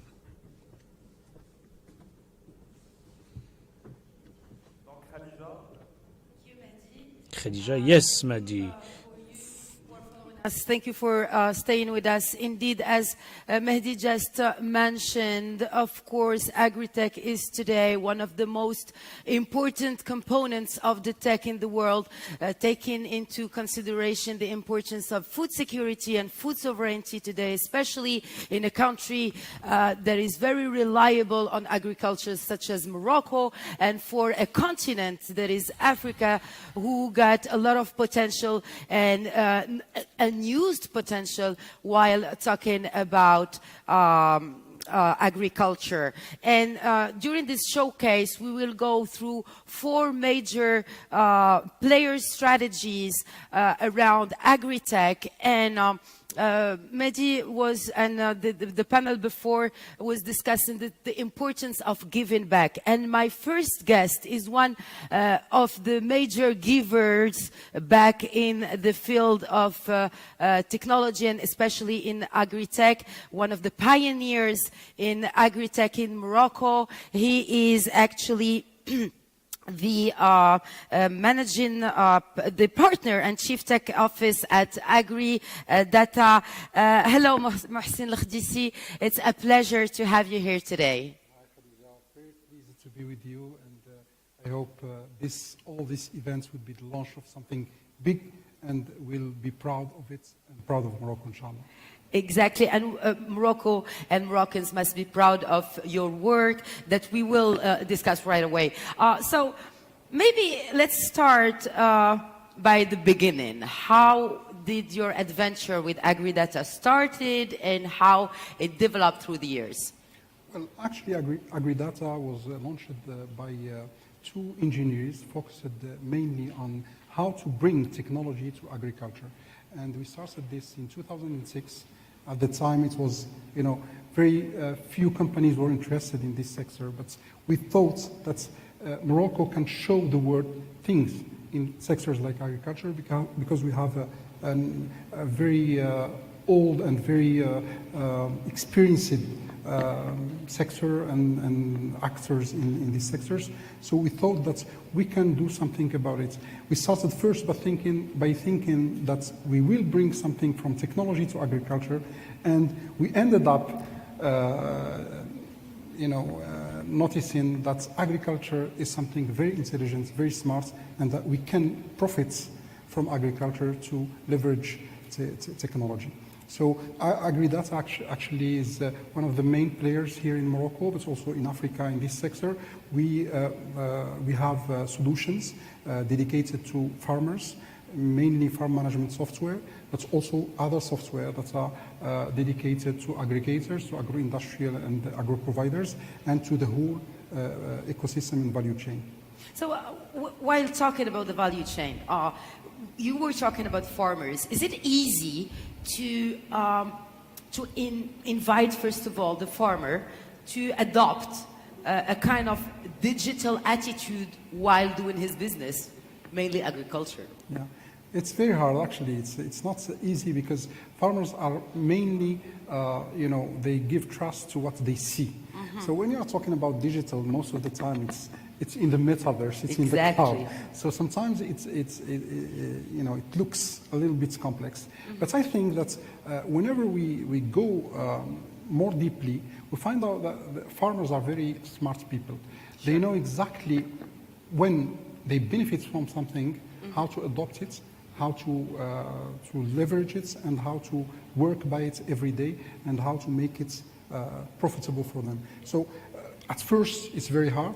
So in the sales process it's actually very hard, but then we find out that it's also very interesting and very challenging, and also it's very passionate. We do it with passion. We feel the passion while we were talking about your activity, Mohsen Al-Khdisi, but what about you taking us closer to those solutions that you that make life easier for farmers as well as agro-industrials?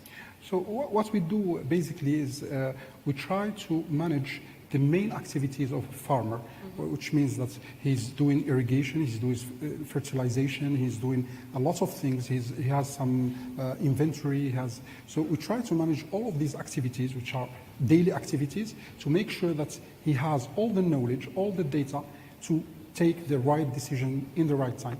And the sector is a very variable sector, so this kind of decisions and this kind of data is very important. We think, and this is our slogan actually, that data is the new fertilizer, and it's the new petroleum for agriculture. Very nice comparison, because it's as valuable and as precious as fertilizer for the soil. Well, a lot of people are watching us right now, and we will be watching us maybe later. If you are, because you are a mentor yourself and a business angel, Mohsen Al-Khdisi, correct? Yes. So what would be beneficial, and how would this MoroccoTech be beneficial for startuppers as well as entrepreneurs that are dealing with agri-tech? Well, I think it's something big and something very interesting, because we have a lot of good will. We have youth, we have lots of people that are very skilled, but the problem sometimes is that we have the difficulty to tackle the real problems, and we need some help, we need some support, we need also financial subsidies sometimes, or financial support, so that we can make it happen. Sure. So this is the thing, and I think with MoroccoTech, with all the measures that are planned for this, we'll have more people going to the adventure, to the field, and doing the right thing for the right people. So is it a will, or what? Let me maybe rephrase it. What would be the action? What would be the first action to make it happen, this will? I think the first action is to make emerge startups in the field, and also to make the startups that are already existing export to other countries, because we have the know-how, we have the technology, and we have also the history in terms of an agricultural country. Final question about expansion in Africa. How was the adventure of expanding in our continent? I think it's very interesting. What we can find in Africa, we cannot find anywhere in the world. And I think that there are very innovative people. Sometimes there are, of course, constraints. There are some hurdles, but we have started in Ivory Coast, for example, in Senegal, and we think that we may expand also our operations in other countries. People are looking for the technologies, looking for the solutions, but also looking for Morocco to make an ideal example and a role model for Africa.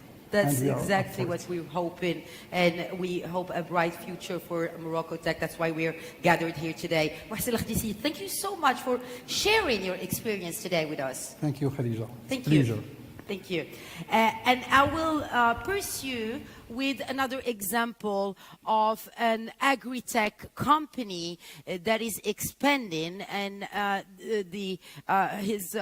its representative will share their experience with us today in this showcase. I'm announcing Mohamed Hamimou, and I will switch to French because this event is in French, in English, in Arabic, and of course you have the translation just on right away on a click. Alors, Mohamed Hamimou, bonjour. Mr.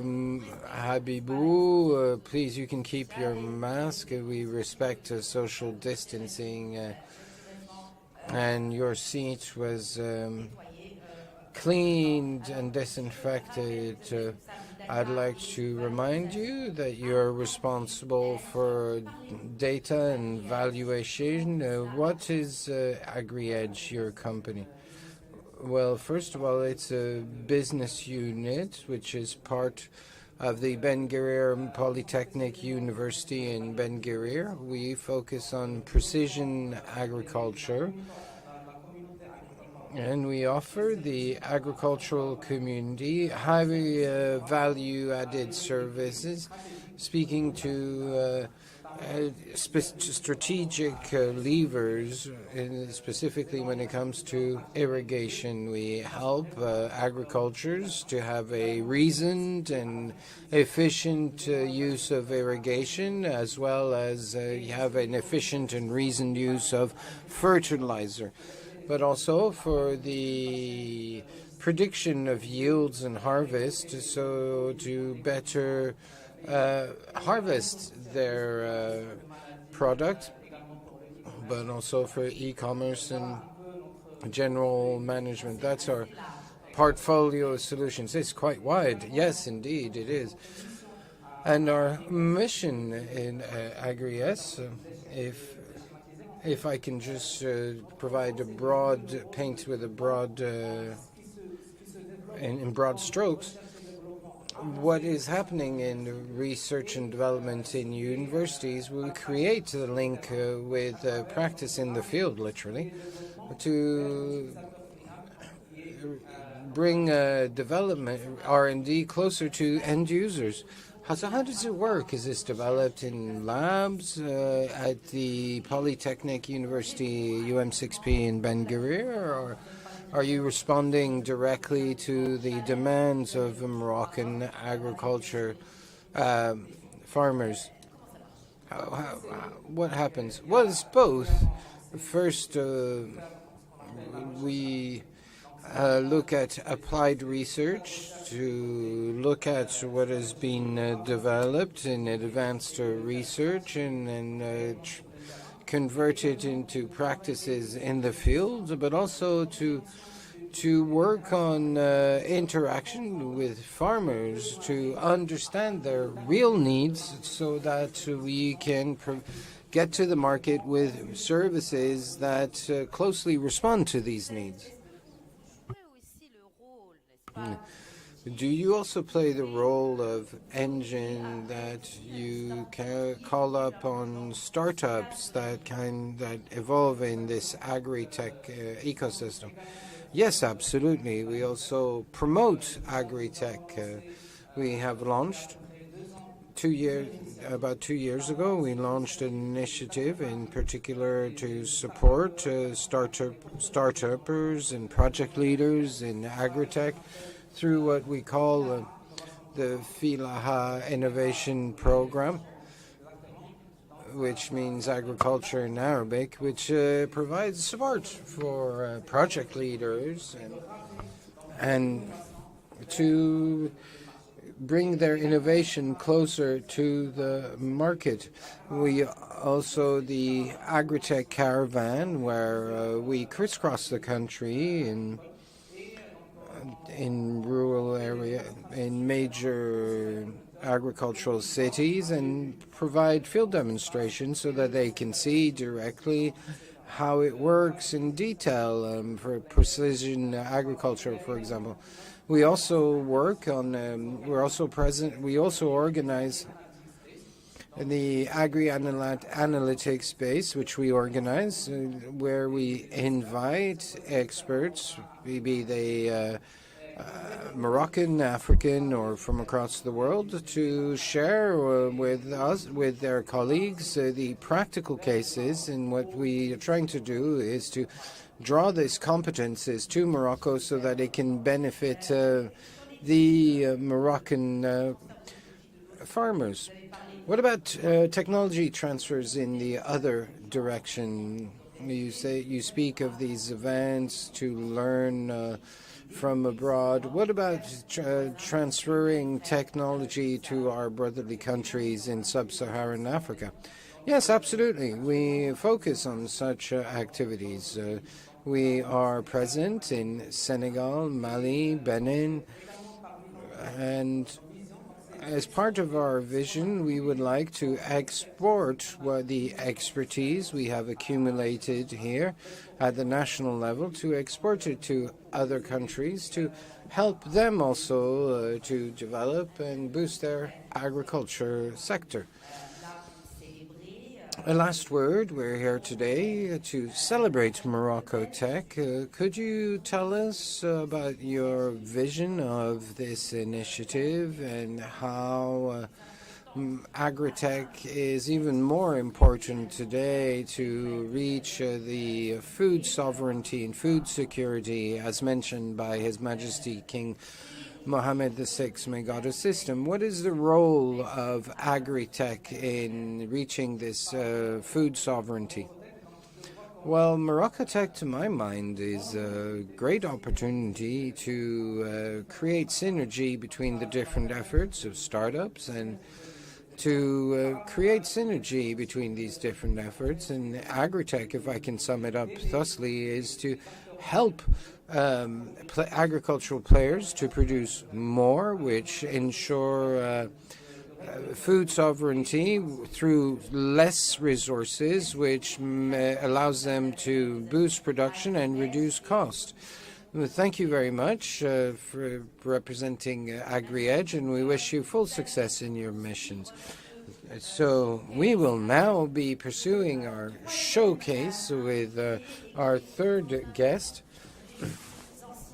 with one of the oldest groups in Morocco, which has supported the transition, with the representative from with Lamine Arbichi from the Kosumar sugar producing group of Morocco, who is present with us today. Good morning. So, good afternoon. We might do a quick recap on the digital transition of Kosumar. Well, first of all, Kosumar, we are the largest producer of sugar in Morocco. We've been present in Moroccan households since 1929 through two processes, refining imported sugar, but also based on Moroccan plants grown in Morocco.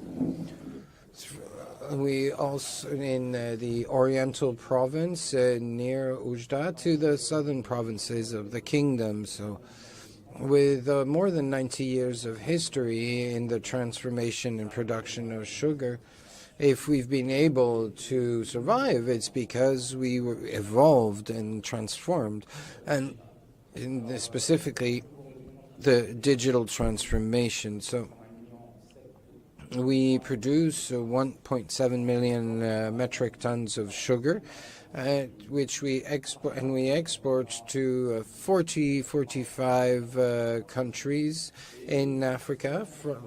And 50% of our local production is destined for Morocco. So we have an objective to produce more sugar from Moroccan plants, and our digital voyage started a few years ago.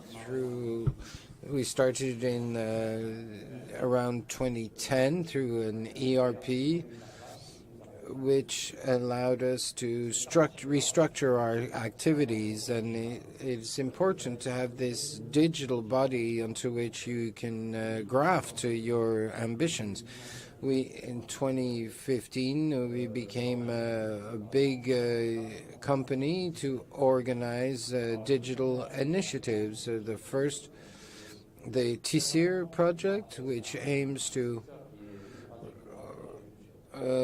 support the crucial sector of agriculture. We deal with 80,000 farmers, and to aim the 80,000 hectares that we manage, almost 200,000 acres, through monitors in the field monitors that will allow us to measure how well the TORs are respected in the field and have a much better up-to-date understanding of the local production. And this was developed internally with Moroccan startups. So today, we started in 2018, and 3 years now, we are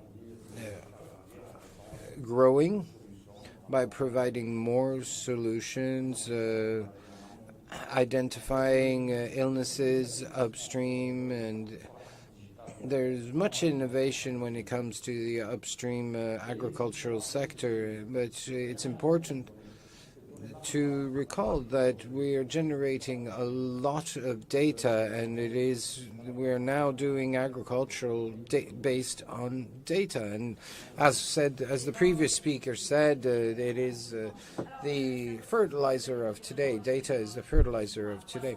So thank you for this 360 vision of this digital vision as part of the COSUMAR group. Well, my next question focuses on demand. Maybe there are certain start-uppers who are listening to us. We've seen examples of startups, but also the R&D pole hub in UM6P, Polytechnic University in Ben Guerir. But is there any demand which is not yet met?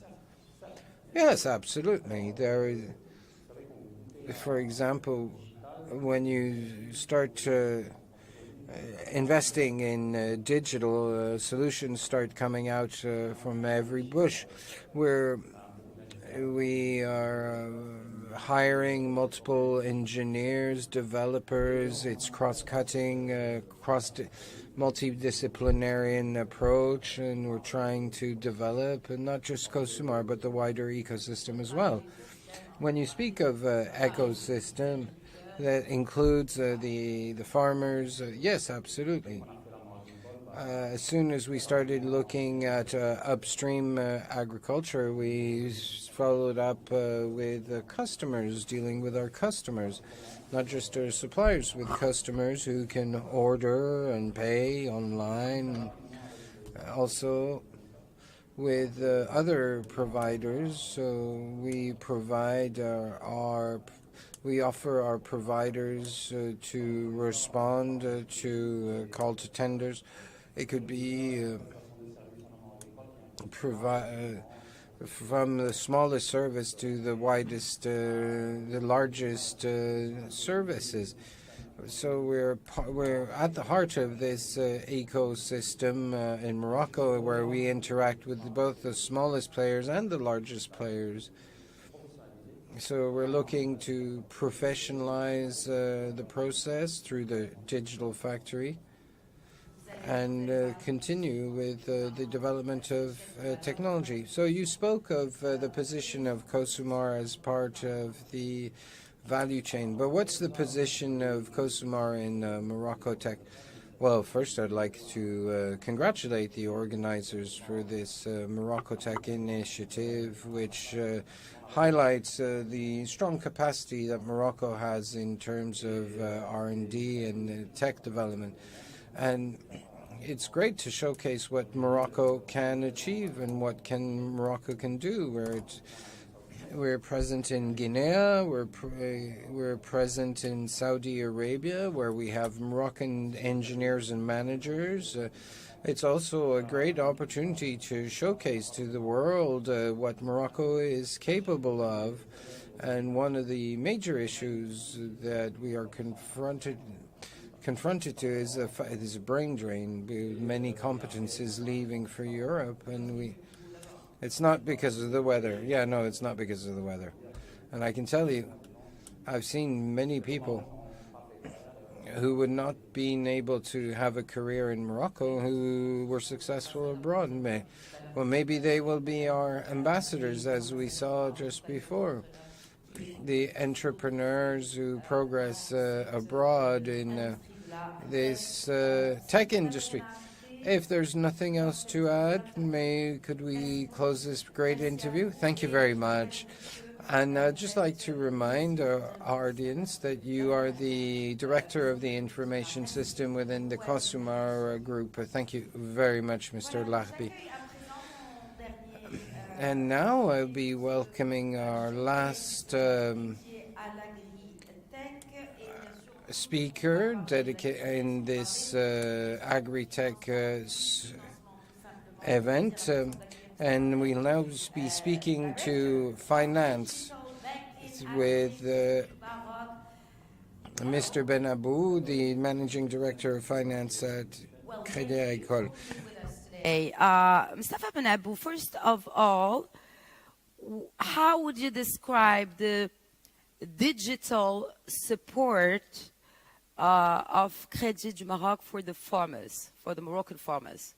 Thank you for the question. First of all, I would like to thank the organizer for this event. I would like also to extend my congratulations to our Ministry of Digital Transition. It is really a great job, and we are at Crédit Agricole committed to do the job in this area. I would like also to introduce Crédit Agricole du Maroc to international followers. Crédit Agricole du Maroc is a state-owned bank created since 1961.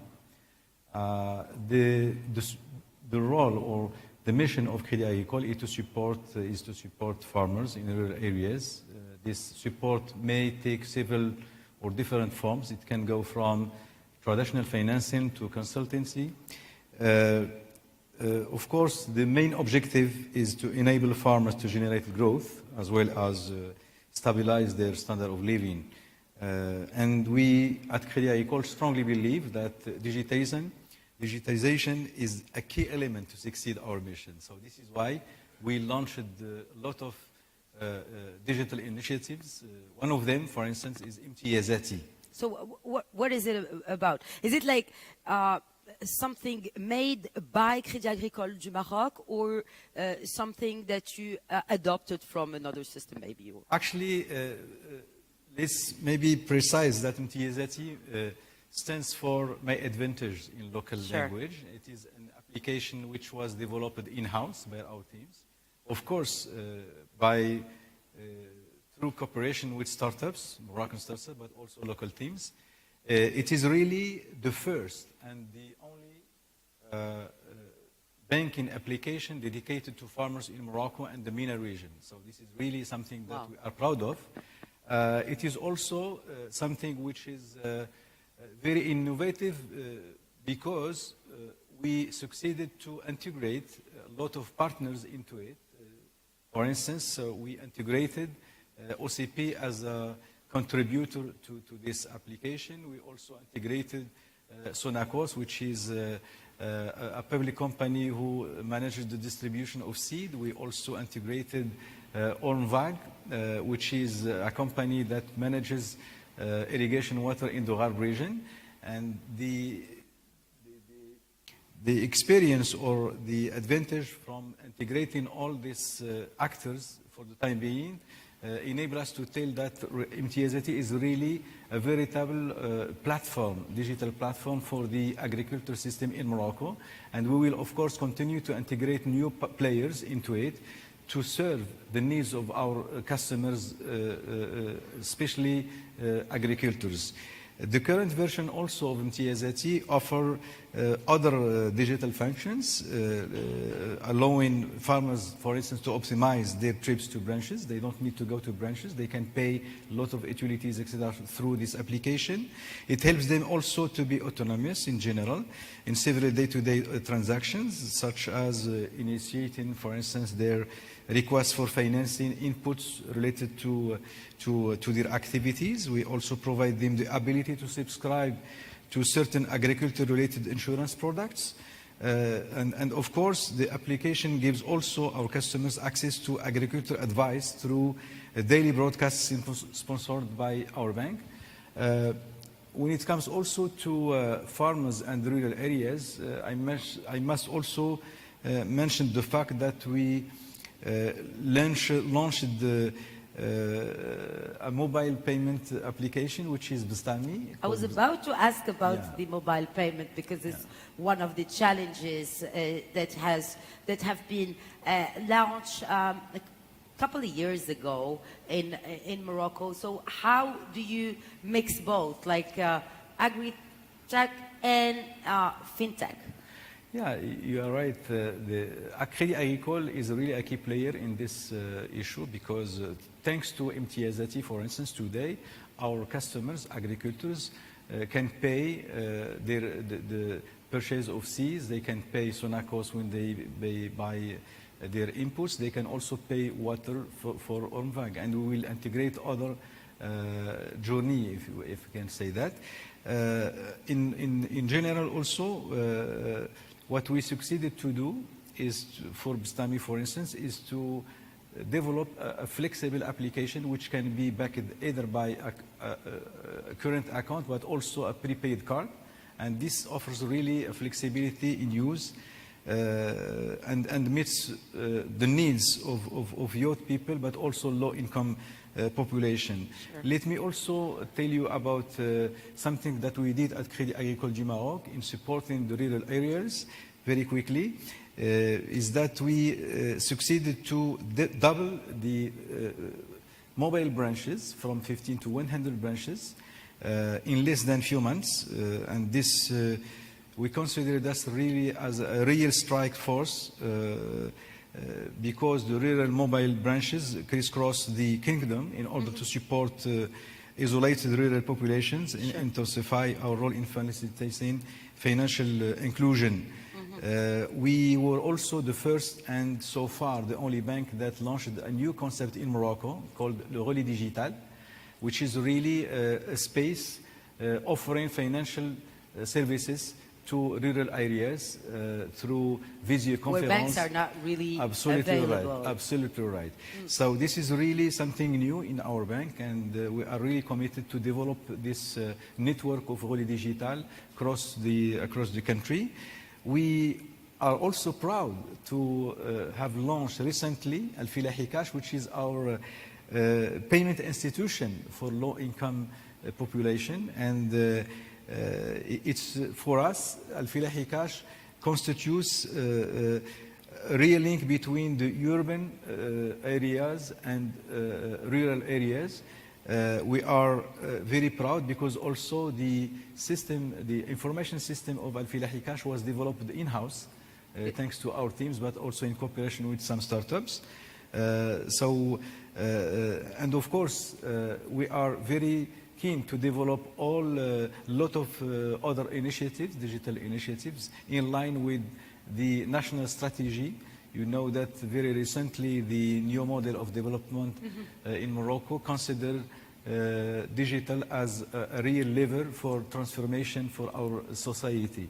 So at Crédit Agricole du Maroc, we are very proud that we took all these initiatives in the right time, and we consider digitization indeed as a lever for rapid transformation of Moroccan society. We are fully aligned with the position of this Commission, and we will work very hard, and we work really on a daily basis. With the MoroccoTech. Absolutely right. Great. Yes, yes, indeed. Thank you. Thank you very much. It was very interesting to exchange with you. Thank you, Mr. Benabou, and thank you for respecting the timing and telling us more about the activity of Crédit Agricole du Maroc, or should I say Crédit Agricole du Maroc. The best is yet to come. Thank you very much. Yes, sure. Well, thank you. That was the last interview for this showcase that was dedicated to agri-tech. So right now, I am, of course, we are continuing this journey with you, and the next showcase that will be moderated by my partner Mehdi Bukhari, that is about healthcare. So we just shared with you some experiences in agri-tech that is very important for our food security and food sovereignty. And today, as we are experiencing one very unique and unfortunate crisis, sanitary crisis, which is the COVID-19, it is important to stop with this very important component in the ecosystem of MoroccoTech, that is health tech. So I'm now giving the floor and my chair to Mehdi Bukhari, who's taking place right now in my chair. He's behind me. So please be seated. Thank you very much, Khadija. The floor is yours, and you're the chair as well. Merci beaucoup, Khadija, pour la transition. Donc, on a vu... Thank you, Khadija, for this transition. We saw in this showcase that you highlighted the potential, the strong potential of agri-tech in Morocco, and everything that has been done from scratch to end, from the beginning to the end in Morocco. So we'll now be focusing on health tech, and which drew, of course, a lot of attention during this sanitary crisis, this pandemic crisis, who were able to develop 100% Moroccan innovation solutions, and that enabled significantly the Moroccan response to this health crisis. And we have decided to focus on 4 specific companies. We start with ABBA Technology, with Ismail Lassidibi, the Director for Life Science of ABBA. Good afternoon, and delighted to welcome you here. Could you very quickly remind us who is ABBA Technology and Life Science? Well, in fact, we initially a technology and industrial group focused on electronics, digital, and the IoT, Internet of Things. We started off working on electronic products, but with the pandemic, like many Moroccan citizens and companies, we were confronted to an unprecedented crisis, and we discovered sometimes under-evaluated capacity and competences, and we were able to harness our competences and our industrial base to respond to these issues. We launched, for example, a new thermometer, and later on we focused on the management of the cold chain for the anti-COVID vaccine. As you know, they have to ensure for the integrity through a strict control of temperature. We were able to deploy a network of monitors that provide a 24/7 monitoring of the cold chain to ensure the integrity of the product. We also focused on telemedicine, for example, with the first telecaptor. So Life Science, we basically invested to respond to a specific issue, but we're built around 4 different areas. So first, electronics and IoT and digital and sustainable city. We now have a new pole, life science, because one of the major challenges is here is the human capital. So to us, it's a crucial issue.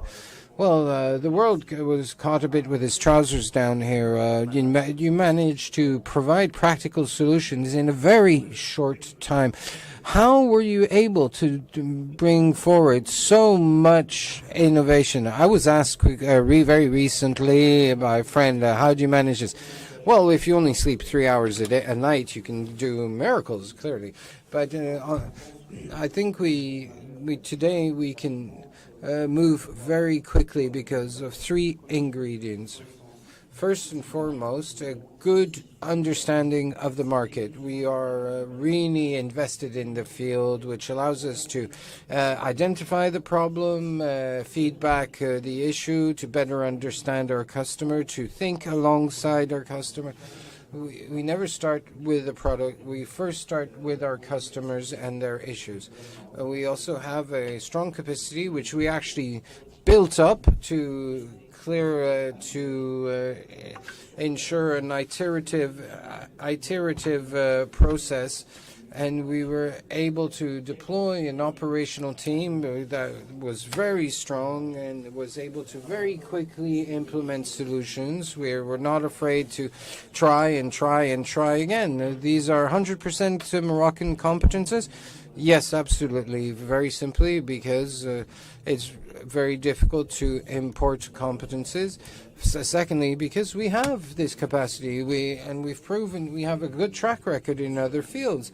And of course, we're open to all types of partnership. Our teams come from very diverse horizons.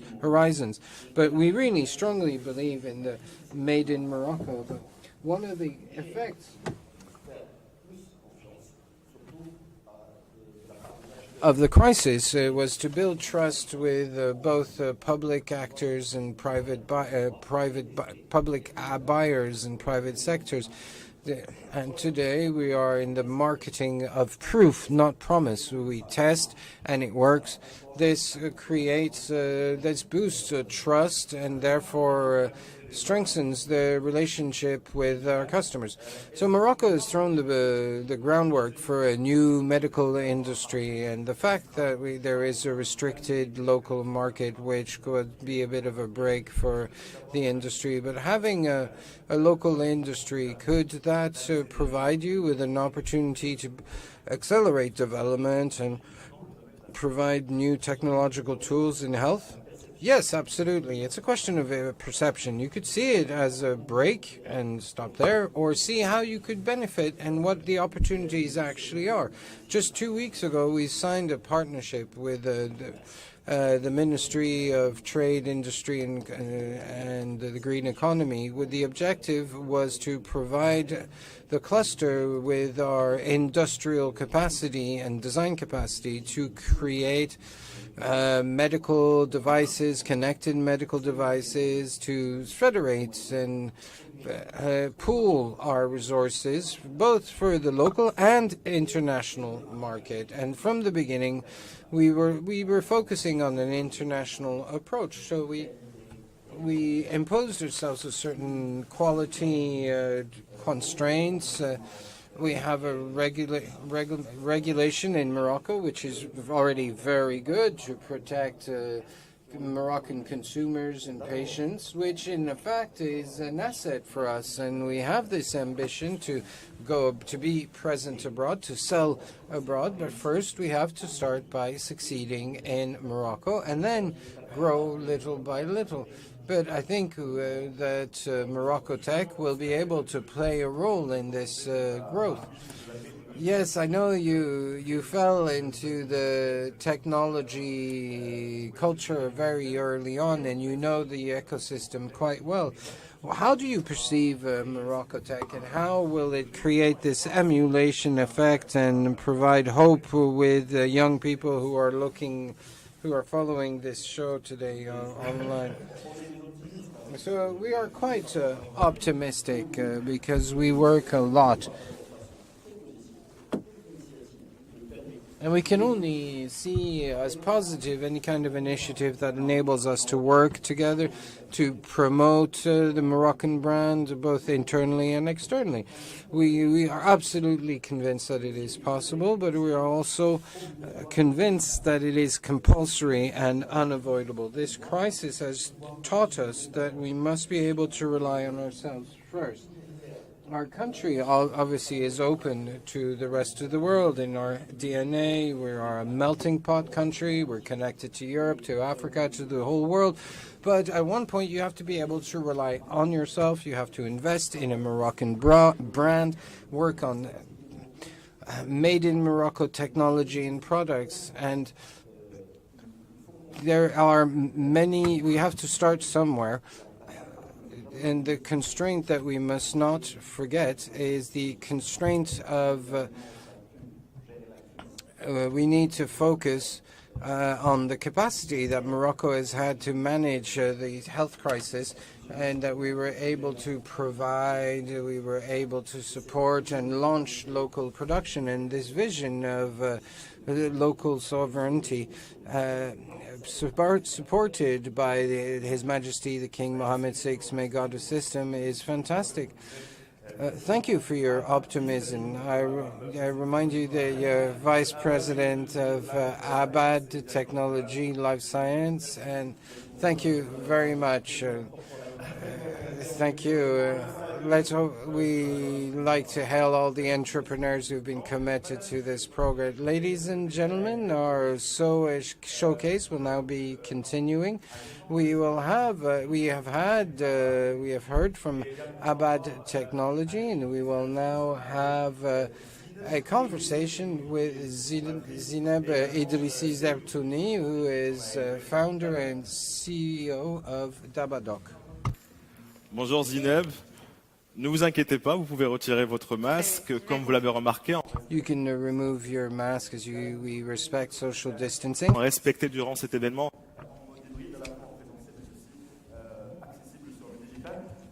So, I will ask you the same question. Could you please introduce us, Dabadoc? What are you doing, and what changed during the last few years?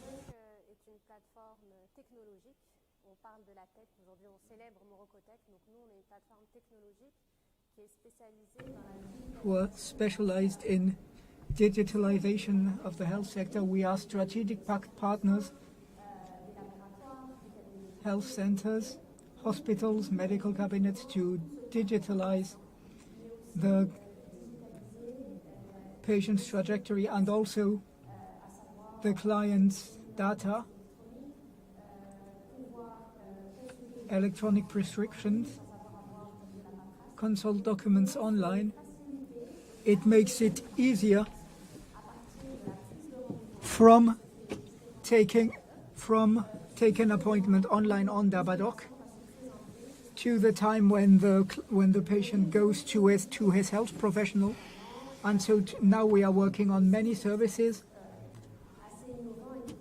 online appointments, and also innovative services that are quite striking for the current service.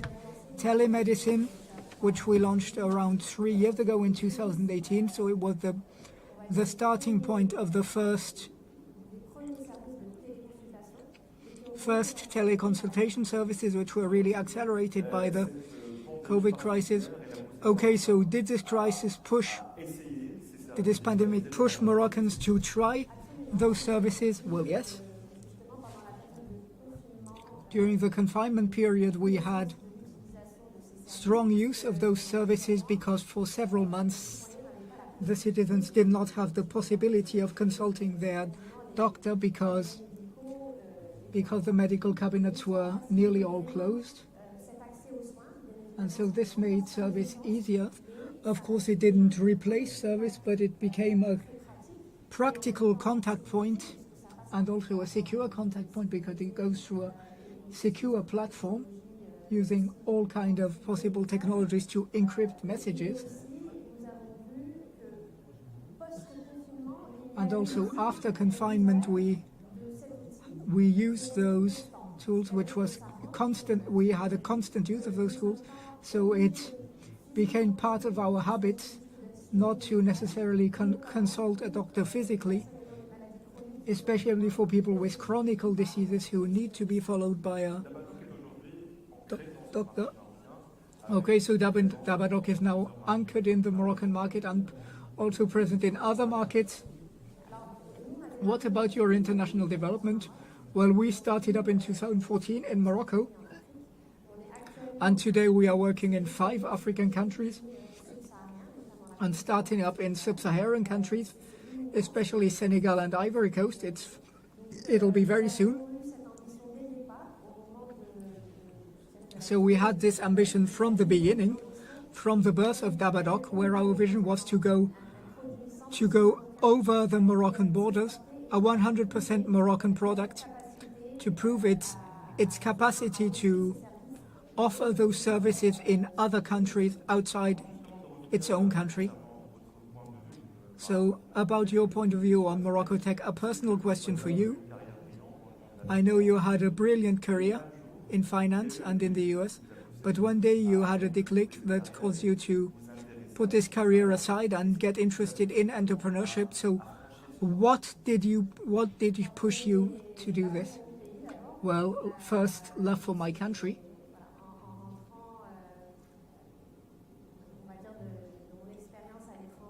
When I came home after my experience outside the country, I have lived 12 years outside the country. I had this declic. I realized there was strong potential here and also strong needs. So we identified the needs. 5 years ago, over 7 years ago, I saw the digital sector needed to be digitalized and everything was still to be done. So this was first a personal challenge, really personal, to digitalize this sector. The ambition was very strong. We're not 100% there yet, but we started, and today Dabadoc was not only a pioneer in the Moroccan market, but also in other markets. So we saw an acceleration of this use by healthcare professionals, but also by the citizens. Our citizens are understanding that e-health is here to help them. So it really was to want to give something back to my country, and I hope we are continuing that way. Well, Morocco is concentrating on this potential now, so according to you, what are the opportunities? What are currently the opportunities for the local actors, startups, and major international actors?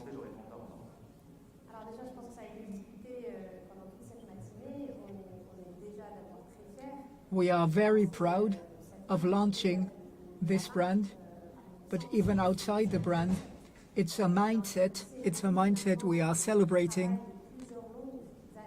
several long years of. We are celebrating several long years of common effort, grouping around a common cause of launching MoroccoTech, positioning Morocco as a hub for innovation, and attracting companies, investors into Morocco. We're talking about health tech. We have opportunities here.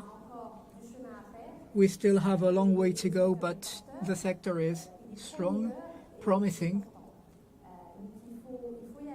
So we need to go. We still have a lot to do in health tech, and it's only beginning. So let me remind that you are co-founder and CEO of Dabadoc. Thank you for this exchange. Our HITech Showcase is continuing with another young company, technological gold bar, Mr. Youssef Bouillard, co-founder and president of Deep Echo.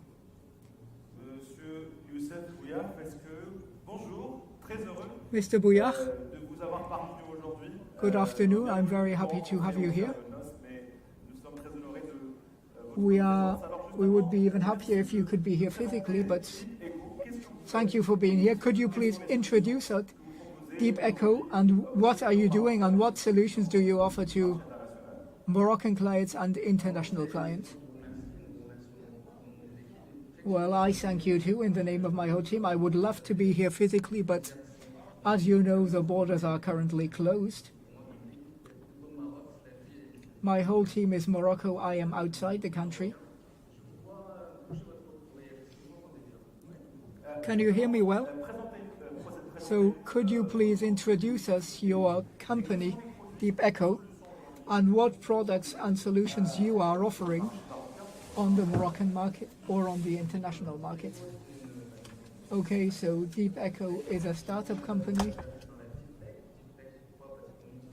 Deep Tech, why? Because we are working on artificial intelligence algorithms like deep learning or others in order to train modems to help the doctors and better their diagnostic in a very precise way for artificial intelligence on medical imaging and on echographies. And we are concentrating on prenatal echographies. So Deep Echo is starting producers for prenatal echographies and analyze them and recognize the signals if there are risks, all kinds of risks, and bettering the taking in charge of the diagnostics.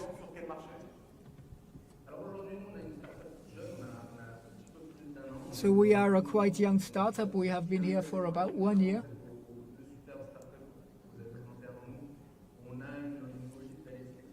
We are exporting ourselves internationally. We are talking with partners.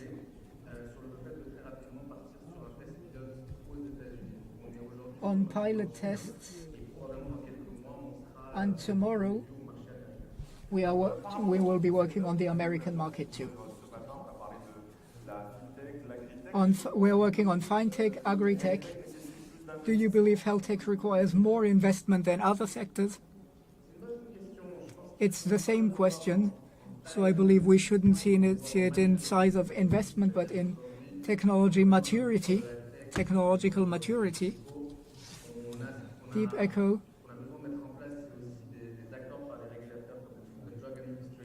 we have the Drug Administration Authority approval, which means we need a longer RD process than others, like agri-tech or fintech. So we need a more patient capital before we are able to manage income, to generate income. Investments are more important than others. The investment capital is more human for us. We need a capital that understands the sector's specificities. So I believe the fact that we are working on a technological brand like MoroccoTech can open other horizons and new markets to a new push like you, Deep Echo. Yes, I believe this is absolutely fundamental, and it's always good to introduce this. When we started talking with new investors outside the country, or new hospitals in the Middle East or in the US,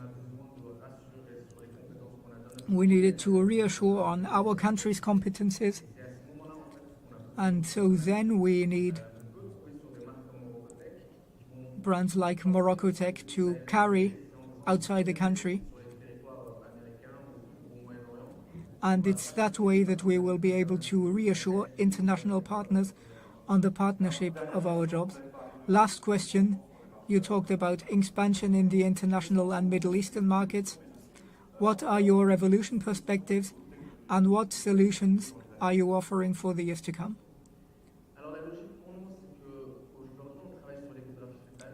Logic for us is, today we are working on fetal echographies.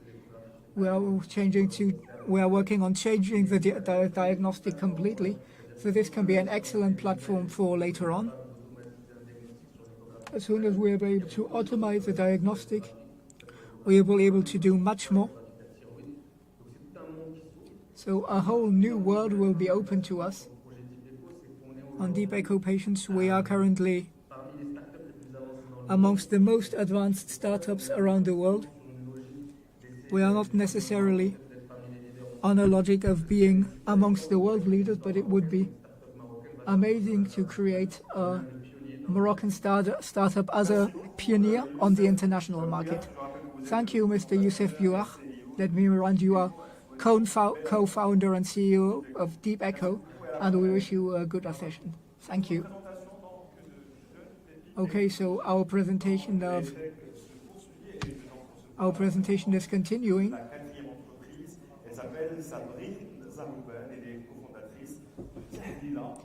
Co-founder of Tahlia.ma.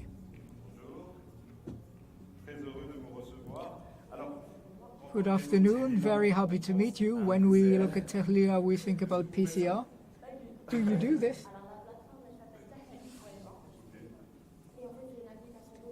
It's a mobile health application that will be launched to the great public in March. So the idea is to interconnect patients with doctors and analysis laboratories. And so the idea is to allow patients to receive results through the application, through our partnership applications,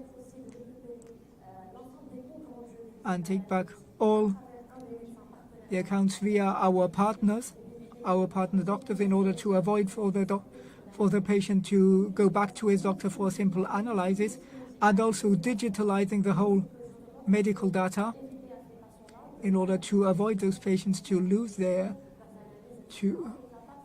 those patients would lose their prescriptions, etc. Everything will be digitalized on one single platform. One last point. My favorite point in our platform is to find if we lack blood donators. First, call for blood donations and then give all the data with the address with the people's address, everything needed, his phone number, his blood group, etc., in order to facilitate this process between donators. So earlier, the president of the CNDT talked about trust. So how do you protect those sensitive data? Well, first, we have the approbation of CNDP. It's a long process.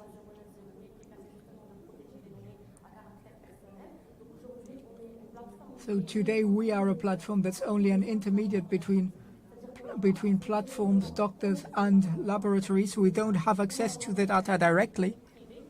It's private accounts, the data are coded, and we are just intermediates between those parts, those three. And it's all stocked on a Moroccan cloud account. Okay, excellent. So how do you see the future? And what are your short-term and long-term development projects in Morocco or regional market or even European market? Well, first, we want to launch the application in March in the city of Casablanca. Then after 3 months, we want to launch this platform in other cities in the country in order to allow all Moroccan patients to benefit freely, because it's free for Moroccan patients. So first the national territory, then we have an international vision to target other markets, maybe African markets. So today we are working on MoroccoTech.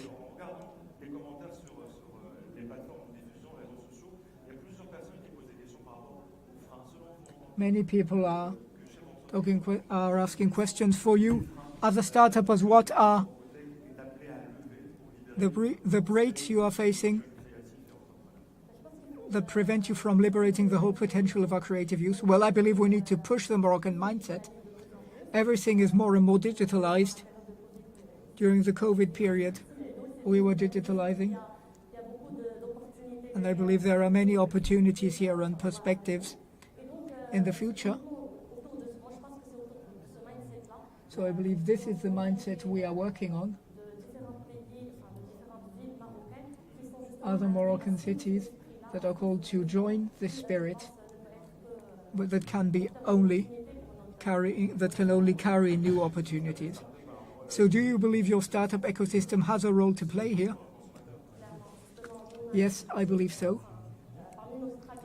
One of our strategies is educating the population to digitalize the health sector. We're originally a digital communication agency, so we want to target a maximum of citizens around Darija, French and English language, and maybe even Amazigh languages. So we wish to attract as many citizens as possible, because it's like an ecosystem and it's a platform that's interconnected, so patients need to adopt it. In one word, because I believe we've already a bit full, tahalil.ma in 10 years. Well, in 10 years we hope to be a leader in the health sector and internationalization also, inshallah, in other African countries maybe. Thank you for being here. So we are continuing our day. At the beginning of this event we had no less than 10 years live non-stop. We're starting with our panel around new thematics on what are the means of going further. Believe me, amongst those levels we have the conclusion of international partnerships, solid partnerships, what partnerships and synergies.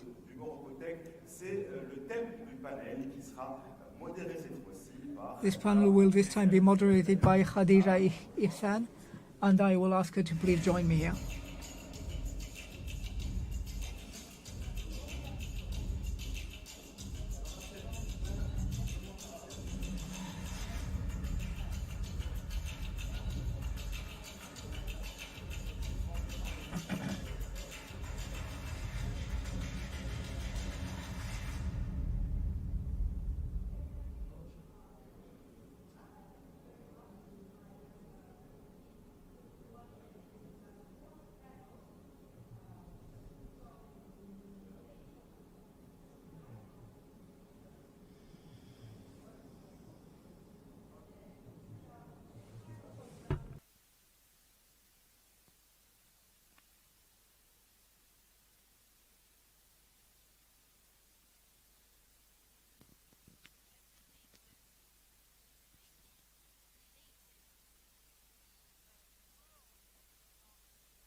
Justement, c'est un quatrième panel qui sera donc consacré à How can partnerships foster MoroccoTech development. So we're going to see this partnership with the different panelists that we will be receiving now. We'll have the same mechanism, a panel that will be in 3 stages with a keynote, a one-to-one, as well as a multi-participant panel. It is much better with a working mic. Yet in major parts for this panel discussion that we will start in few minutes with the keynote. Just as I was saying, it's a matter of openness to the world and openness to opportunities. And of course, the tech has no border. The world tech is borderless, and that's what we're going to discuss, and we're going to discuss partnership. But before, I'm calling on stage to join me, Aida Fethi, who is the Director of Investment Department at the Moroccan Agency for Investment and Trade. So she's going to deliver a keynote, a pitch or a speech about how to develop partnerships and synergies to scale this MoroccoTech. Hello everyone, thank you Khadija. Excellencies, distinguished guests, ladies and gentlemen. I'm delighted and privileged to attend today the MoroccoTech launching ceremony.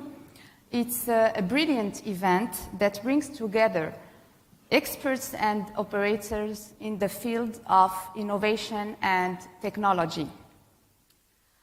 As you have followed this morning, public and private institutions, individuals and groups are joining efforts to foster the digitalization process in Morocco. AMDI is fully engaged in this national initiative under the auspices of the delegate ministry to the head of government in charge of transition, digital transition and administrative reform. You are certainly aware that Morocco is the third largest outsourcing destination in the world, in Africa, with a strong track record. Some key numbers and facts. The number of fiber optical subscribers increases by more than 81% annually. Morocco has the most powerful supercomputer in Africa, and our country enjoys very talented, young, and innovative people who receive many international awards. The country is hosting global leaders as well as SMEs and national startups that are working together, growing together. Ladies and gentlemen, Morocco is a safe and secure country to invest in. The country enjoys very stable and growing economy, very competitive business environment, and offers a long-term vision under the royal leadership of His Majesty King Mohammed VI, may God glorify him. In this context, and now more than ever, MoroccoTech is a visionary decision that will shape Morocco into something big. To foster this momentum, the key is partnership. It is the most powerful driver to success.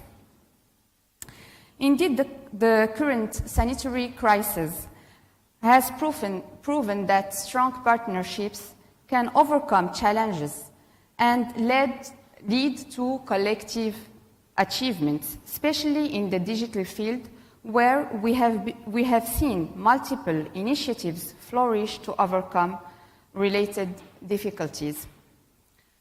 I'm thinking about the exceptional growth of e-commerce, the development of e-gov solutions, and adoption of cashless payment.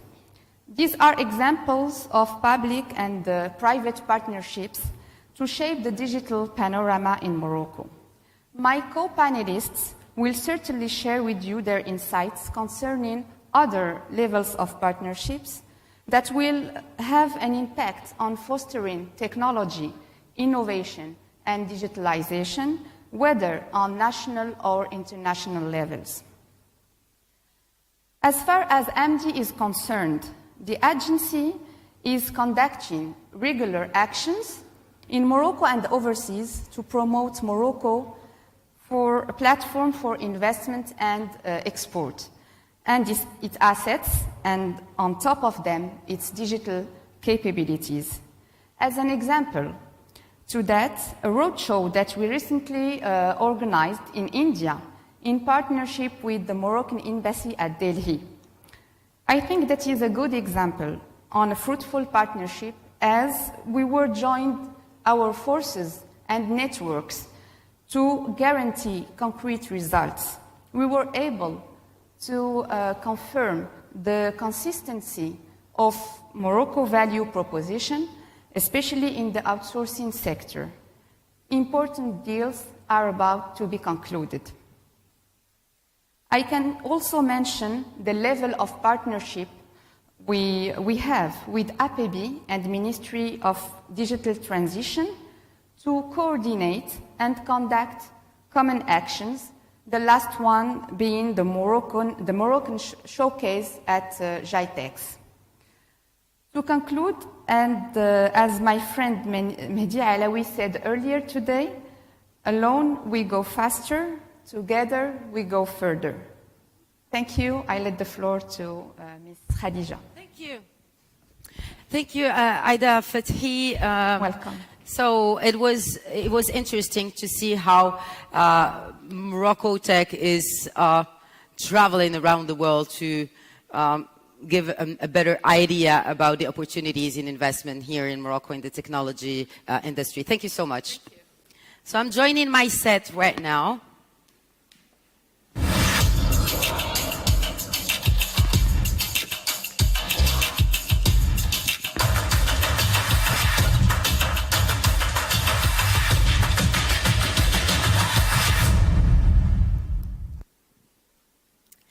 And since we will be discussing partnerships, it will be, of course, expressed through different panelists that are in various parts of the world.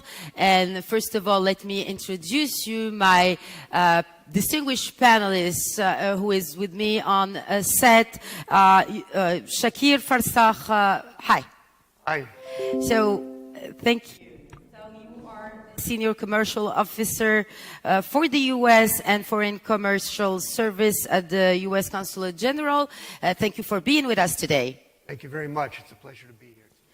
Thank you. And I'm joining you to welcome our other panelists online. Unfortunately, they couldn't make it for the reasons because of COVID-19, of course, but it's not an obstacle to exchange and to know more about their activities and about how to enhance partnership in the tech industry.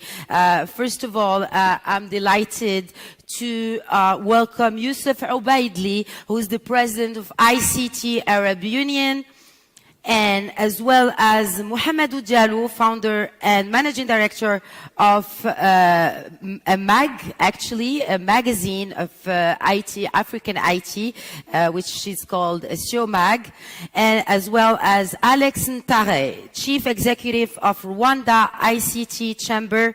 His main mission is bridging the gap between private and public sector players in the ICT industry. So thank you very much for being with us today. We will, of course, be discussing this very important component of the success of any business or any activity or initiative, the initiative that we are celebrating today, which is the MoroccoTech. There is the international partnerships and synergies. So my first question is to Mr. Ubaidli. So hello, do you hear me?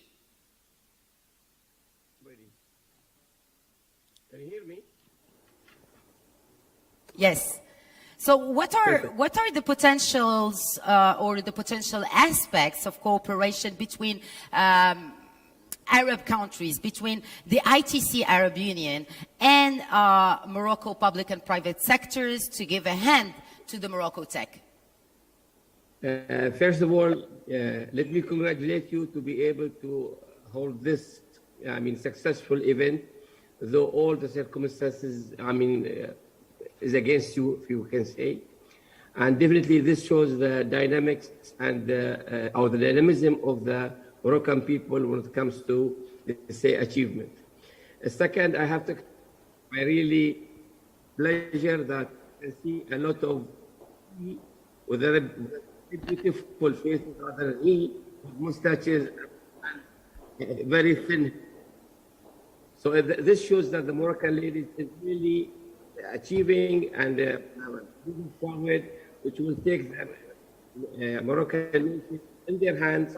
Definitely when it comes to women, I have all the trust and the confidence. Third, when it comes to the Arab ICT, I think we can see that ICT unit has to create an ecosystem whereby it encapsulates the NGOs, the ICT NGOs, whether it's in Morocco, Egypt, the Gulf, in order to be able to play the role in, let's say, developing and fostering the movement of the ICT industry in the Arab world. Definitely, we in the eastern part of the Arab world, need the western part of the Arab world, that is the North Africa, because their experience is based on the Anglo-Francophone experience and international Francophone experience, while our experience is based on the Anglo-Saxon experience. I think if we can merge the two experiences, we'll have a very good products which will take the ICT industry a step forward when it comes to development and achievements. Okay. So I'm taking you now to Rwanda. I'm joining there. Alex Ntare, hello. Thank you for being with us. So, Hello. hello. We're hearing you, but we're not seeing you anymore. Oh, you're back. So welcome with us here in Rabat, Morocco. As we, of course, might recall that Rwanda is one of the main flagships of tech in Africa and high tech in Africa. Companies indeed manufacture end-to-end solutions and tech equipment and export to various parts of our dear continent. So my question is about support, since we're talking about synergies and partnerships. So how does Rwanda support the development of local technological or tech ecosystem? Thank you very much for having invited me to this wonderful event from MoroccoTech. It's been a journey since I last visited Morocco in March 2020. Just before the pandemic broke out. And I've seen the work that the ecosystem in Morocco has built in the technology sector, and I congratulate you all for the hard work and the progress that is been made so far. In Rwanda, the work that has been going into, sorry, I don't know if you can hear me properly. But the work that has been going into supporting local innovations or local technology ecosystem started about 20 plus years ago when the government laid out a clear plan on how it was going to build the technology sector, starting with forms in terms of the legal environment and the legal instruments that were needed. Liberalization of the technology sector, telecom to start with, and then laying in place the infrastructure that is needed for key technological advancements. And we've seen fruits of which during the last 2 years of the pandemic. One was laying fiber optic across the country, so border to border, in every district, in every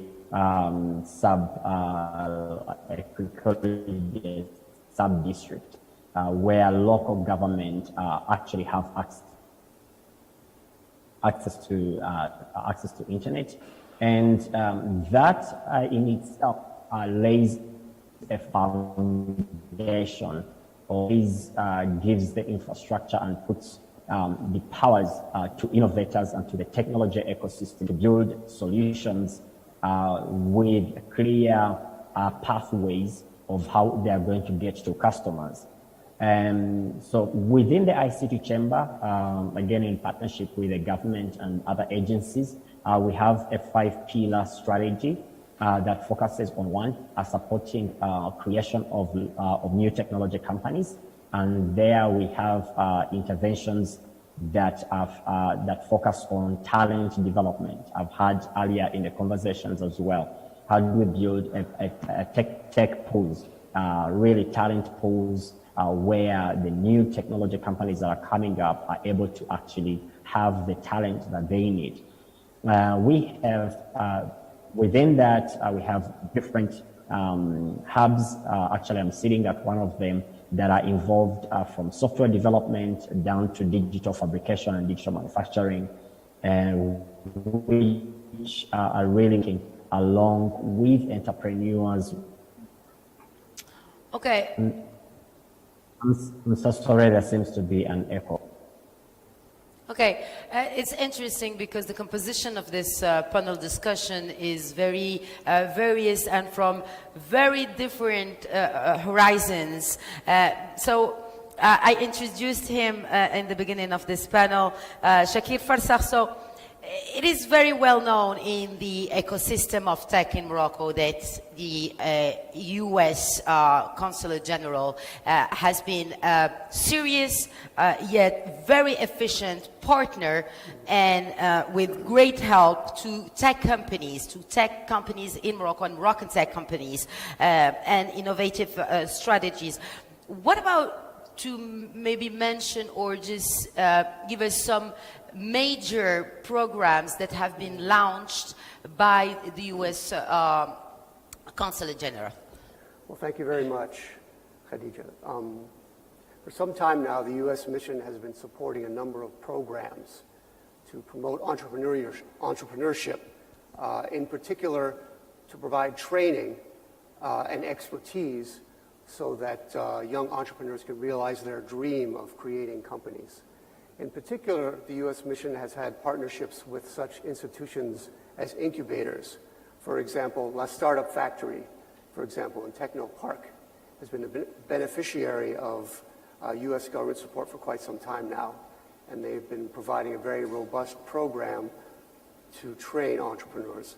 But I'd also like to talk about how the U.S. government would like to partner with entrepreneurs here in the United States as well, because it is quite obvious that in order for a startup company to grow beyond a certain size, it will need to access financing.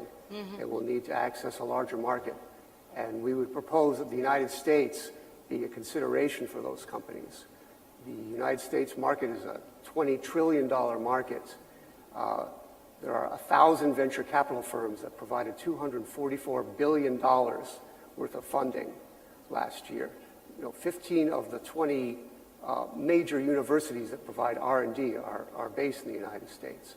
So it makes a lot of sense for a startup company to consider a presence in the United States, to access that venture capital funding, and also to access the 330 million person market of consumers in the United States. So we have a program, it's called Select USA. Select USA is the United States federal government's program to support entrepreneur companies setting up a presence in the United States. The Select USA program is designed to promote investment in the United States, but what does that really mean? That means if a company sets up a presence in the United States and hires one American, we support that. We consider that to be investment. And in that way, the startup can access the United States market, the funding, and the consumers as well. The Select USA program has a number of services that can help companies. For example, they can provide market intelligence so the company can understand where it will be based. It can provide a platform where the company can connect with local responsible people to help them set up. And in addition to that, the Select USA program has a major event every year. It's called the Select USA Summit. Typically it's in June. This year it's June 26th to the 29th. And it was virtual last year, unfortunately, due to COVID, but it was still very successful. We are very much hoping that it will be in person this year. Have over 3,000 attendees usually, most of those from all over the world. And we have a special program called Select Tech, which is designed specifically for startup companies. This is designed for companies that have been in business for 10 years or less, have 40 or less employees, have $10 million or less in revenue, and have a 3-year plan of expansion to the United States. 3-year plan of expansion to the United States. These entrepreneurial companies will have the opportunity to pitch in front of American venture capitalists. And they will also have the opportunity to pitch in regional markets as well, including California, Silicon Valley. So this would be a very valuable program for startups to consider. Thank you. Considering your experience in Egypt, but as well in Dubai, I believe. Well, I was in Dubai and actually Canada before that. Yes. How do you see the synergy in and the partnership in this region of MENA region, especially concerning these tech matters? Well, certainly the recent Abraham Accords have created a great opportunity, I think, for Moroccan entrepreneurs to connect with Israeli high-tech entrepreneurs. I think it's a well-known fact that Israel is a center for entrepreneurship and high-tech development. And I foresee that certainly a lot of very beneficial partnerships will arise from that. And Dubai, of course, also is a very important regional hub. During my 3 years there, I was extremely impressed by the entrepreneurship ecosystem, the startup ecosystem. I believe it is world-class. And I saw companies really that were quite amazing, and they have certainly access to world-class funding and deep relationships with the United States as well. And hopefully we can emulate those relationships that have developed between the UAE and the United States with Morocco and the United States. Great. So we're heading now to south.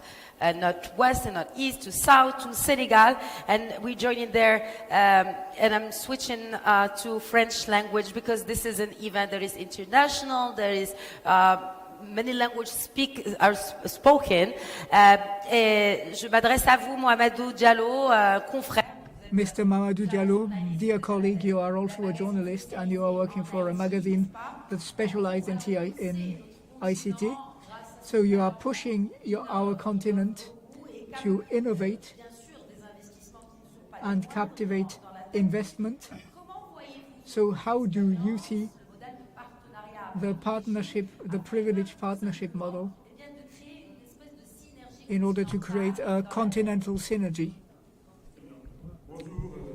Well, good afternoon and thank you for this invitation and the opportunity to participate to this event organized in Morocco, a country I know very well, as I studied in Morocco and invested a lot in relations, a Pan-African magazine. So a few months ago we organized. So 2 years ago we organized the 10-year anniversary of the Moroccan conferences in Ben Guerir, and I'd like to salute and hail all the friends and partners. I felt almost like I was there as I knew the people so well. So in response to your question, when it comes to the African Free Trade Zone, which was launched a few years ago, I believe that this market is emerging and includes 1.2 billion people, which will double by 2050. And the idea is to interconnect all these populations to boost intra-African trade, which only represents today 15% of the total. So we hope to double this share in both in volume and strengthen African integration so that Africans can handle their own destiny, trade between each other, and trade much more efficiently. And the word audacia was at the heart of much what was said this morning. Audacity clearly is necessary so that Africa can take its own destiny in hand. And these are things which mean a lot to us, and where MoroccoTech has much to offer. MoroccoTech has invested much already. Moroccan companies have already invested much in Africa, and we look forward to doubling these investments. When it comes to investment in the tech field, despite the crisis, we've had $3.2 billion of funds raised, double what was raised the previous year. So this is a very dynamic market. I heard that Morocco was the third destination for FDI in Africa. But when it comes to raising funds, it's mostly Nigeria and South Africa and Ghana and Egypt, which are all Anglophone countries and very few French-speaking countries. Most investment is concentrated in these countries, and I think that Morocco will, with other Francophone countries, and through the implementation of this free trade zone and the implementation of the MoroccoTech program, will allow Morocco to plug itself in the field of investment and attract further investment in tech. This requires trust, requires that the traditional existing network trusts the startups. Much is possible today, and I noted also that the free trade zone that will boost integration of the African trade with a doubling of the trade by 2025, and which obviously will lead to a massive boost in e-commerce. So the opportunities for Moroccan startups are clearly there, in particular when it comes to agri-tech. And I'm sure that Moroccan actors will grab a wider part of this market. So what is the role of media in carrying and boosting the tech sector? Well, as media, we participate in disseminating the appropriate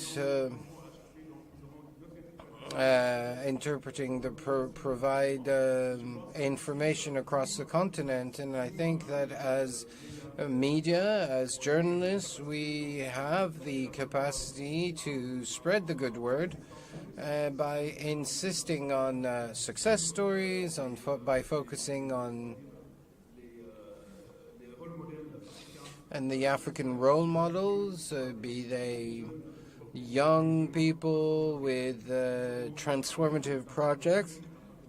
We can speak to them and about them rather than having other people speaking. If you hear if you see what's happening in the Western media, is generally negative, but they don't see what is positive, what is working, and this is these role models that we would like to showcase. And when it comes to the example of Morocco in the recent past, Morocco was able to raise champions when it comes to e-payments. When it comes to banking, there are Moroccan businesses that are investing heavily across Africa, but that is in the somewhat traditional economy. But when it comes to new ICT fields, we don't see many Moroccan startups. They don't have much visibility. But through innovation, through joint ventures outside Morocco, we can look at continental markets where Morocco would have many cards to play, and that can provide many opportunities to serve the billion-plus market of Africa today. Mohamedou Diallo will come back to this crucial point of joint venture, but widely. So, as a member of the ICT Arab Union, how is the union concretely support digital companies in Morocco?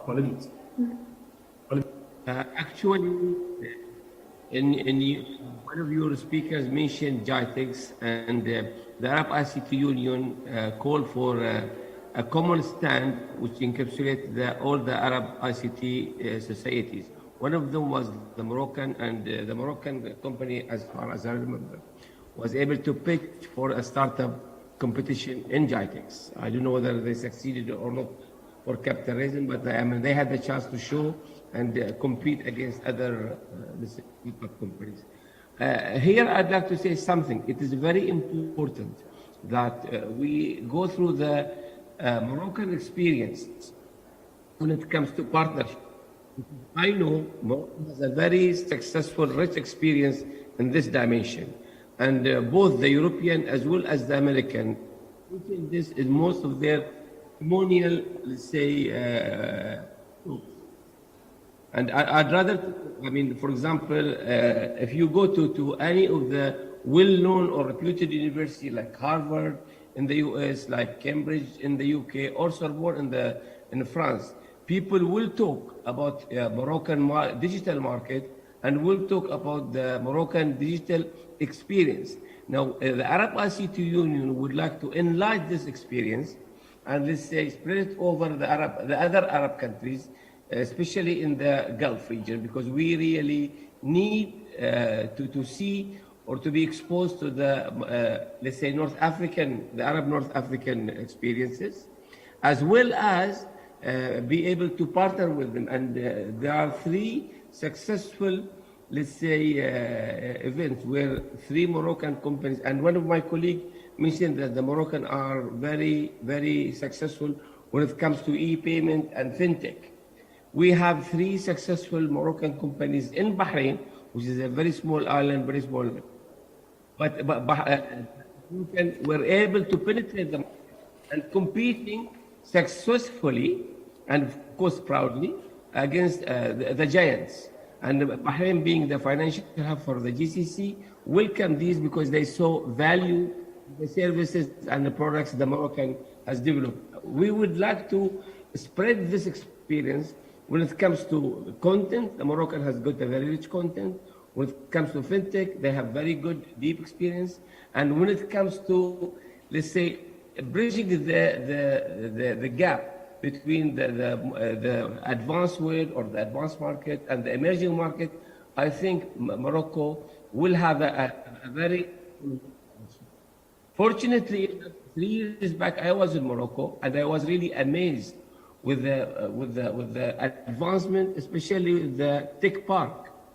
And to my knowledge, correct me if I'm wrong, I think there was a kind of cooperation following and Moroccan, one of the Moroccan companies when it comes to digital movies. So we would like to take to the other Arab countries.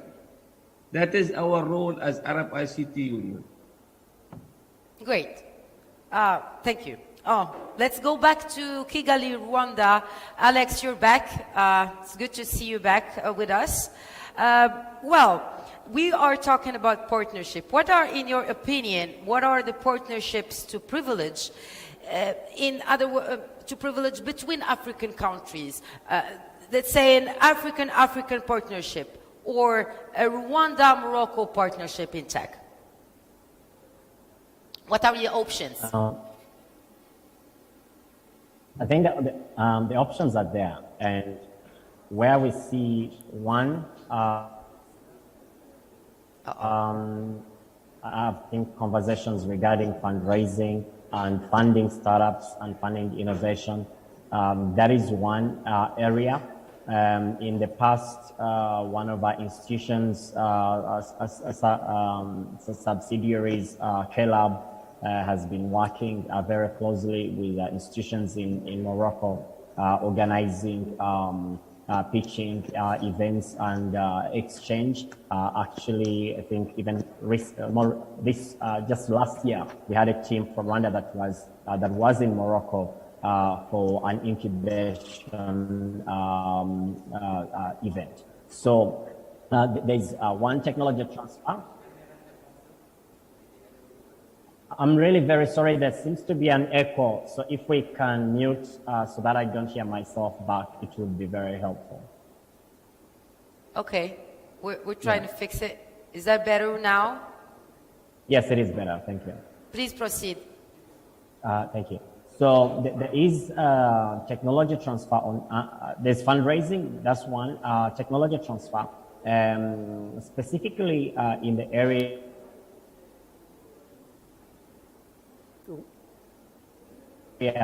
of I think there's a little issue with the internet connection, Alex. Where I think there's a little issue with your internet connection, Alex. Do you hear me? Because these are hands-on. I don't know. I can hear you very clearly. Yes, but we cannot in our side. We can't hear you very clearly, and it's not. I think you have some issues with the internet connection, but you might continue. Maybe it's working back.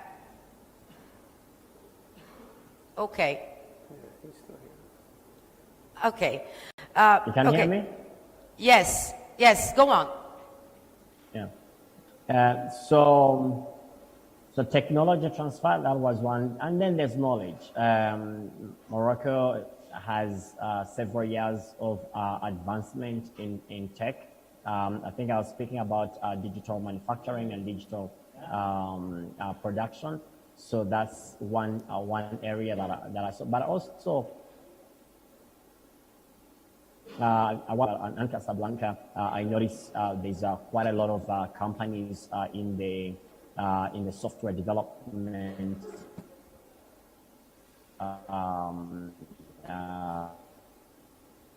Okay, too much problems with the connection. We're not following. I'm really sorry to interrupt, Alex.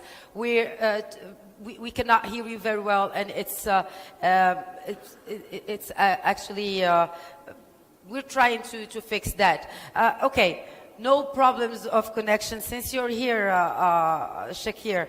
Okay, Alex was talking about issues such as fundraising or knowledge, but another main issue in tech industry is networking.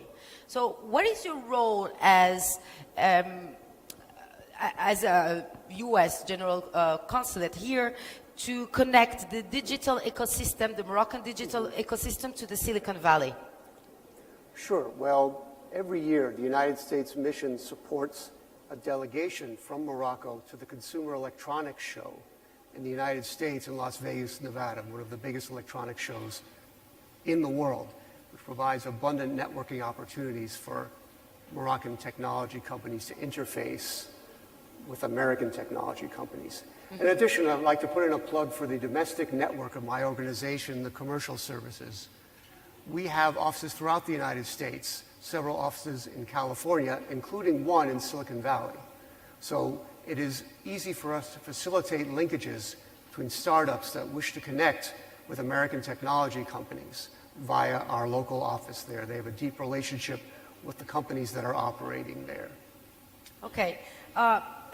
Let's maybe finish with this very last question about the MoroccoTech and how to further develop this industry and this initiative. Sure. Well, we in the U.S. mission believe that a partnership with the Moroccan government is essential for startups. There are several issues relating to the regulatory environment, the ability to get financing, the ability to get other things that would be necessary for growth. These things need to come from a partnership with the Moroccan government. In addition, we believe that education is extremely important to provide the skilled workforces that the entrepreneurial community needs to grow further. We believe there have been some good starts in this regard, but it is obvious that more education is required and more initiatives are required from the Moroccan government to develop the sector further. Ok. Mohamedou Diallo, puisqu'on va clore incessamment ce panel, n'est-ce pas? As we will be closing this panel, Mr. Diallo, you spoke of joint ventures and how it could create major players, as they are called in the tech jargon in Africa. Do you have any examples or maybe even success stories to share with us that could be duplicated in elsewhere in the continent? And maybe finish with your vision of MoroccoTech. Well, first of all, thank you for this question. Today, we have just beginning first elements of answers when it comes to the implementation of joint ventures towards reaching new markets. There was with an American company called Weaver, which focuses on fund transfers, and got set up in 2 markets and saw the potential that was offered in Senegal and Côte d'Ivoire, and created and rose historic amounts, $200 million, which was the largest in these markets. And I think that today the experience of Morocco, in Moroccan experience in the field of e-banking and insurance provides for the opportunity to create a framework that would allow to link these startups with the companies I mentioned before, so that they can acquire new markets, new technologies, and respond to a larger demand pool. And as we mentioned earlier, we spoke of integration. We focus a lot on this domain of integration through the forums that we organize across Africa, but in particular in Morocco, to try to federate Moroccan initiatives, to create, for example, a Moroccan Association of Information Managers, and this was a great experiment that needed to be duplicated. We're also working with the CNDP, the National Agency for the Protection of Personal Data, to work with this association to raise awareness and capacity in the field, and also for the Agency for the Development of Digital, which is a partnership with us here at UMAC. We're working toward the implementation to the Federation of African Digital Agencies, and I shan't forget our APB friends at APB, whom we work hand in glove towards federating these employers association to share best practices. There's one thing that hasn't been mentioned is the implementation of these LACA. In Rwanda, the African digital market, the common market for digital, and the Smart Africa initiative, which federates 35 countries and aiming to create a single market of 700 million consumers, which clearly shows that we're moving towards models that will encourage the continental integration and the emergence of African champions. If I have a bit more time, I'd like to mention that Morocco plays an important role in this framework, such as digital diplomacy and energy efficiency. Morocco plays a Pan-African role in this respect, and a very important role that needs to be promoted within the African market in the digital economy. Thank you, Mr. Diallo. I thank you for being with us today. الكلمات على الموروكوتك سيد فرسخ. Maybe in Arabic. I think English would be better for me, if you don't mind.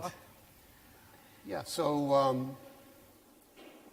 certainly the United States is very committed to the entrepreneurial community in Morocco, and we have ongoing support to provide the linkages, as mentioned, to help them establish a presence in the United States, as mentioned, via our Select USA program, via ongoing support for entrepreneurial programs here in Morocco, and to assist the Moroccan government in determining an environment that will help stimulate further entrepreneurial development. So we remain committed in all three of those areas to support entrepreneurship and technological development in Morocco. Thank you so much. Thank you very much. And with these words that are oriented towards the future, this fourth panel is over. And we will, of course, continue our celebration of the MoroccoTech with you, Mehdi, and the floor is yours. Merci beaucoup, Khadija, ainsi qu'à vous d'avoir exploré justement ces pistes de développement. So thank you for exploring these possible tracks for the expansion in Morocco. You spoke of joint ventures and African partnerships and the potential that is offered by this common market, and in particular Smart Africa, which aims to implement a single digital market for Africa. As I said initially in this celebration, MoroccoTech is an event, but as well as a celebration, a vision that joins both public and private and public partners, including the regions of Morocco. This video by Yassine Rafour, who is the director for the Marrakesh Region Investment Promotion Agency. Marrakesh is an engine for growth in Morocco with much to put forward when it comes to technology and data, focusing on infrastructure, competence and infrastructure. The region has the ports and the road network necessary to transport goods and people, but we also have the data center in Ben Guerir, just outside of Marrakesh, which is one of the largest, which is the largest supercomputer in Africa. We have two universities, the Kadi Ayad University and the UM6P Polytechnic University in Ben Guerir, which play a crucial role in training competence when it comes to innovation, in particular with the City of Innovation, which looks at incubating the talents that will lead to the companies of tomorrow with a regional, national and international markets. When it comes to the international markets, the region of Marrakesh-Safi draws more and more competence and talents, and the COVID-19 pandemic, as well as the lockdown that followed, has led to the emergence of a new target, such as the digital nomads who come to Marrakesh to enjoy a quality of life that would not be available elsewhere while working remotely. So I invite everyone to come invest in the region. We say that Marrakesh is a land of opportunity, and I'd say today it's a land of digital opportunities. And yes, our regions who have much talent, human competence, and high flyers who are called upon to support this new dynamic and the emergence of these new technologies to position Morocco as a key player at the regional and world level. How can human capital development support the emergence of MoroccoTech? This is what we will look at in our next panel, moderated by Mr. Hassan, President of the Cybertech.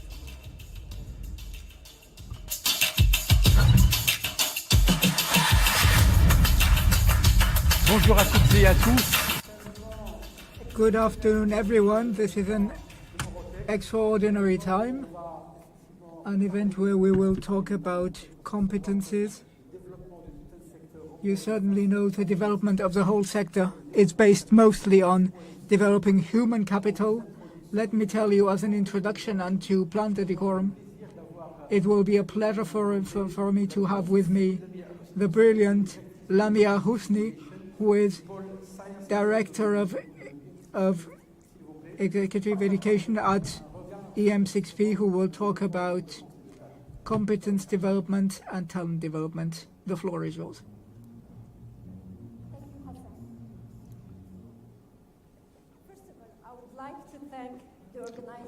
Je voudrais remercier l'organisateur de m'avoir invité à partager la perspective de l'Université Mohamed VI Polytechnique par rapport aux compétences futures et à la capacité à soutenir le développement ITIC au Maroc, le développement de MoroccoTech. J'ai remarqué que cet événement a été organisé avec l'intention de développer le potentiel et d'encourager une société numérique centrée sur l'homme et le développement durable. De cette perspective, il y a un aspect étroitement lié au profil dont le marché aura besoin à l'avenir. Je vous invite à faire le lien, à saisir la nuance entre capacité et compétence. Créativité, esprit d'innovation et d'initiative.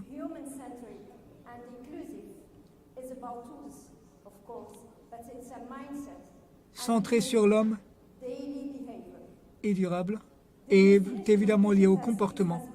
La définition des compétences numériques a été établie à partir d'études au travers des années. la typologie.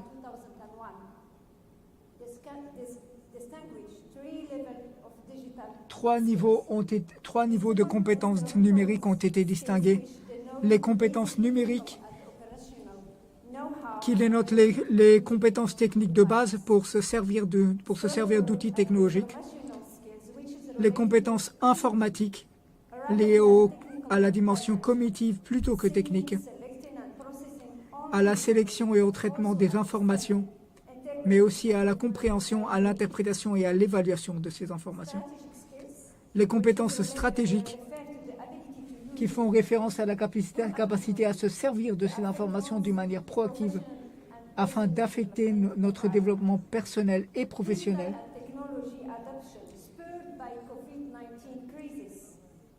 Les crises de Covid-19 ont poussé des organisations à s'éloigner de l'accent sur view of the organizational capabilities needs to capture future success. In this case, we can understand the need of organization is transition skills and abilities. So on, organizations, but not only organizations, public institutions, need to build a learning and development transition program to unlock the future core capabilities by triggering the future readiness of their workforce and prioritizing workforce development activities. Personnel or hiring needed to fill the gap. What does transition skills or abilities look like? First of all, adaptive mindset. An adaptive mindset and having a resilience behavior, it enables individuals to pivot their thinking in times of change, to approach challenges as opportunity and to bounce back from setbacks with ease, given the current climate of uncertainty and the rapid rate of technological advancement. This will be an indispensable capabilities or abilities. Collaboration. As organizations and public institutions move to a more floating workforce with an increase of freelancers and contractors, the ability to collaborate with new people from across a variety of areas will be paramount importance. Problem solving. Change brings expanded levels of complexity, variability, and ambiguity. Organizations will need more people than ever who can think critically and creatively to solve problems with an ever-changing environment. Self-management. The more blended the force becomes on the more the gig economy grows, the more essential the ability to self-management becomes. Digital literacy. The ability to access, create, publish, share, and apply information through digital tools. It means self-learning and digital literacy. Data fluency, the ability to use, explore, analyze, interpret, and communicate data in a meaningful way to drive decision-making. Data fluency challenges organizations to move away, having a select few gatekeepers of information, and instead an entire workforce that is able to interpret and use data effectively.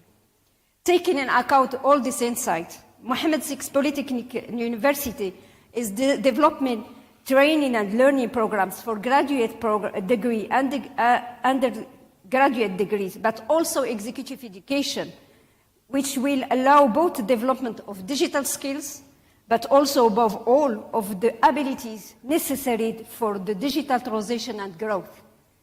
The executive education in digital and technology aims to provide the best learning experience for participants. The program also provides knowledge to the most important areas to support MoroccoTech dynamic: blockchain, artificial intelligence, data science applied to the area like healthcare, financial insurance, supply chain.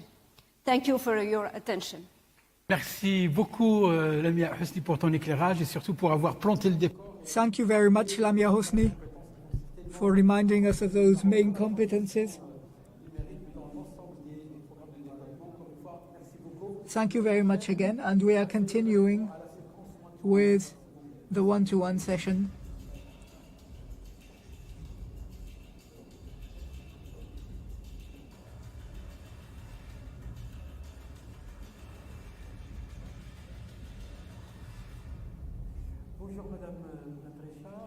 Good morning, Mrs. Trisha.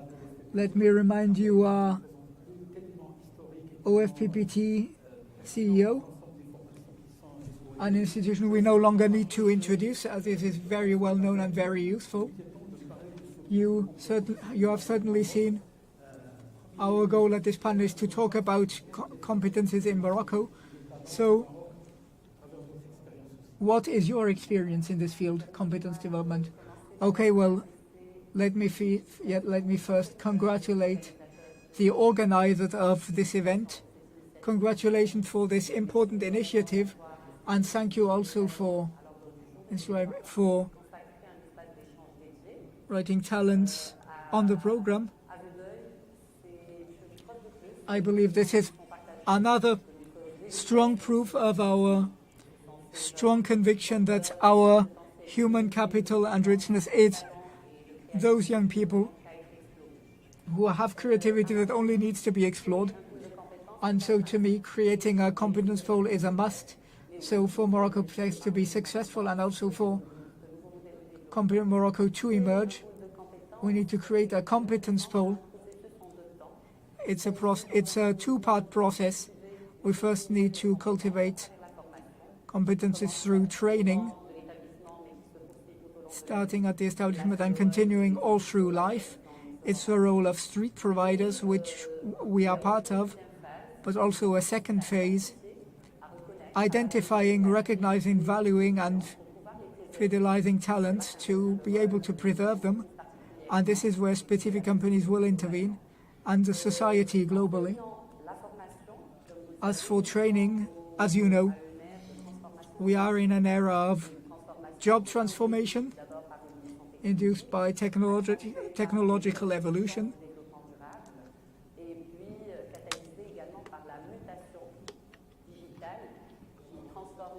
and catalyzed by digital mutation, transforming business models, supply chains, work organizations, and calling you all for new job profiles and new requirements for competencies. We know this, so thanks to the clear vision of His Majesty the King, may God glorify him, who called to refound national vocational training and a new roadmap for this strategic sector, which was introduced to His Majesty in April 2019. We worked on restructuring the vocational training offer at a national level for an actualized offer with professionals and regions, diversified and strongly open on the jobs of the future. So, yeah, I know the IT sector is a vertical sector, but also a transversal sector to accompany all transitions. So how do you work here for OFPPT? So this global offer is so diversified that it concerns 25 activity sectors. So in this field, the digital sector plays an important role. First, Digital Prism as an activity sector, to which we submitted to an analysis with the goal of defining current needs for the digital ecosystem, with a new training offer based on over 30 specialities, including 20 specific special ones: digital infrastructure, cybersecurity, development jobs, mobile development, RVRA, new families like web design, Wix designers, or web marketing, and community management and web marketing. A new segment was addressed on artificial intelligence, which we will initiate with specialties like the chat group specialist, the data analyst assistant, or the big data developer. If I may, I believe all this job is done in an ecosystem with partnerships. We always try to work in close partnership with professionals because they are our clients. So we are working on the competencies we need. So since April 2019, starting with our roadmap, we took position we made a choice. Are we working in our corner alone, or do we go towards the ecosystem, towards professionals or territories? So today, professional training is an attribution of the organic law. We chose to work hand in hand with professionals and territories for our offer to be in phase with the needs of the national sectors, but also territorial specificities and regional ecosystems. I know one issue is important for you about competence, talent development. There are also managerial competences, openness to the business market. So may I please first continue? We talked about the digital as a sector, but we also have digital included to all conventional sectors. First, new program engineering. We worked on for the digital sector to be present in all conventional sectors by uniting new jobs like e-commerce, e-travel agencies for tourism, for example, or mechatronic for industry. Third prism we are working on in our new work framework is digital as transversal competence. All branches include a transversal model for digital competencies characterized by 4 levels: basic, intermediate, and advanced, which are chosen case by case according to the specificities of the. Finally, digital learning and digital tools, calling to RVRA in learning, simulators, digital platforms with the goal of initiating learning differently and making this training in phase with this generation.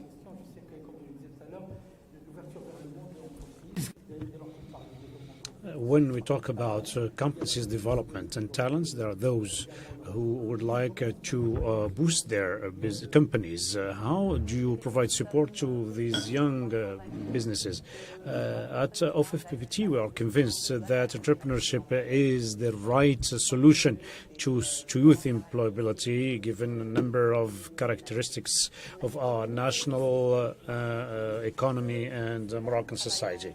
To that purpose, we are working on this for 2 years now, very strongly, in order to set youth free and make them embrace entrepreneurship. First, it starts with guidance in order to support the youth from the very beginning, and to show them the different perspectives for them.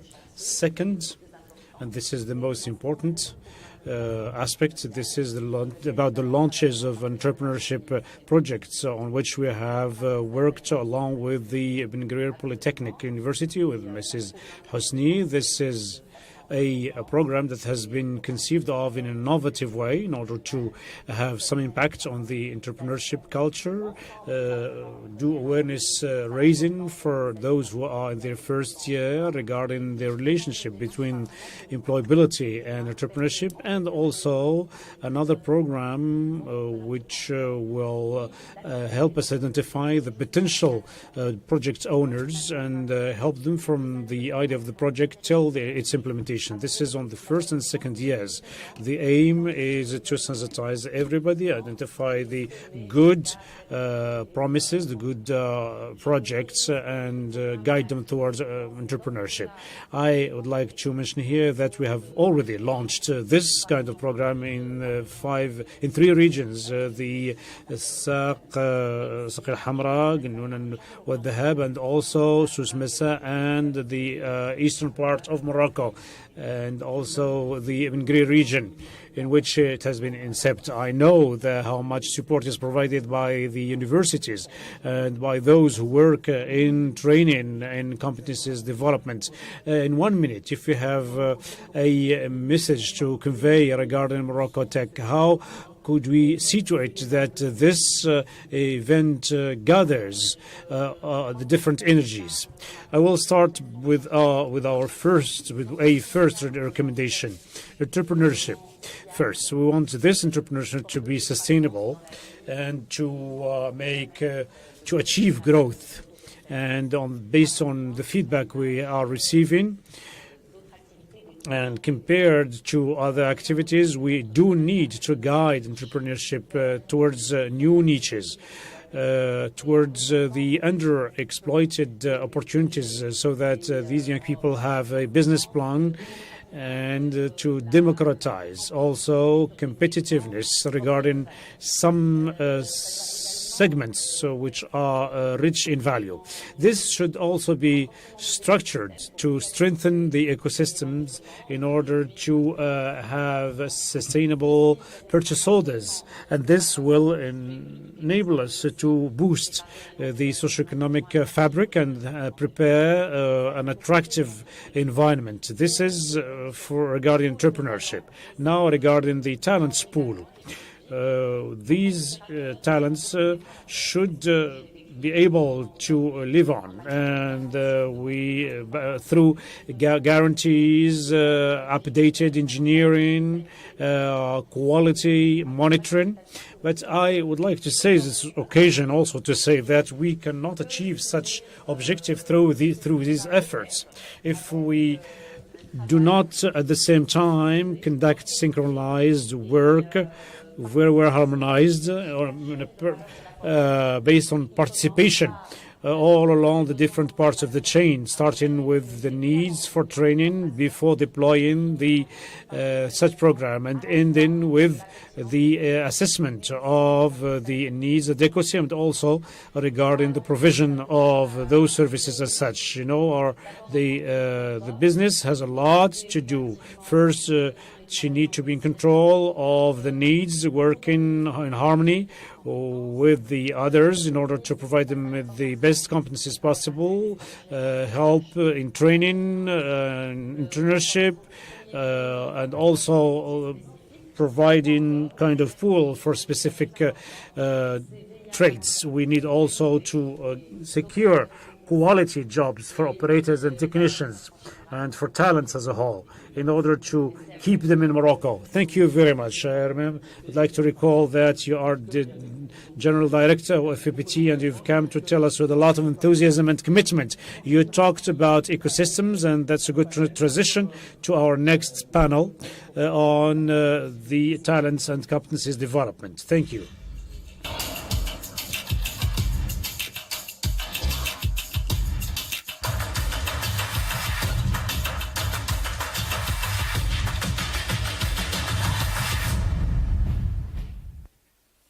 Bonjour à toutes et à tous. Bonjour à mes... Good afternoon to you. Good afternoon to my friends here with us, and good afternoon to those who are following us through the internet. We're delighted to have with us very talented speakers. And we are happy to indeed have with us Zakar Bi'i, Karim Sheikh. One of them is in Casablanca and the other in Paris. And other participants are in Rabat. So I'd like to thank the followers through the internet. So with us, we have Mr. Zakaria Rbi'i, who is a graduate from the Toulouse Polytechnic School, that he has been in charge of different positions. He was director of human resources, and also he's the president of the GEF, and he represents an important organization regarding human resources in Africa. Mr. Zakaria could hear us. Thanks for your invitation. I would have liked to be with you in person. So we have with us as well Sana Ben Shakroun. Sana Ben Shakroun is graduate from ISCAO, from Jarash. She has been working with big officials in human resources. She worked in Benelux and France and Africa. You worked with Major Group, and you work on major projects for human resources. Be most welcome. And we cannot indeed have such a panel without Lamia Ben Makhlouf. Thanks for being with us. I would like to recall that you are Director General of Technical Park. You were qualified as a tech woman in 2016. But at least whenever you represent very well Morocco with very important projects. So thank you, Lamia Mishkron, for being here. Mr. Noordin Renard, he's the Director General of CPMIR. He's part of SCP Education. He's also Director General of Proximity, Director General of Equipe Generation. So with 30 years of experience serving the competencies development in Morocco. And so in Paris we have with us my friend Karim Sheikh with many titles. I'll mention one of them. He was the first to create City in Morocco. He was Secretary of Zimash for 8 years. He's presiding over it now. But today he's participating from Paris as GP Human Capital. Just a touch. Could you say something just to make sure that you can hear well? Thank you, Mr. Hassan. It's a real pleasure to be with you. Thanks to you. I would like to start with Mr. Zakaria Rbi'i, the president of GEF. Mr. Zakaria, I know that there are many sectors within GEF. You are all of them Director Generals of Human Resources, but you cover so many sectors. And there's one question here we raise as soon as we talk about those competencies pools. What are these generic competencies that would need to support the digital transition in Morocco? Thank you, dear friend. Very delighted and excited to be with you. So as a professional in the field of human capital in Morocco, I'm delighted to talk about the issue of human resources in Morocco. This is a main concern for us within the association. In fact, we have made it the principal theme for the latest summit that was held before the COVID pandemic. And we think that this is a theme that Morocco should tackle in order to make headway faster, and as fast at least as the competitors in the other sectors and the sector of the digital sector mainly. I think that this has already been said in the other roundtables. We have the technological dimension, and this is true for the digital sector as for the other sectors. But we have the need for the skills related to the digital trades, how we should learn such technologies, be it for AI or blockchain, etc. But what is specific about such skills, especially regarding technologies, the cycle is shorter, more and more shorter and shorter. And before, we could keep the same technologies for 5 to 10 years. And the skill provider, as Mrs. Drisha called it, they could keep a PowerPoint presentation about a given technological area for 5 to 10 years, but it's no longer the case today. We need to change the learning content in order to be updated regarding what's going on. So the cycles are shorter. On that basis, the talents have to catch up with this fast learning process. This might be within 3 years cycle or shorter in the future. And so these talents will not face, will be faced up with the challenge to master such technologies, but they need to adapt and very quickly and be in a repetitive learning process. That's to learn and to relearn. To learn something and then to learn something new based on the new technologies. This is for the technological and trade aspects. So in order to enable these channels to learn and relearn, the most important thing here is agility. You cannot learn and have short cycles if you are well prepared, if you have good adaptability and good agility and perseverance, cooperation, teamwork, as this was mentioned before. But more particularly, in order to support the technological development, we need agility regarding agile pods, problem solvings, in order to support this what we should learn and assimilate in the coming years. So we talk about two blocks here, the agilities and the skills. The agility is related to the person and its capability to learn and relearn. Zakaria, as long as we are talking to you, as we are still talking to you, you represent a structure which it is related to the mining industry. We tend often to think that these these technologies are more related to the services and not so much to the industry and the mining sector, because you talked to me about the connected mining industry. Absolutely. You know, the most known digital revolutions are service-oriented, client-oriented. But yet we have purely technological transformations related to the daily work of consumers. Now, regarding the mining sector and digital transformation, this is a very high level of technology transformation, which will indeed transform totally the sector in the coming years. This has already started in Canada or Australia or in some Nordic countries with important mining activities, where we could indeed manage a mine remotely. It could be hundreds of kilometers or thousands of kilometers away, and you can manage the mine remotely without sending people inside or put explosive inside the mine. So this is all thanks to the digital technologies that we will be able to revolutionize the sector. You know that skills or talent retention, and that's why that's what I tell my friends when they complain about the talents retention.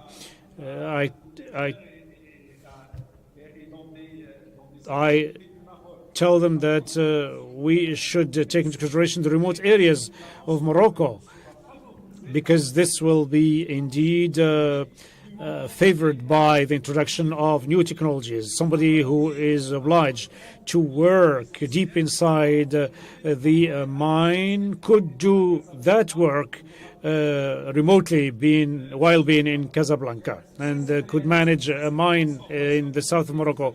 This is some very fundamental transformations. And this exists. This is not science fiction. It exists in some countries. Thank you so much. Now, you allow me to shift from that industry with all its complexities, and we see the importance of developing talents here and skills. We shift to another sector regarding services, and we're delighted to have with us Sana Mashkroun. And I think that one of the questions which is raised when we talk about competencies and talents, this is the volatility of such competencies. We recruit them, we train them, we try to have them as loyal collaborators. How could you manage? What is the best way to support these talents so that they could develop their competencies in order to serve Majorel and to serve Morocco? En fait, what we do, honestly, in the digital world, managing the volatility of the talents is not easy.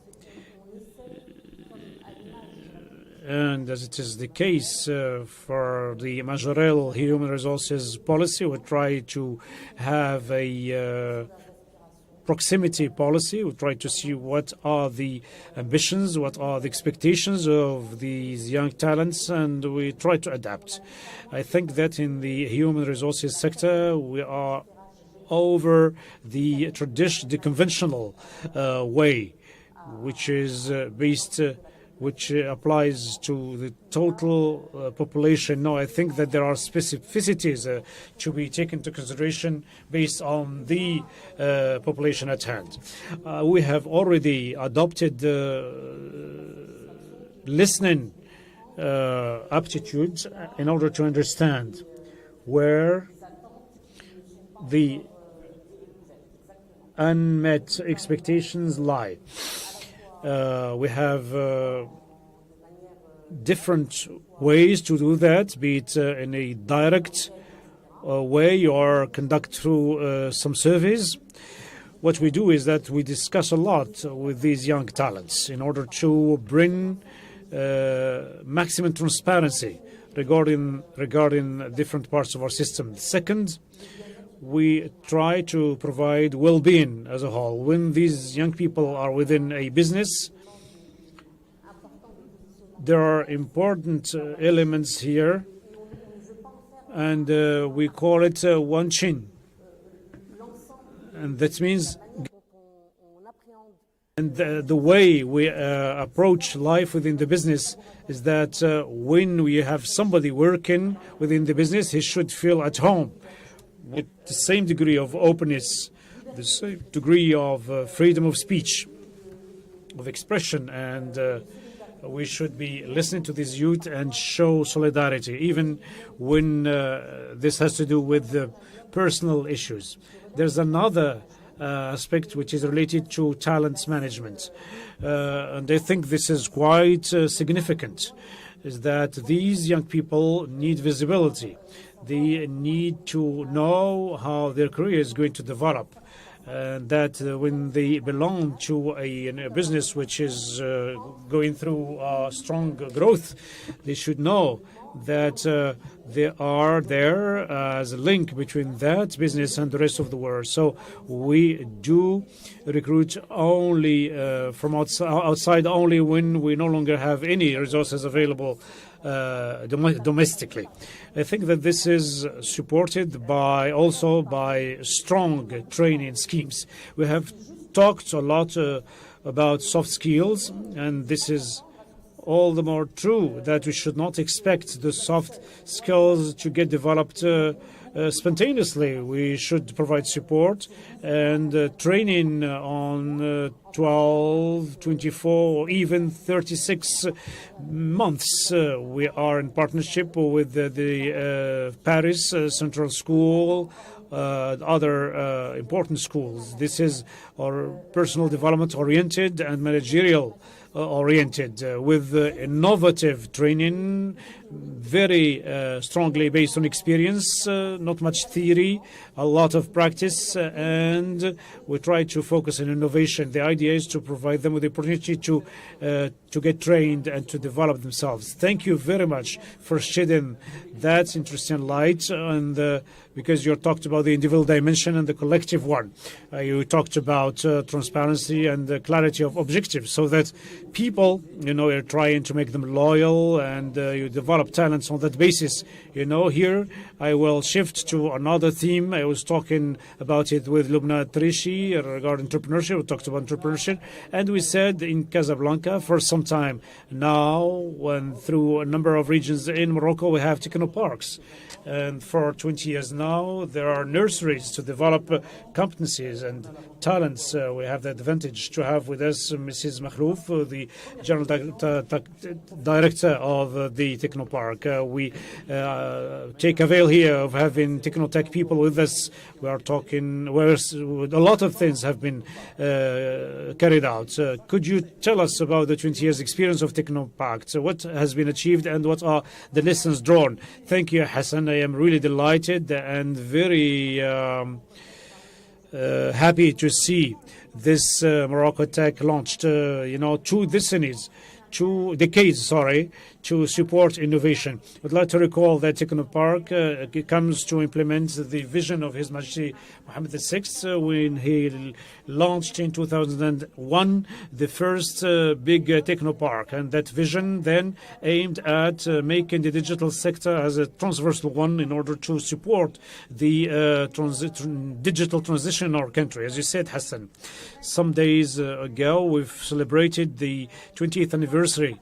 And indeed, we have managed to provide support to about 20,000 startups because we have the Technopark at its system. And it's thanks to this network that we have been able to make a pool of startups and talents emerge, not only in Casablanca, but as well in other cities, because the Technopark is part of that advanced regionalization scheme. We have made the same experience in Rabat, in Agadir, and in Tangiers, and we have projects to be implemented in Tiznit, Oujda, and Fez, and I hope that will extend that experience to cover other cities because we have talents all over the country in Morocco. So we have this commitment and this responsibility to provide each Moroccan talent with the needed support so that he or she could convert his dream into a sustainable and viable business. If you could share with us what you do regarding that support. Is this managerial, technical training? What is it? Many things. Technopark is innovative, dynamic environment. This is a partner's ecosystem. This is a chain, entrepreneurial chain, enabling any project holder to work on his or her idea with trainings, multidisciplinary training sessions. Today we have engineers, but sometimes with some aspects lacking and shortages. So Technopark provides training sessions, training workshops in order to make up for such shortages. But also we try to facilitate access to funding, to the market, to the networks, to the big businesses, access to capital. So a lot of support mechanisms that have been created these last years, and we could be proud indeed of such ecosystem and its dynamism. And indeed, for working within that system for years, I have been through that transition and that change, and I know that we still have a lot to do today. But there's a momentum there. If we work together, and this is the case today regarding MoroccoTech. We're here together and we share the same vision. We have the same objectives, and we will win to work in synergy together. This is interesting from Mrs. Lamia Ben Yakhlouf. You know that there's an ecosystem working there around professional associations, actors from civil society. Contributing through training and support. I'd like to go back to a theme which is dear to your heart. This is the internalization dimension. You were asked to study technoparks in Africa. Could you share your experience with us in that regard? The aim here is that we need to support our businesses to scale up and to get internationalized, and also attract the diaspora and have the brains come back to our country. We are part of the International Association of Technological Parks. This is about 400 technoparks from 70 countries, and this enables us to have the Moroccan experience, make it visible, and to take part in international conferences about top-notch technology conferences, and we have indeed been able to support startups in very advanced technological sectors. So we worked with IDE and with other partners, and this enabled us to explore such markets, because we are well aware that Morocco is a small market and the scale-up cannot be done without the international market. We also have other partners enabling us to support our startups in these different countries, partnerships with Spain, France, and other countries. And today, if a startup from our technopark wishes to spend 2 weeks elsewhere, we could make this easier for them. You've just mentioned something that was corroborated by Sana. This is trust, and also alive ecosystems.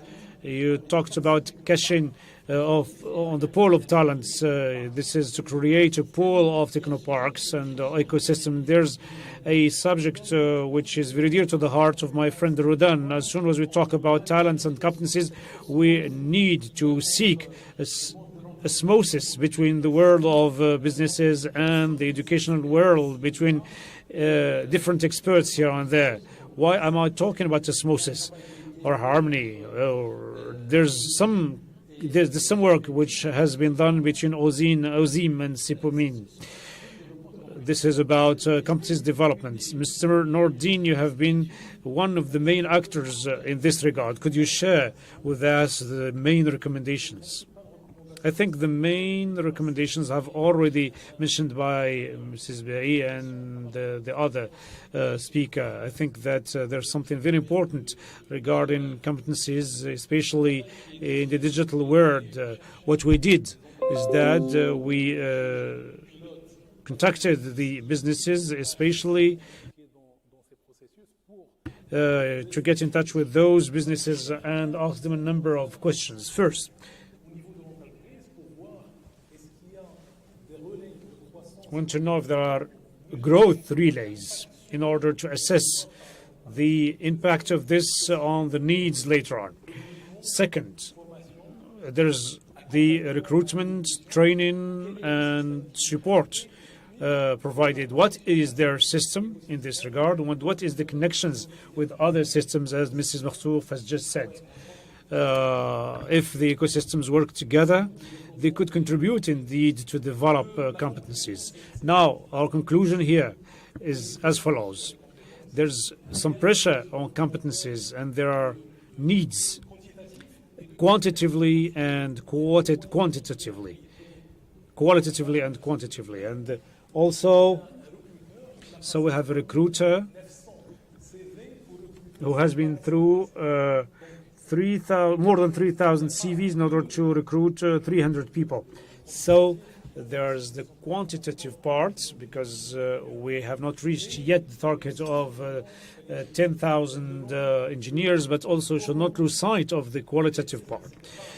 So this is the taking stock of the reality. How could we make up for such shortages and make headway forward? We have worked together.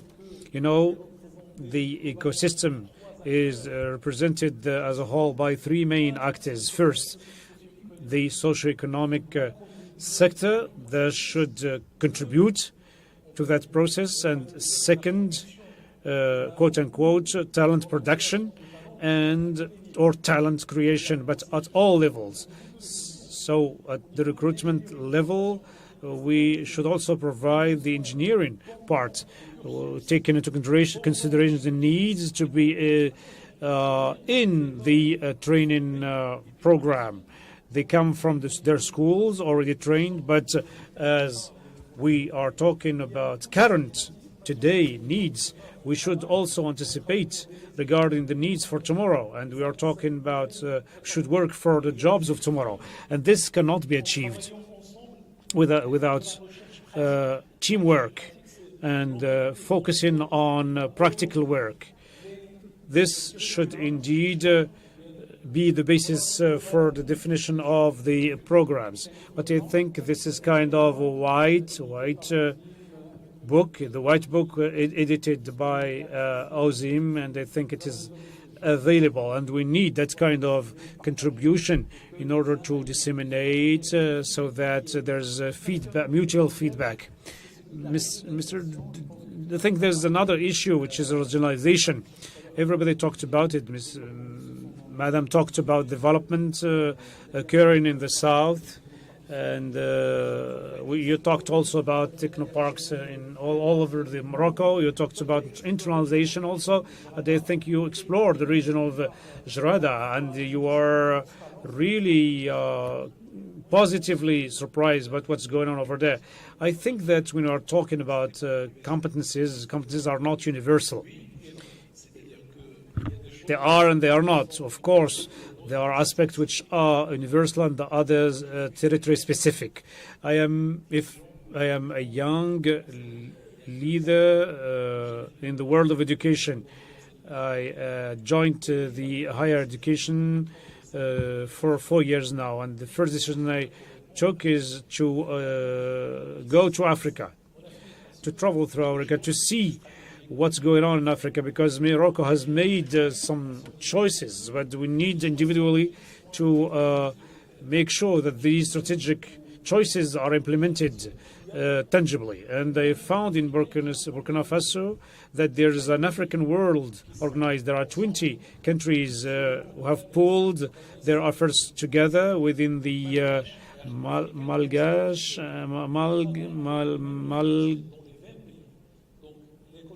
and African Council. So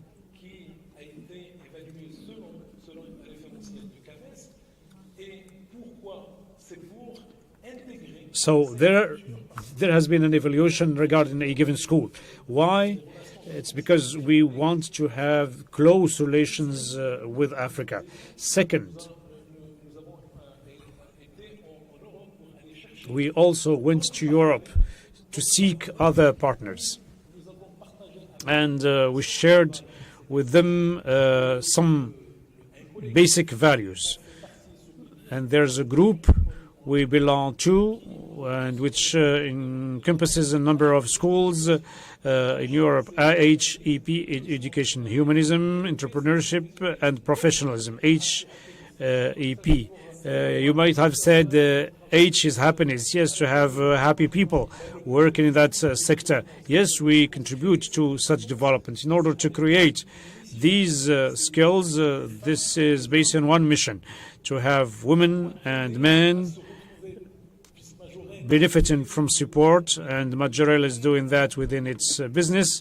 We should do it on our level so that these competencies have the choice to choose, and so that they could contribute to the world of tomorrow based on the sharing values, something positive, and to raise up to the territorial challenges.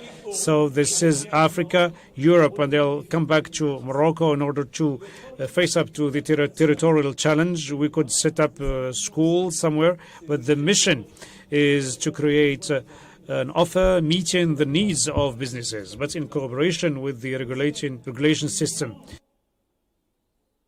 Second, in the framework of that mission, we should indeed have the offer available where it needs to be.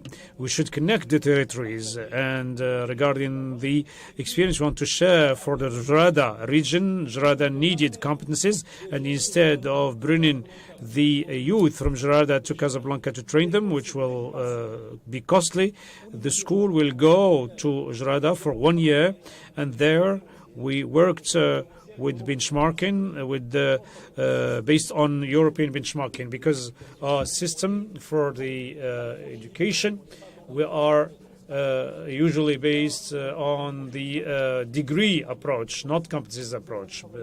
And we have worked with these young people, with a multinational, providing training in an alternative, on an alternative basis, so that at the end of the year, these young people. We started with 25 of them, and we accepted 18. The others left for different reasons. Some found work elsewhere, others could not keep up. So after 9 months, these young people got a bachelor degree certifying the competencies they have gained. So this is to create talent, and this cannot be done without diversifying offer, and we cannot do this by ourselves. We need to indeed work with the other businesses, especially digital businesses, in order to have an inclusive offer, because we don't have only Casablanca or Fez. We have other cities and regions, and also we need to multiply to have different and diverse pedagogies in order to enrich learning, because we had that traditional, conventional system back, degree plus 1 or 2 years, but now we have this training based on an alternative basis. Now I have Mr. Karim Sheikh in Paris, and it's always a pleasure to have with us Mr. Karim Sheikh, because regarding the training, I think you have been a member in different commissions, and you have put forward different proposals. Sharing with him and giving us his ideas. As Vice President of the Human Capital Commission at IDM, a general idea of vocational training. Every company works its own way, tries to recruit, federate, and keep new employees. You have a panoramic view on all the federations. So what is your idea, Mr. Karim Sheikh? Thank you. Thank you for inviting me to this event concerning tech, which is very important because the issue was mentioned for a long time with strong expectations. We were many asking for this to allow us to go from a production economy to a knowledge economy, knowledge-based economy, because today we are based in worldwide sectors like automobile, aeronautics, textile, etc. We are far less acknowledged on the technological aspect. So this event makes us hope to complete this framework, this production framework, with technology. Because like other countries, only technology will allow quick growth. And today we consume technology, we have the technology we need. But going from a technology consumption country to an technology actor country seems to me to be a determining factor for our growth. So since this morning we're talking about technology, I fell into it maybe 30 years ago. The human capital part was added later on. So because of this, I wish to mention that the technological points we found allow us to accompany the growth and our competitivity during the years to come. So first we need to master fundamentals in engineering science, in technological hybriding, in process management and operational excellence. Also mastering and stimulating the whole potential of the digital revolution, innovative products, artificial intelligence, productivity, etc. We're talking more and more of 4.0 industry, 4.0 industry. This industry is 56 technological bricks. The digital is an important part of it, but if we remain with only this part, We also need to integrate data. I believe this has been mentioned during the panels. Artificial intelligence, connected objects, exchange infrastructure. So we are clearly in a phase of important investment shared between the physical world, which we know, and the digital world.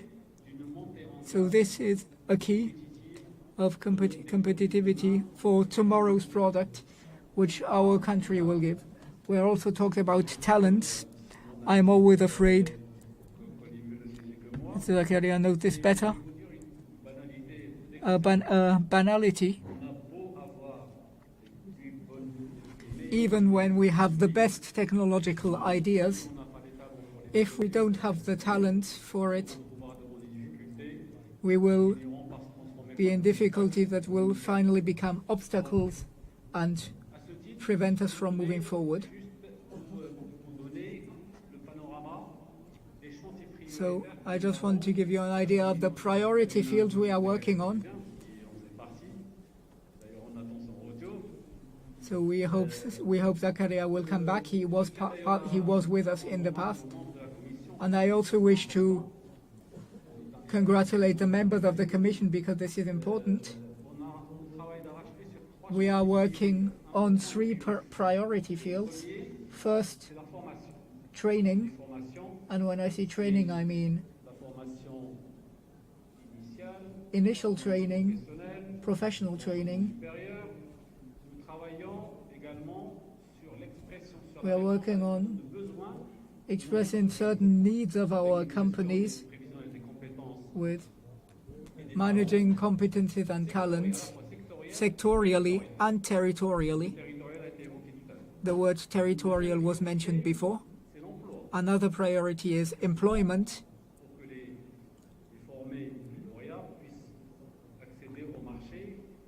To access the market for a job meeting their competencies. So we want an intermediation between CGAM members and universities and schools and internships. Third, also important, concerning research and development. So here we are working on a strong cooperation between the economic sector, the operators and the universities in order to meet the requests of our companies for research and innovation. Today we are talking about research, but it's specifically technological research. Karim, just to tell you, we have only 2 minutes left on this panel. 2 minutes. Okay, I'll be very fast. I'll give you a few information. High-speed train. Yes, go on. So on continual vocational training,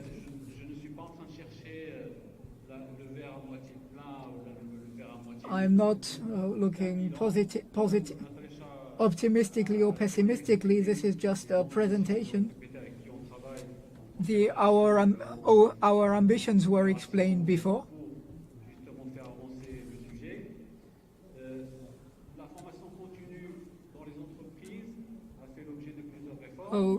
Training inside companies was done on various reforms. We are not yet completely ready. This is financed by vocational training tax for companies. We need to admit that this system still requires to be bettered. All agree on this so that the companies, especially the smallest companies, may have access to this. A law was voted on this recently, Law 77, on which we still have a few points that need to be solved. So I will rather give you an idea. Karim, if you have really one final message, because organization-wise we are very strict.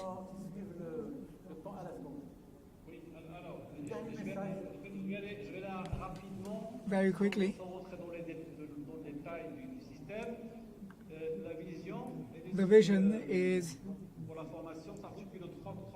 the training vision is based on 3 pillars: simplifying administrational processes, consuming more and more continual training, and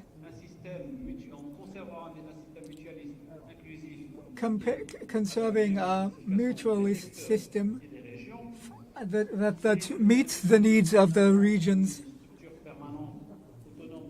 with an autonomous structure working on this for companies. And we also want strong involvement of professionals and sectorial federations, for them to be actors in companies. Thank you. Thank you very much, Karim. I believe we have brilliant speakers who can share as many information as possible during many hours. MoroccoTech is a good platform to bring them together and make them want to co-create situations for their country. Thank you, Karim. Thank you, Zakaria. You are here. Thank you, Sana. Thank you, Lamia. Thank you, Nordin. And the floor is back to you. Good morning. Good afternoon. Thank you, Mr. Hassan Sharaf, and our various speakers.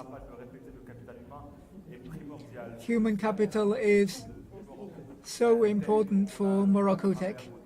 We saw it with your interventions. It's very important to create those bridges between worlds, how to keep those competencies, and various important topics. Our show is going on. The last showcase today of this amazing day, MoroccoTech, we will talk about GovTech, a showcase with 4 specialized companies working in eGov and services to better the citizens' everyday life and ideal management of public good, with as a moderator Mrs. Khadija Ihsan.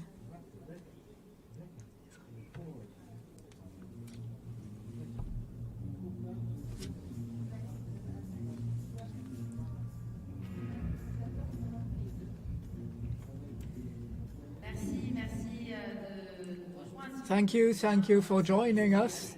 Thank you for being here with us. So for this last but not least showcase on GovTech, very important today as Morocco is entering a new march towards the future and a new development model based on facilitating the citizens' lives. All this goes through facilitating administration processes. We also have this idea of fighting corruption, which also goes through digitalization of administrative processes. 4 examples of companies, startups, working on this. First, Maroc Magazine service, represented by... For joining us. Yeah, thank you for having me. Okay, so you are a project manager at La Marocaine des e-services, and whenever if we talk about La Marocaine des e-services, we're talking about Waraqi.ma. Waraqi, for those non-Arabic speakers, it literally means my paperwork or my papers. So talk to us about this very ambitious project. So as you explained, Waraqi means, in Arabic means my papers. And the word Waraqi is commonly used, especially here in Morocco, by anyone doing their paperwork in public administrations. So for us, Waraqi reflects our goal in providing citizens with one app to do all their paperwork instead of having to deal with numerous apps or websites. So Waraqi is a single platform that simplifies citizen-government relationships by providing a collaborative space that promotes trust with the full traceability of transactions. Great, that sounds really great. So, but tell us more about it. So what are the services that we can find in the application waraqi.ma? Okay, so Waraqi offers a multitude of services, such as signature notary, residence pilot phase in Casablanca since February 2016. It's a huge city. Exactly. It's not fast, like. So. Yeah, it is a big challenge, but I think we're up for it. So we started the pilot in February 2020. It's really a bit slow considering the pandemic, but we're hanging in there. We started in one administrative annex, and our pilot for the Moroccan customs will be starting soon in Tangier Med. Oh, great. Another big challenge, because Tangier Med is the first port in Africa and the Mediterranean. Okay, Fatima, but okay, it's very nice because it's very positive and you're talking very passionately about your activity, but what are the challenges that you faced? Because we know that paperwork, administrative procedures are really very difficult to handle in a country such ours. So what are the main challenges that you faced too as La Malka and the e-service, and how did you manage to overcome those challenges? So I would say one of the challenges that we faced is that certainly like agents in public administrations are not used to working with computers or technology. Mostly they are working with just like papers and ledgers. So that was one of our challenges, and also especially for the citizens that are not used to working with like apps or websites. But I think from our experience in both FAS and Casablanca, I think even if the agents are not used to working with technology, I think we made a huge progress with the agents, especially in Casablanca. Now they're like ambassadors for our solution, Waraqi. So why should we adopt such app or solution? Okay, so first I mean, of there all, are some reasons that are obvious, of course, but why not? Let's just recall them. Okay, so first of all, I'm going to explain briefly like how our solution works. Sure. Especially in administrative annex, for example. So citizens wishing to benefit from our service register on the platform, either on the website or on the mobile app, and they make one trip to the administration to confirm their registration. Yes. So after that, and this helps them to create a secure profile in order for them to make online transactions securely and remotely. The agents at the administration have their own accounts, which they log in on the platform in order to process online or on-site requests. The agents sign the documents electronically using A3 certificates. These certificates are provided by the certificate authority here in Morocco, which is Barid Al Maghrib. And then citizens receive their documents either via email or on their accounts, signed electronically and with a QR code that guarantees their authenticity. So this goes by the way that our solution works. As for like why to use our solution, I think I'm going to mention some of the benefits of our solution. First of all, like we provide citizens with remote access to administrative services, and we unify the procedures to obtaining administrative documents, as well as making these procedures transparent to citizens. So the citizen does not have to know, like, does he have to go to this administration and then to this one? So we're trying to make it as transparent as possible to citizens. We also provide administrations with real-time statistics and valuable data, not to mention a higher level of traceability and security. We provide citizens with remote access to administrative services, and they can make requests or receive their administrative documents remotely. This easiness is provided by electronically signing the documents and also identifying them with a unique QR code that guarantees the authenticity. That sounds great. And maybe a last word about the future. The future of Morocco. The future of Morocco, well, our goal is to be a one-stop shop for all administrative procedures and make life easier to both administrative agents and citizens. And in transparency. Thank you so much, Exactly. Fatima. Thank you so It much. was a real pleasure exchanging with you. Thank you. Thank you. Et bien sûr, nous continuons and we're pursuing our journey today as the MoroccoTech is officially launched. My next guest is a lady. Again, I'm so happy to have female interviewees on this set. Rim Ben Sbeh is the communication and change management manager. We'll still be discussing, of course, this topic of GovTech or whatever is related to facilitating administrative work. Rim Ben Sbeh is representing Portnet, and she's joining me. She's full of life and very fresh and very generous smile. Bonjour Rim. Bonjour.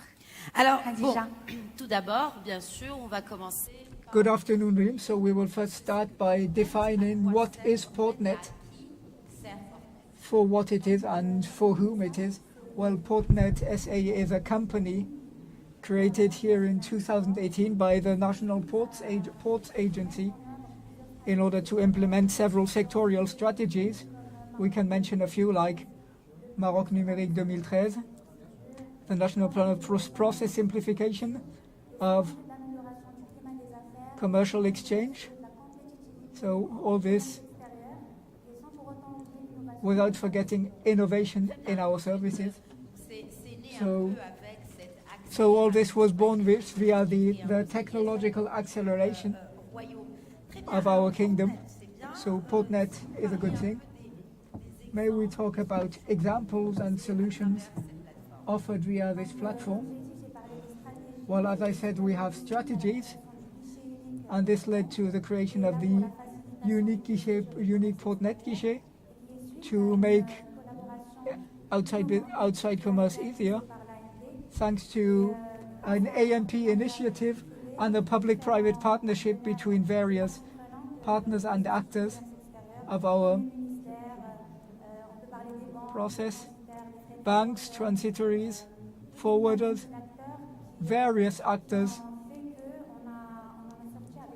that make we have various services. Specifically, the first pilot project, dematerialized management of port scales, followed by 2014 and 2015. This was the first step the importer needs to follow to be able to import goods inside the country internationally. Other services followed, joint subscription. So today the importer can subscribe on Portnet and on the customs services without entering double data with papers. We also integrate multi-channel payment to the whole ecosystem, so the importer can pay all costs linked to import-export operations, to goods concerning sea operations, air operations too. That's it. That's it mostly. Air transport and earth transport and sea transport. Can we talk about, because you mentioned added value, can we really talk about a Portnet added value that can be quantified? Well, yes, of course. We have only over 120 online services with public and private users.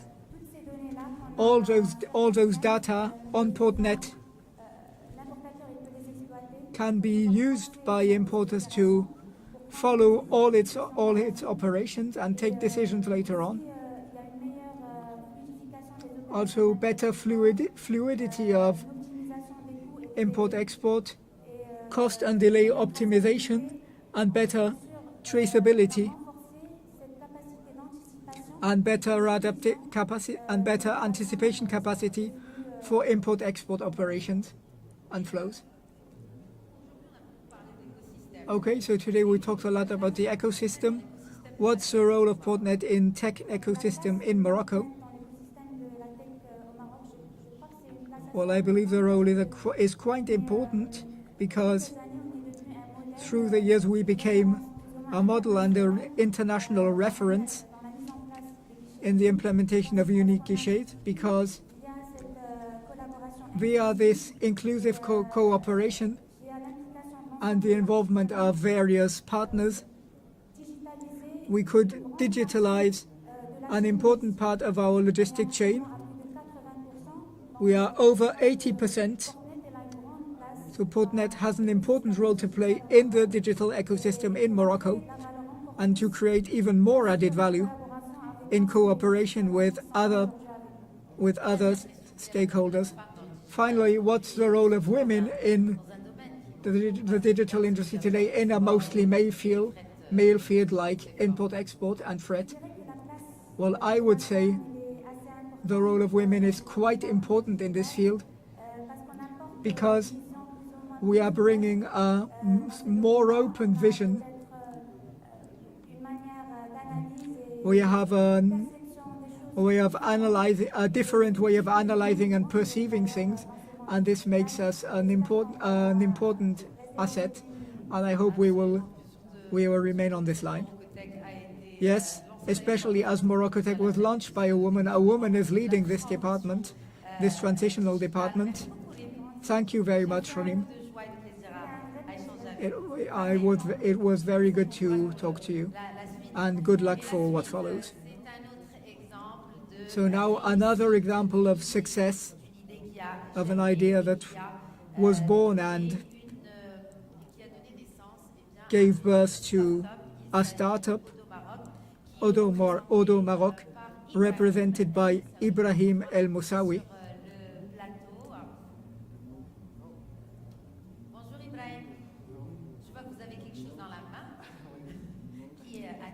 Good afternoon, Ibrahim. I see you have something here that makes me curious.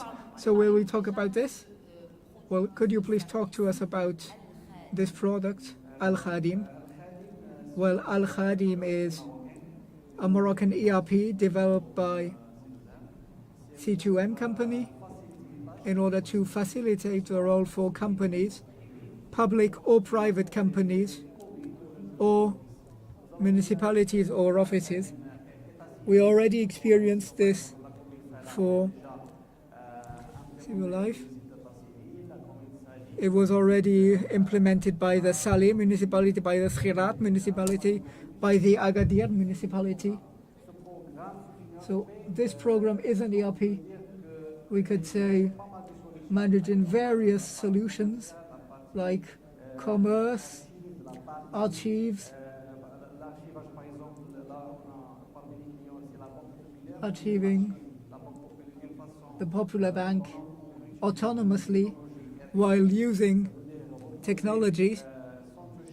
So without touching anything, we can consult an inventory and make research. Al Khadim is also a platform and the software that can be integrated by any company, even by small companies, to manage the stock, facturation, accountancy, etc. So as you mentioned, accessibility is quite diverse. It goes from public companies, major companies, to small companies. So do you have an adapted offer for each section? And if yes, how do you do this? And do you feel that you are getting answers for services like the one you are offering? Well, yes, of course. Today with COVID, everybody wants to digitalize its system because it means saving time, even bettering their turnover. All companies, private or public or private companies today need information, need indicators on the existing processes. Is it working or not?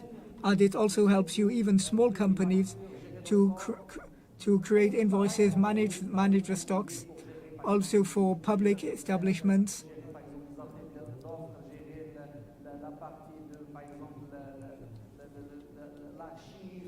archiving for notaries, production management to better production, and also for energy efficiency. So please tell us about this. Al-Khadim consumption.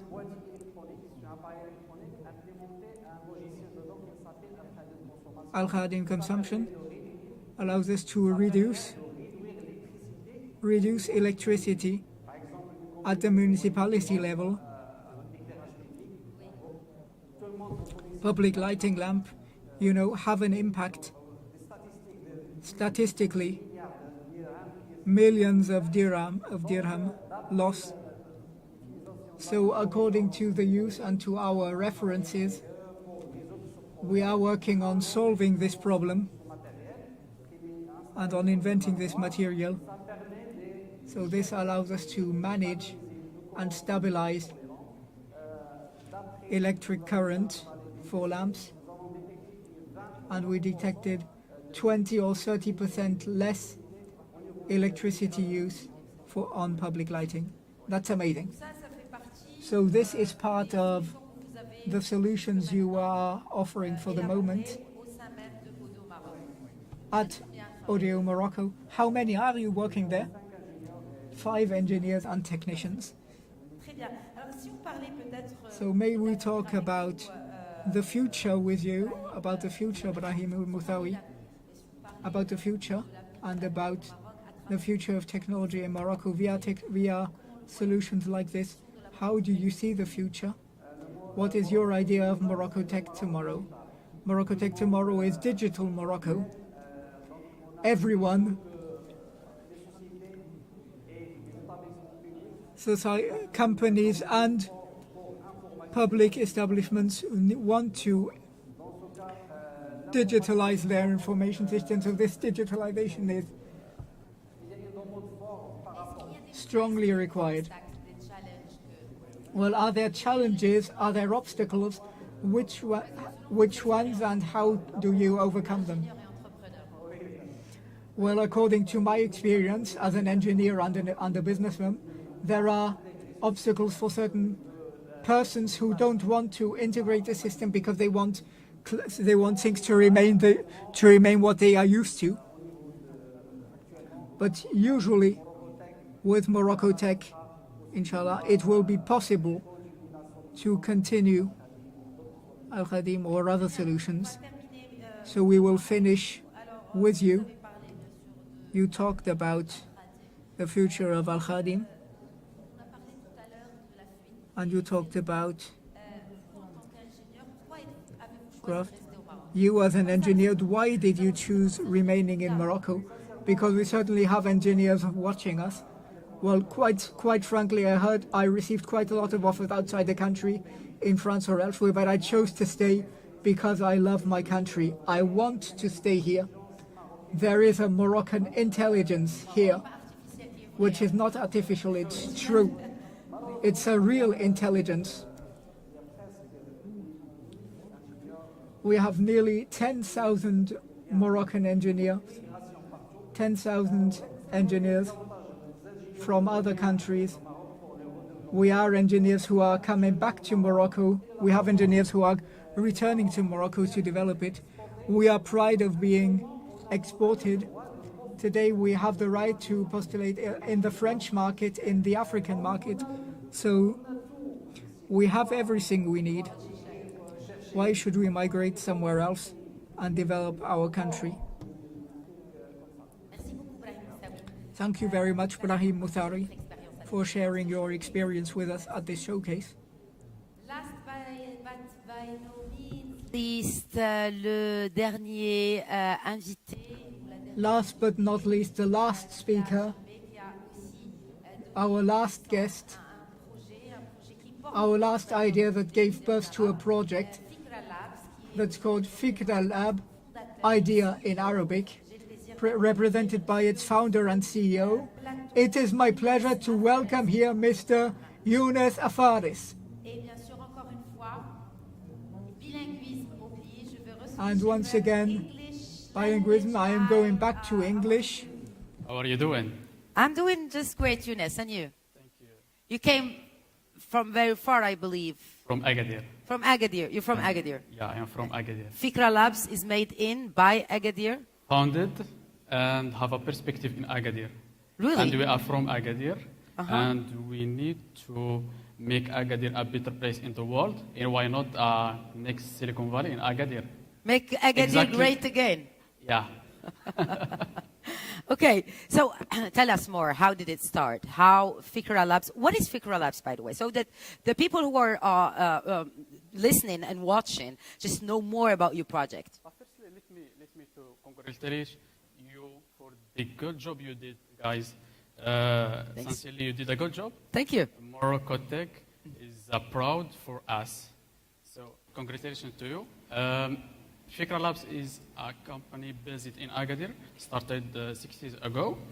Our mission especially is to help businesses to grow with technologies, right? So we have to intervene in 3 levels. The first one is the strategic advice, web mobile data development, and trainings. The first one is to advise companies or organizations, public or in the private sector, to choose the right technology. For example, to choose the ecosystem, for example, JS ecosystem or PHP ecosystem or Java or J2E, and a lot of choices of technologies. And after that, to choose the right path to develop the solution. So our mission is to develop the MVPs, to develop the product of our clients, right? So the second level of our intervention is in the development of this solution, web, mobile, or data.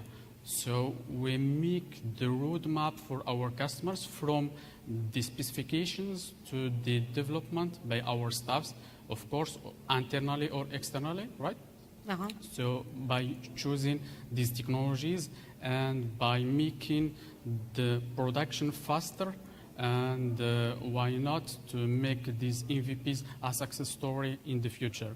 And in the third intervention of our company is the training and ecosystem animation, right? So, by the way, currently we are working with Technopark team in Agadir to start. How is the Technopark Agadir doing? Very good. Oh. I think that will be the best one in Morocco in the next years. We feel the Gadiri talking. Yeah. Yeah. So you're working with the Technopark Agadir in developing new solutions. That's right. To develop new programs. Okay. For local youth and talents. By the way, we are currently working for a digital academy to be based in Technopark. And this is our mission, especially, is to train young people to animate ecosystems. By the way, 3 or 4 years ago, I worked with Google to animate the ecosystem of Google in the south of Morocco. That's why you have the Google. I saw the this pin here, the logo of Google on your suit. I was expecting to have your logo of Fikra Lab here, but you're wearing it very proudly. Why? This is a pin that I had from Google in my last visit to Dubai, in the headquarters of Google in Dubai, in the MENA event. Before Corona. Yes. So I would like to tell you that our mission at Fikra Labs is to animate the ecosystems. Okay. And this is what we need. Why? Tell me why. Because we need to provide a pool. We need to provide a pool of talents to our clients. As you know, currently we have a big problem of talents. We don't have talents, and this is the big challenge of us and our clients. Well, actually, I'm not sure that we don't have talents. We have talents. We just need to have more opportunities for them and to keep them here in Morocco. Okay, that sounds absolutely great and very inspiring. what about the future? So you are very oriented to the future, you're very oriented to the youth, to the next generation, but what is the future of Fikra Labs, Younes? Yeah, good question. So the future is to expand our impact, especially in the public sector. Okay. We are here to help and to advance the digitalization of the public sector. So we are... What are the fields? If you say digitalization of the public sector, you have many departments. Is it about education, health, or other sectors? What are you targeting? But exactly we target education or EdTech, right? Okay. So we are here to help exactly to digitize these sectors and to prepare a clear path of our team and our ambitions and our partners. Since we're talking since this morning, since 9 a.m., so like 8 hours now, the word synergy is coming up once in a while, or in every hour, or in every 30 minutes. How would you describe the synergy, since you're talking about development solutions for the public sector, of course in education? How is the synergy today? And if you want to address a message to the public authorities, what would it be?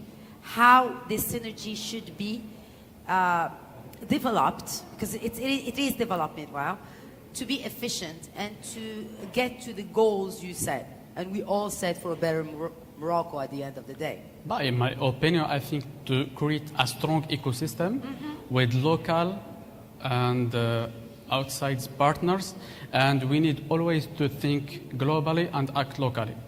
And this is my title. Beautiful. Yeah. Think global, act and local. Act locally. Yeah. That's what you're doing. Yeah, exactly. And last word maybe to finish this discussion, Younes, about the MoroccoTech. MoroccoTech, let me to know. In 1 or 2 words. Yeah, right. I think that this is the right moment and the right place to start something great. We believe in Morocco, we believe in ourselves, and we believe in our partners. So let's do something great, and let's do something very special for our country and our continent. Inshallah. Inshallah. Thank you, Younes. Thanks for having me, and Thank you. See you. Yeah, see you Thanks. very soon, maybe in Agadir. Yeah. Okay. Thank That you. was the very last one-to-one in this last showcase, which was about the GovTech, and we are continuing our journey today with Mehdi Boukhari. The floor is yours, Mehdi. Merci beaucoup, Khadija. Justement, à travers les 4 showcases qu'on a eu aujourd'hui, on a eu à la fois la FinTech, l'AgriTech, la... Through showcases, FinTech, AgriTech, CoreTech, we discovered the potential of those Moroccan actors, startups, innovative actors from various regions in Morocco. And so you can look at this testimony of the director of the CRE Fez Meknes, Yassine Jazi, who will introduce us the potential of this region.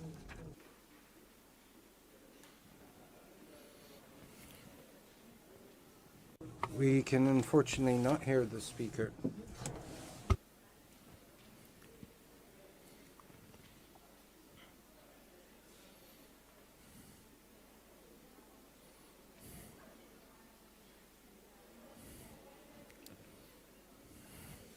We cannot hear the speaker, unfortunately. As we have seen all along this day today, MoroccoTech has much potential, much ambition, and many entrepreneurs and players from both the private and public sector. But the crucial issue now, which was put forward by the people following us online and on television, what financing is available for the emergence of this digital sector? What investment is necessary for these unicorns or gazelle techs as they are known in Morocco. And this is what we will be discussing in this panel with Hassan Sharaf in 3 stages, a keynote, a one-to-one, and a panel.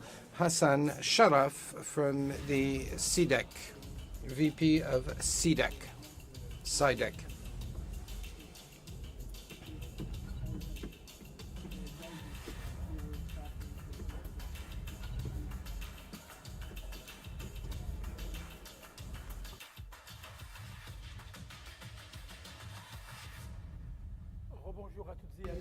Good afternoon again. It will never be mentioned enough. Fundraising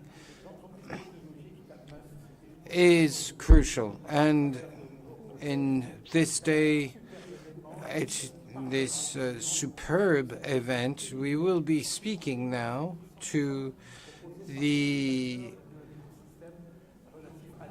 requirements put forward by all actors when it comes to fundraising, so that we can follow this panel with more acute attention. We will be here now from Youssef Mamou, the founder of the 212 startup. Good afternoon, ladies and gentlemen. Around the world. Good afternoon, good morning.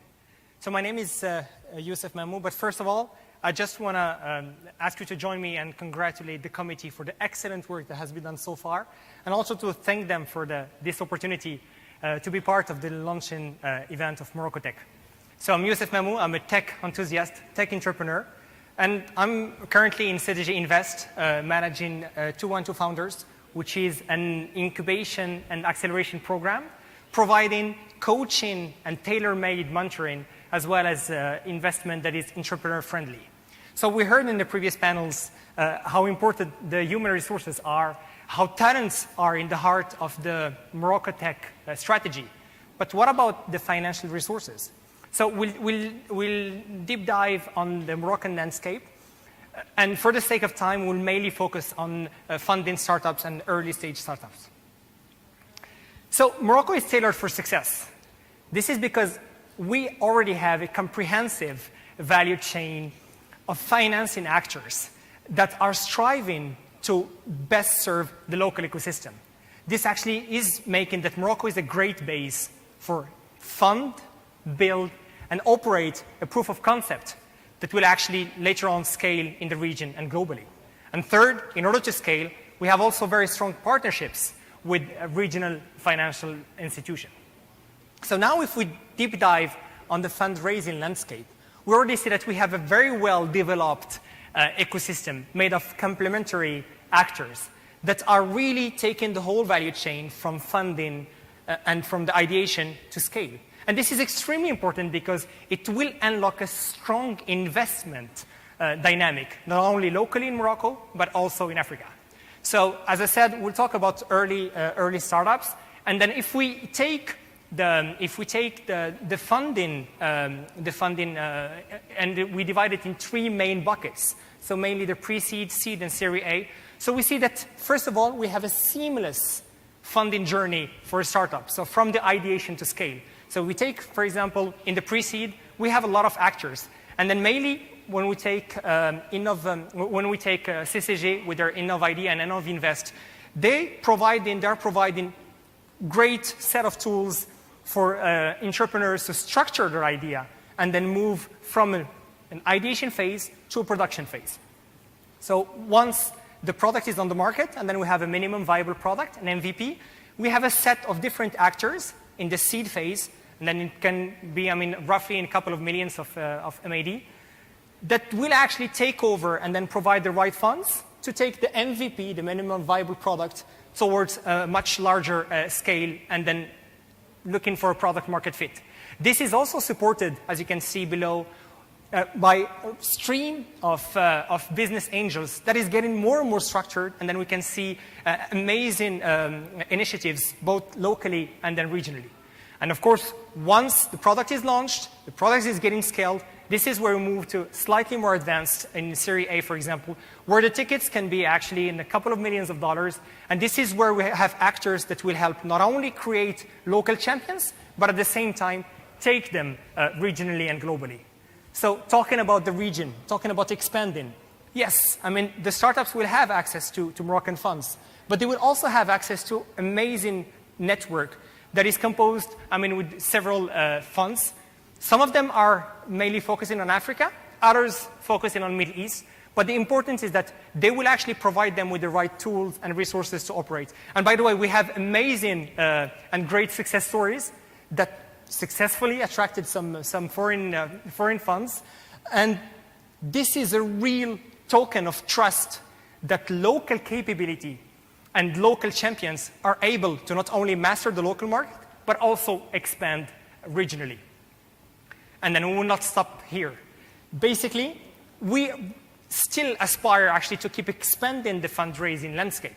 So our next challenge, just to name a few, is actually to establish funds that will focus slightly on the later stage, so mainly in Series B and C, in order to sustain the ecosystem growth. So with this, thank you for listening, and join me again to wish long life and great success for this initiative, MoroccoTech. Thank you. Hier, un plan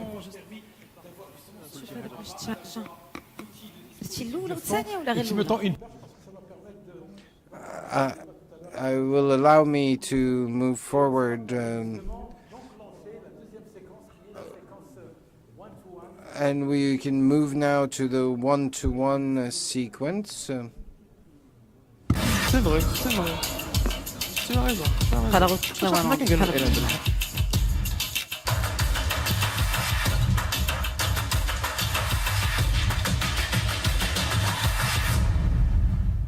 Alors, Hicham Zanati Serrini. So, Mr. Hicham Zanati Serrini, you are the CEO for the National Fund for the Guarantee of Companies.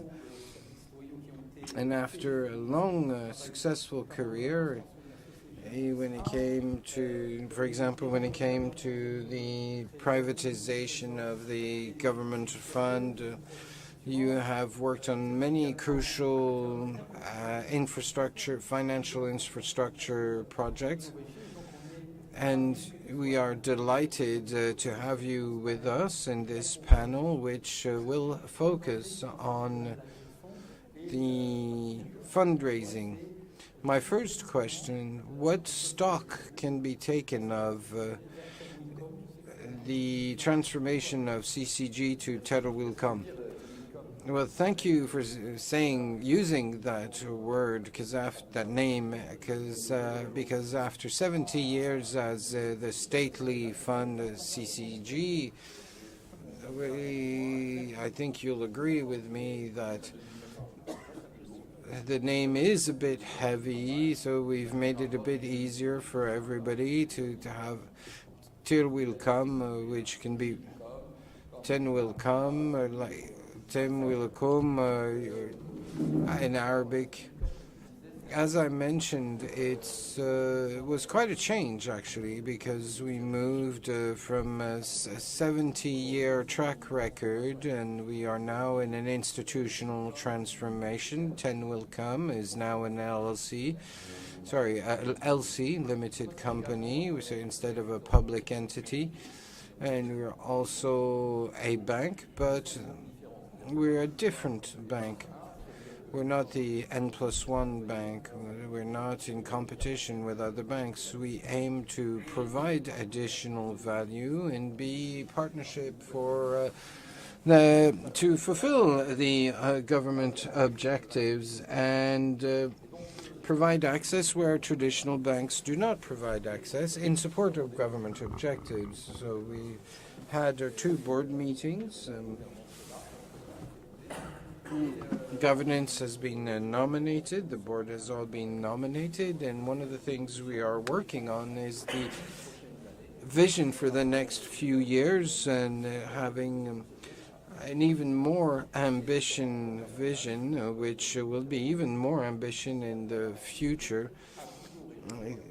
the guarantee, which will be our first tool, will remain our first tool, albeit on debt or, as we mentioned earlier, the financing of startups. And if I may just add, we end the year, many people have known us as a counter-cyclical tool on development, and the COVID impact on economy, on the two government schemes, COVID Oxygen and Daman Relance, which aim to launch the economic recovery. We have launched multiple funding, about 30 billion dirhams, about $3 billion. So there's a question here when it comes to fundraising about the mechanisms that have been implemented by Terra Wilcom to support the wider ecosystem and all the stakeholders who work in the fundraising ecosystem to support startups.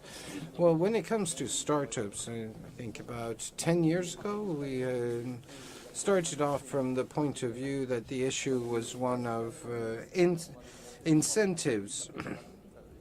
And we started with a product called Daman Capital Risk. We had an excellent product, but the strategy was somewhat limited as we needed to change the access to. So we started with a program called Inalves, and where we are in a continuum of financing.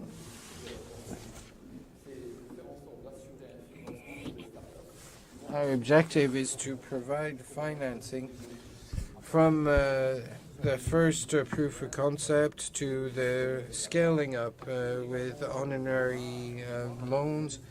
We can also have investors in funding rounds to provide both seed capital and venture capital. So this strategy was launched in 2017 and had a real impact on the startup environment, as there was a significant improvement. Even despite COVID, in 3 years, we've had 400 startups which were financed. We clearly exceeded our objectives of 300 startups over 5 years. So there's clearly some kind of appetite. Yes, absolutely. There is an appetite for it. There's great talent in Morocco that needs to be supported. We provide them support. As the way we work is to work with them, not just startups, but also on the ecosystem surrounding the startup. So we have a dozen partners in 2015, 2016, and we now have more than 16. Ultimately, the purpose is to have an ecosystem that can provide solutions to startups. Yes, we provide financing, but you also need quality to support such startups, especially in its first years. And let's not forget investment funds. We are working now on 17 deals, 140 million dirhams invested after 2 or 3 years, despite a bit of a slowdown on a fund that started initially. We have multiple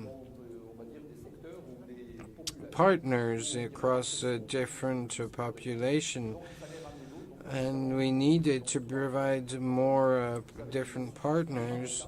And we have institutional investors, both private and public, and certain investors from abroad are the first to are investing for the first time, such as the Dutch Sovereign Fund. and we are now working towards a private equity fund joining the funding round. So we're talking about a 6-7 year horizon when it comes to investment, with 150 million dirhams invested already in about 15 million US dollars, despite the COVID situation. But ultimately, what you have to bear in mind is that we have provided a lot of energy and impulse for development. Yes, there's an ecosystem which exists, as you mentioned, and I think also we can speak to the important moment in the ecotech when all the players are there. So how could we hasten the process and make this ecosystem even more competitive? Yes, of course, you should be ambitious. Because what we have done when we started in 2017, we were maybe not a fully blank page, but there was a single fund which was called Morocco Numeric Digital Fund or Numeric Fund. So we had to build with others in partnerships. And when you roll out a strategy, some things that may change may require, some changes may require modifications. And we have now a dynamic ecosystem, despite the fact that the business models which tend to be quite fragile. And it'd be quite a shame if we lost some of these startups somewhere along the road. We want to have incubators which are strong, which are solid. So the way we approach this support that we provide must also take into account the type of business models that are being developed. There are also a certain number of other things that require some thought. How can we be more ambitious, have a tighter knit in our network? If we look at 70%, we're between Jdida and Kenitra, basically Rabat and Kaza. We need to have a better coverage across the territory of the kingdom and be provided and cover other regions and pull these regions into a broader dynamic of change and investment. We also need to work on the investment aspect as part of a global landscape. Through these funds, we invest in Moroccan talents who have talents in Morocco, or talent in Morocco. But we should be less greedy. What do you expect from the funding? That when you're funding, you expect naturally some value in Morocco, but we shouldn't expect all of the value to be created in Morocco. We have to provide and set ourselves an objective with 30, 40, 50% of the value being created in Morocco. And if you say everything must be done in Morocco or nothing, well, then you end up with nothing, because startuppers are raising not just fund, but also need talent to grow. So, and we should not expect everything to be developed in Morocco.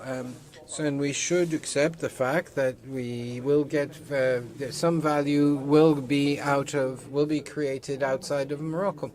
Well, thank you again, and congratulations for this deep transformation of the CCG into the Tawilcom. Thank you for this also, as it is a great opportunity to seek into the panel.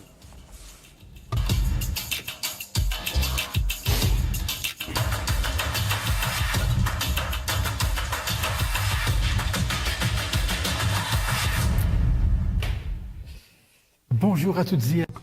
Good evening, ladies and gentlemen. Tarek, Kenza, Touria, and Mr. Al-Khabi, who is in Casablanca, was supposed to be with us, but who unfortunately could not join us in presence. And I think this will be the panel where we will be oscillating between happiness and fundraising. On this panel, it is my pleasure to welcome Mr. Sidi, who is the CEO of the Casablanca Stock Exchange. You also had a career in the World Bank in London. You worked at Société Générale Bank. You were also CEO of a strategic investment fund and spent many years in the at the service of development. You are also a tech. You are an engineer from the École des Mines in France.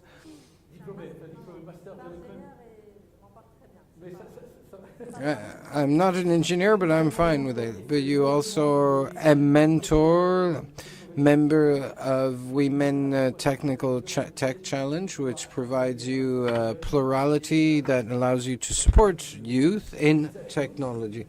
Kenza, you are the manager fund of Outlive Ventures, and you were the co-founder of Startup Your Life and Africa via Deon social network, similar to LinkedIn. And you were at Stanford. So all of you are supporting the fundraising for companies. And Mr. Al-Kabi, the director of the fund from MedTech Fund for Industrial Development. Thank you to all of you for your presence. First of all, my question to our remote guest, as he is an industry actor already, in your group and in your experience, you have been supporting both businesses.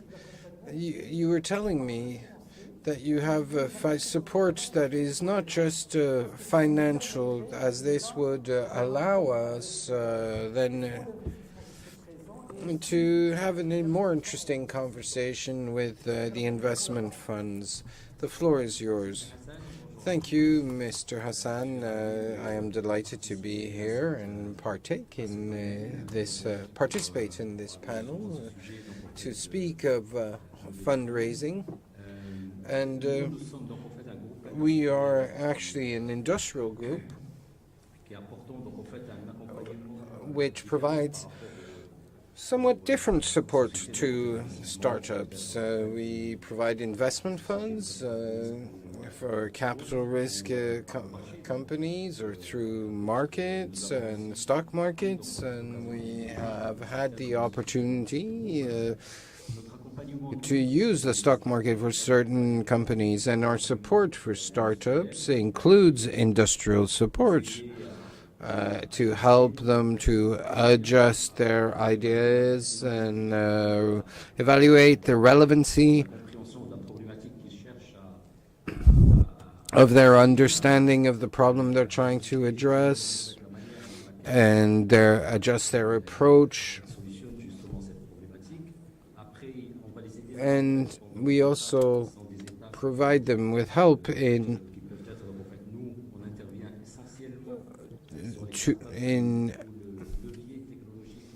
when the technological lever will make them stand out from the competition and leverage their USP, their unique selling points, and help them later down the road to improve their solution and make it even more attractive to the markets and scaling up.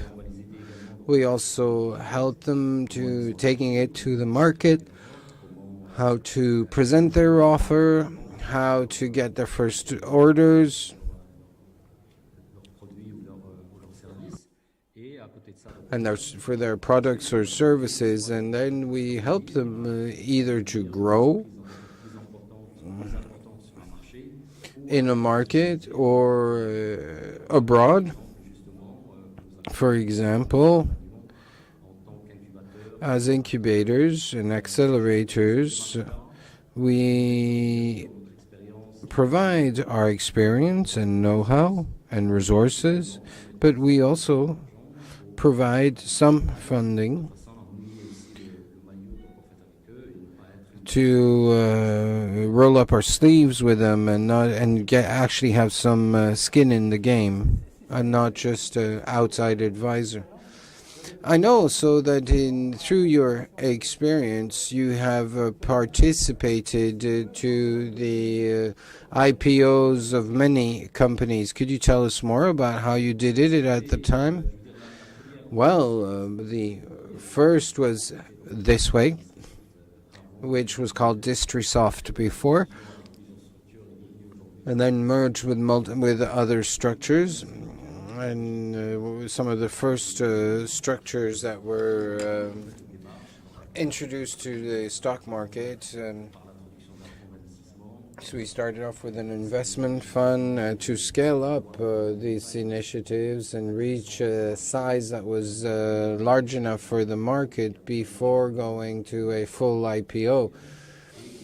That allowed us to manage a more important growth, and today this way is one of the most important structures in the domain of distribution for be it for hardware and software, both in Morocco and across the region. And it is thanks to this lever, the investment funds first of all, and second the access to market, and which have allowed us to reach this scale. And we have a second structure which is called S2M, in which we entered the capital to replace, and this is something else, another part of our action as industry addies. We offer investment funds with a past 2, 3, 5 years, or maybe even 8 years. So in this respect, one of the possibilities is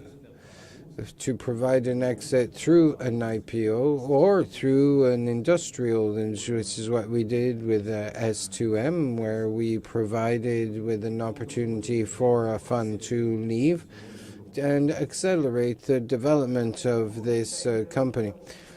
Thank you very much. You've clearly highlighted that there is much support for the maturing of the idea, the access to market, and the IPO, or a introduction to an investment fund. So we have amongst us here in the studio today, we have the CEO of Stock Exchange. Clearly, the stock exchange likes tech, and tech likes the stock exchange. So yes, indeed, happiness. So, to you, what stock do you take of the different IPOs, and what lessons have you learned, and what were the main success that we can build on? Well, very quickly, our track record covered 25 years when I started in these markets. The listings, the largest listings were Walmart, Citigroup, and GE. And today, the 5 largest stock listings make public our commitment to providing more funding for this beautiful initiative of MoroccoTech. I believe the clearest commitment of the stock market that when you say that you will be very short and brief. Well, the 4 lessons learned, I think I could speak with my friends, with my colleagues, but I will try to share with you the 4 lessons learned.